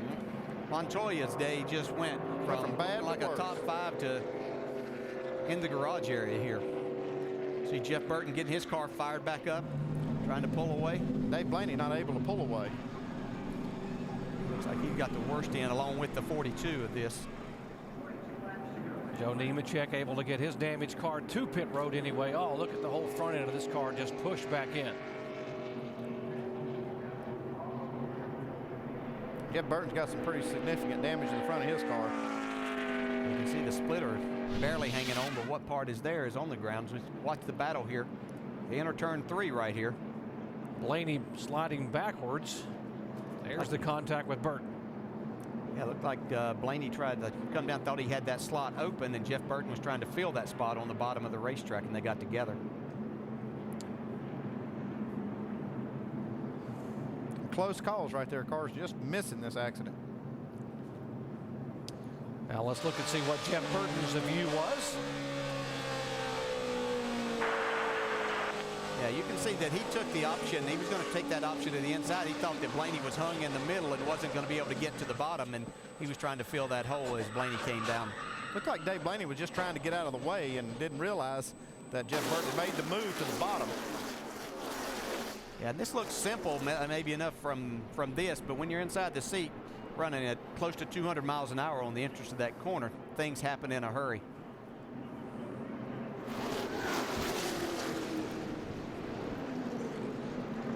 We'd gone a little over 300 laps and not really had a significant accident here today, or at least nothing with more than one car involved, and all of a sudden get a lot of them torn up. Juan Pablo Montoya now climbing out after having this car in the top 6 for the last 65 laps. Been in the top 10 most of the day. Yeah, very frustrating time. You run well all day and work hard and then have an incident on pit road, and that's what puts you in the position to be involved in this accident. Dave Blaney was hoping to celebrate his 300th career start with a little better finish than he got here. Here's the 41 car, Sorensen, the home state boy from Peachtree City, Georgia. His car headed back to the garage, making repairs now on the 31. They've got a lot of damage here they got to fix. It's just such a disappointment for Juan Montoya. Man, what a great race he'd run. Just a victim, really. Juan's a pretty fiery individual, very, very emotional. I was around him in open wheel for a number of years, and he is intense in the car, and he just waved off our cameras and wanted to get collect his thoughts and didn't want to talk right now. Sometimes that's for the best. Yeah, you can understand his frustration right now.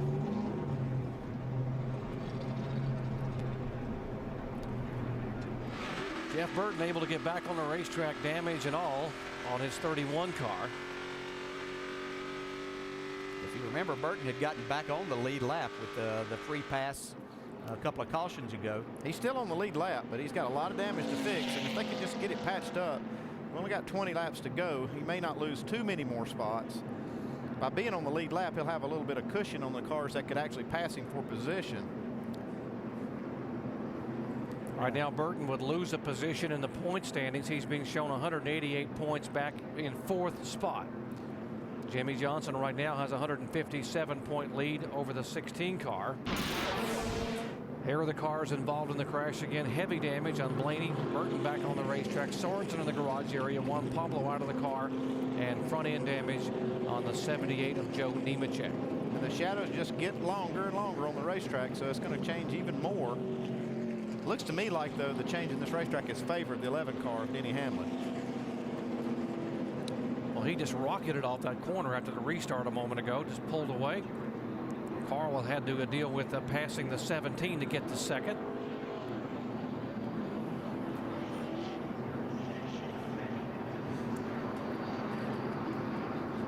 And don't see any takers among most of the lead lap cars here as we work the 9th caution flag of this race, the 7th in the chase for the NASCAR Sprint Cup.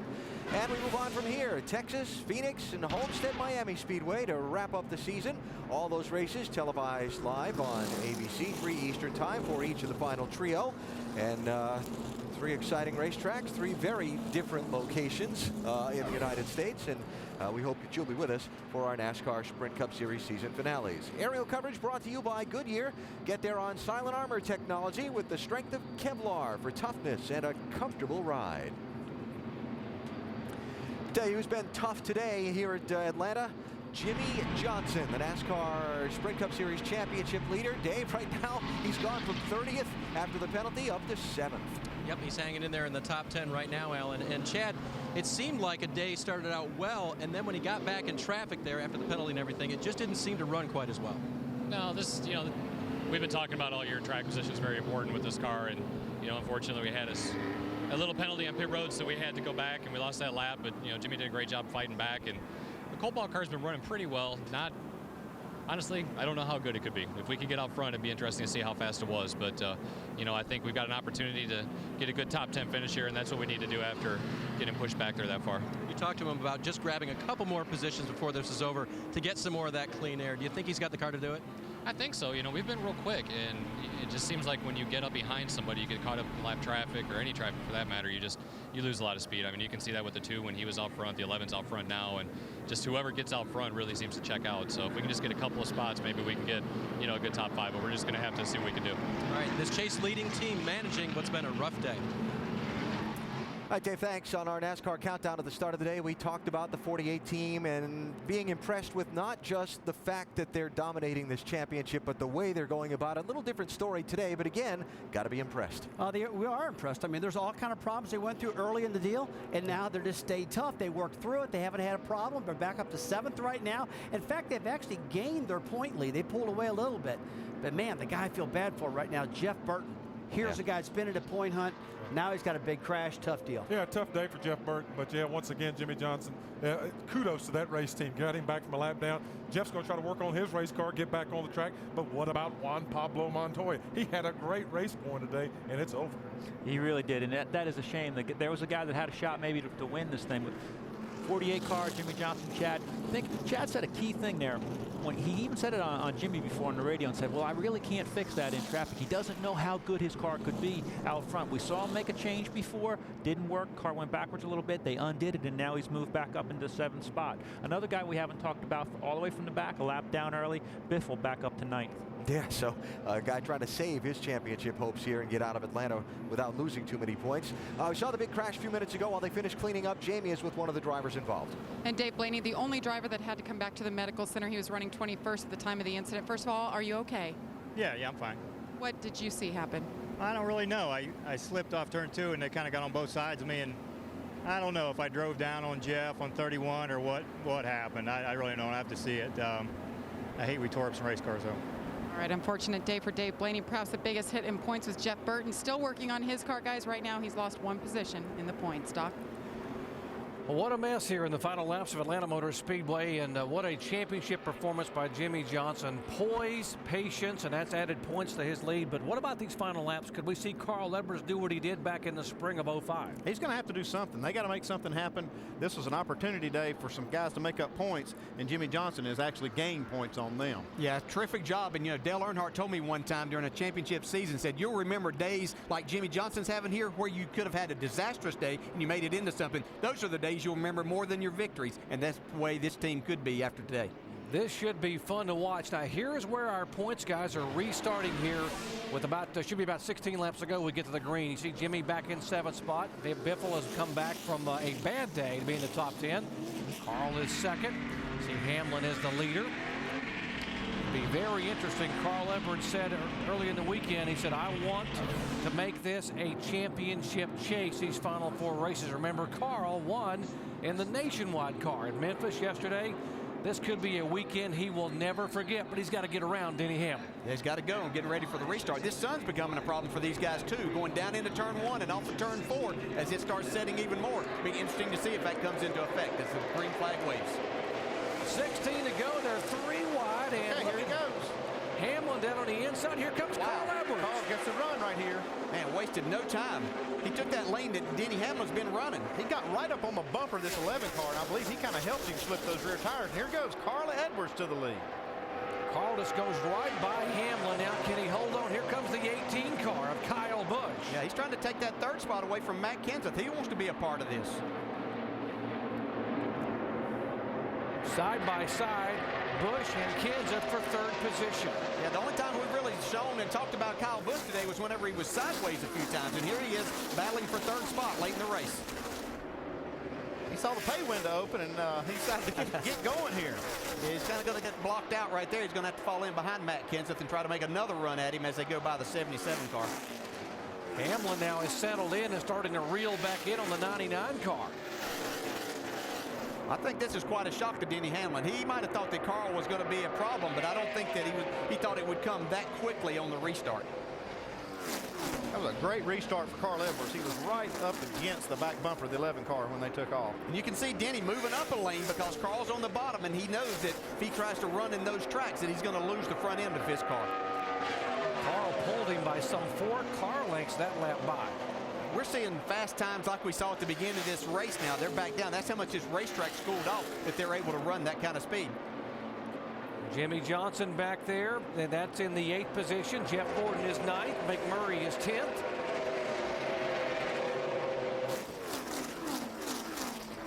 Caution. Turn 2 in the groove. Just look for it over there. Couldn't have said it better myself. Debris over in turn 2, so that'll bring out caution for the 10th time today. Yeah, we'll see. Here we go again. What Denny Hamlin can do on a restart behind Carl Edwards. There's your debris. Right in the middle of the race. Well, no, that's actually down off, but I think it's just rolled down. It was up in the racing groove, and then since they've quit running, it's moved down off the track, but it's something that they had to contend with before it rolled off. Let's watch that last restart. You see Carl was right up on the bumper of this 11. See, 11 car slips the tires just a little bit. Gives him just a little shot. Man, that was being up on the wheel and ready to go right there, standing on the gas.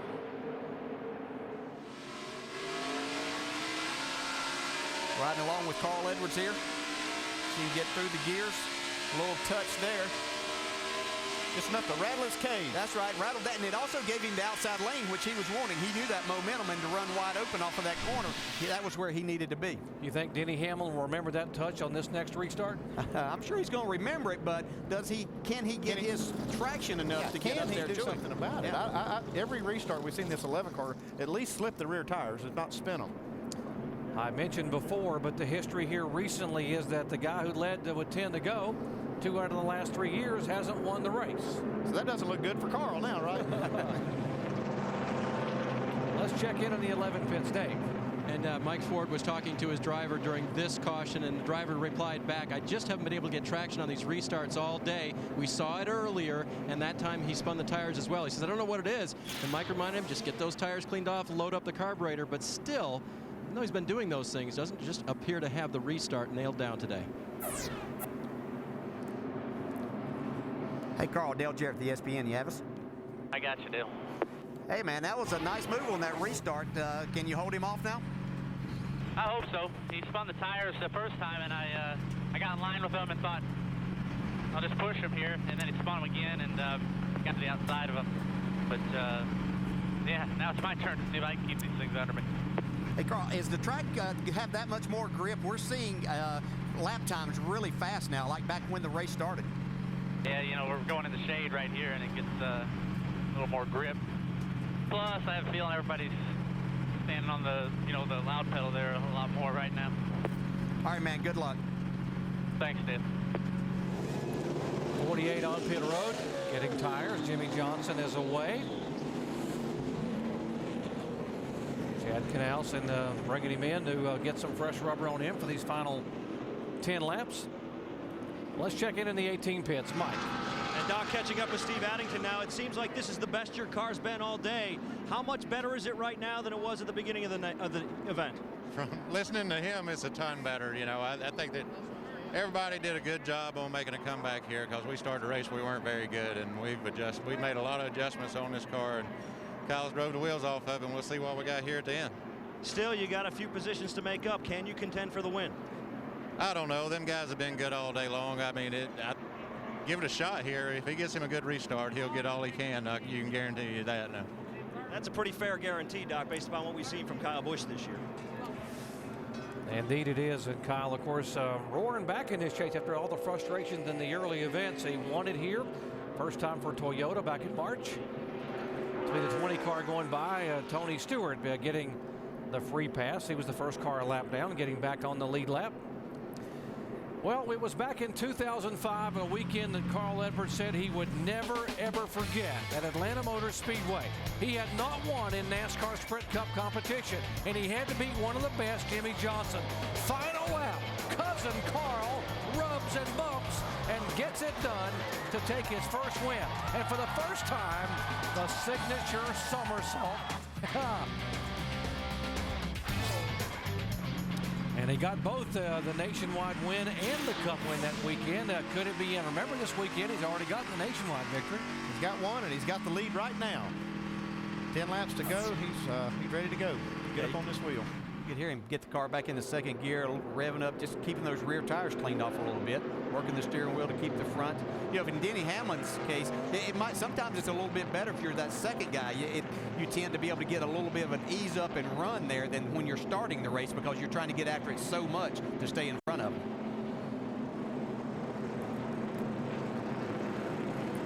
We're hearing a lot of the drivers radioing into their crews about how hard it is to see now as this sun continues to set and getting down into turn one. You really get down in there and literally can't see anything for about 400 or 500 feet.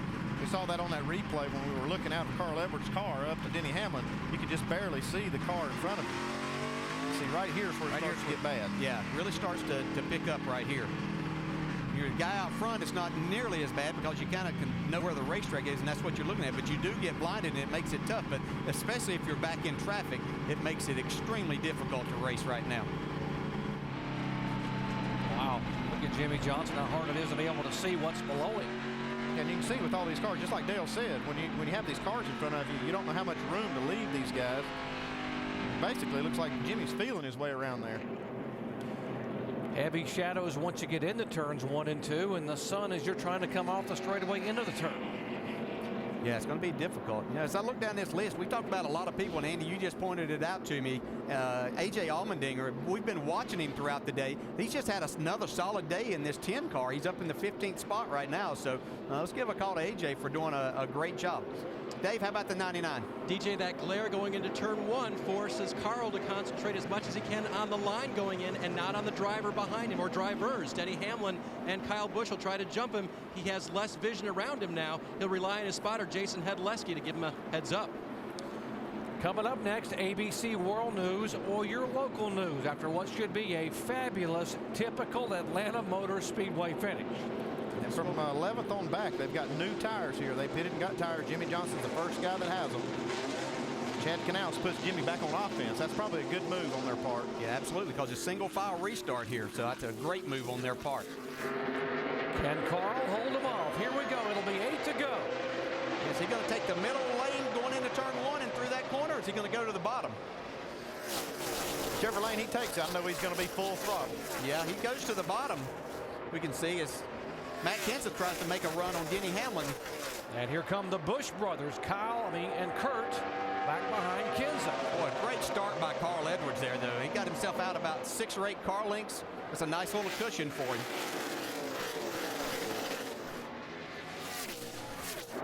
Brand new tires. Look at Jimmie Johnson. Oh, he goes to the outside of Truex. Just blows by. Let's see what he can do with his teammate, Jeff Gordon. He's coming, boys. Yeah, we talk about this race team and how good they are. Man, they make good calls, too. They get themselves in position. Great call by Chad Canals to come get 4 tires on this car. See, Split struggling. Earnhardt Jr., 6th position. Jimmy just able to go by him now. Yeah, he's got a sight set on Jeff Gordon there. These guys are going to try to make a top 5 finish out of this thing. And he has enough time to do that. He's in the 7th spot right now, right behind Jeff Gordon. Go get him, dude. 6 laps to go. Just remember when they were back in 30th after that penalty. And they were just some 90 points ahead. They had lost about 70 points because of going a lap down for a speeding on pit road penalty.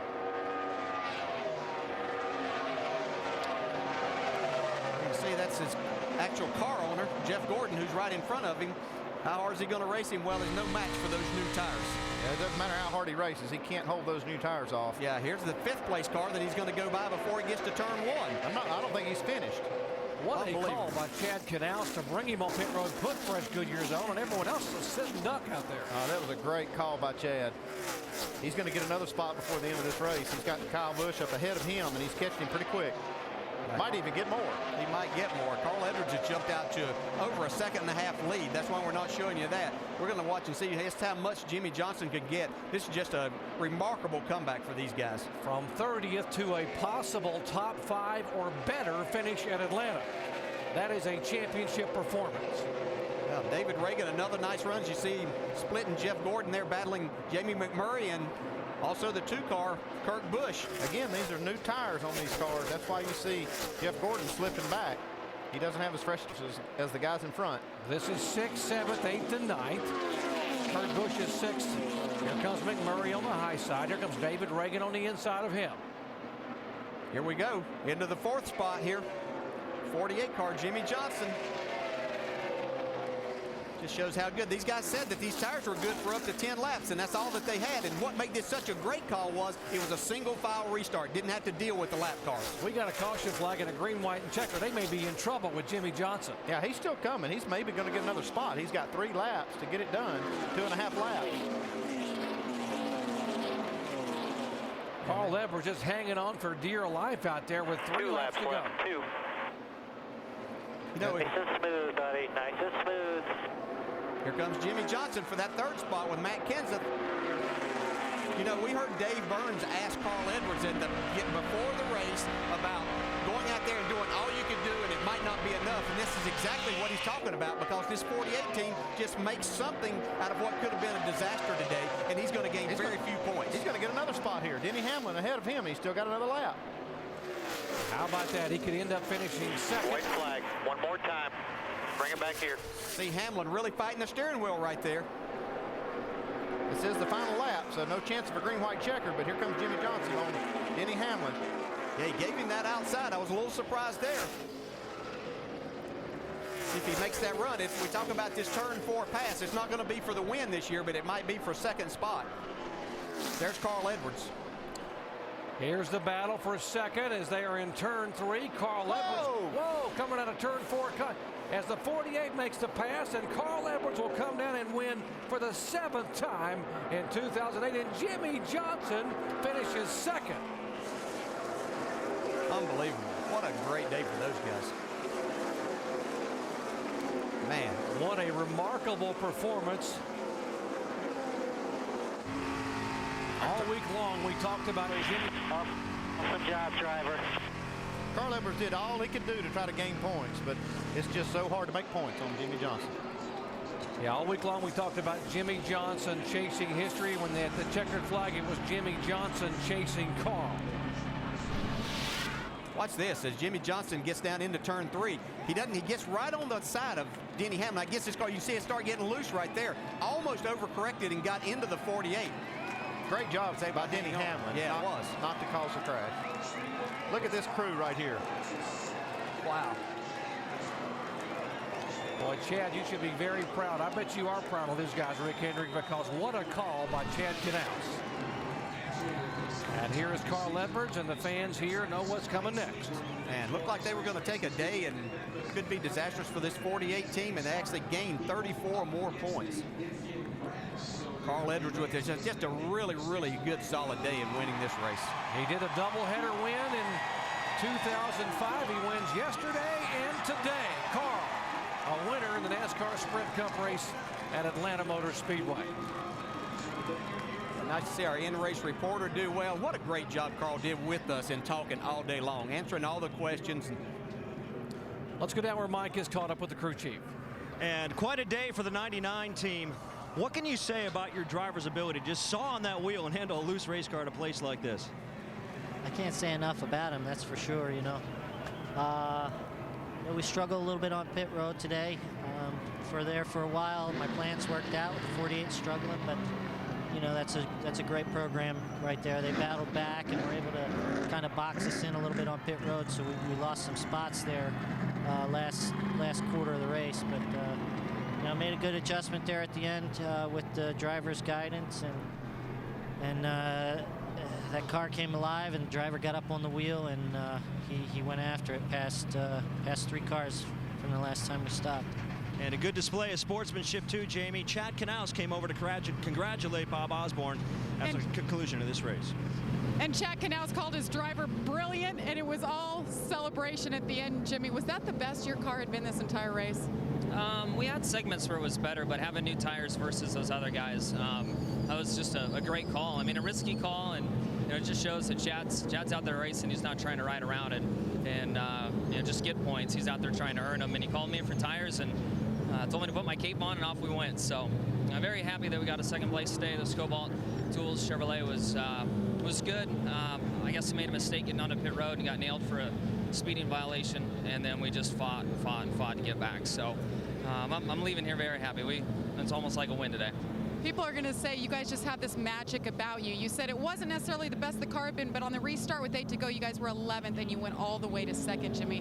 What was that like? It was fun. It was great passing all those guys, and I had to go down and thank Denny for not getting into me. I got to his outside going into 3, and I think it affected his car a little bit and got him loose. Unfortunately, didn't get me, so I had to thank him for that. But you know, this track has turned into like an oversized Darlington, and it's just a tough place to get a hold of.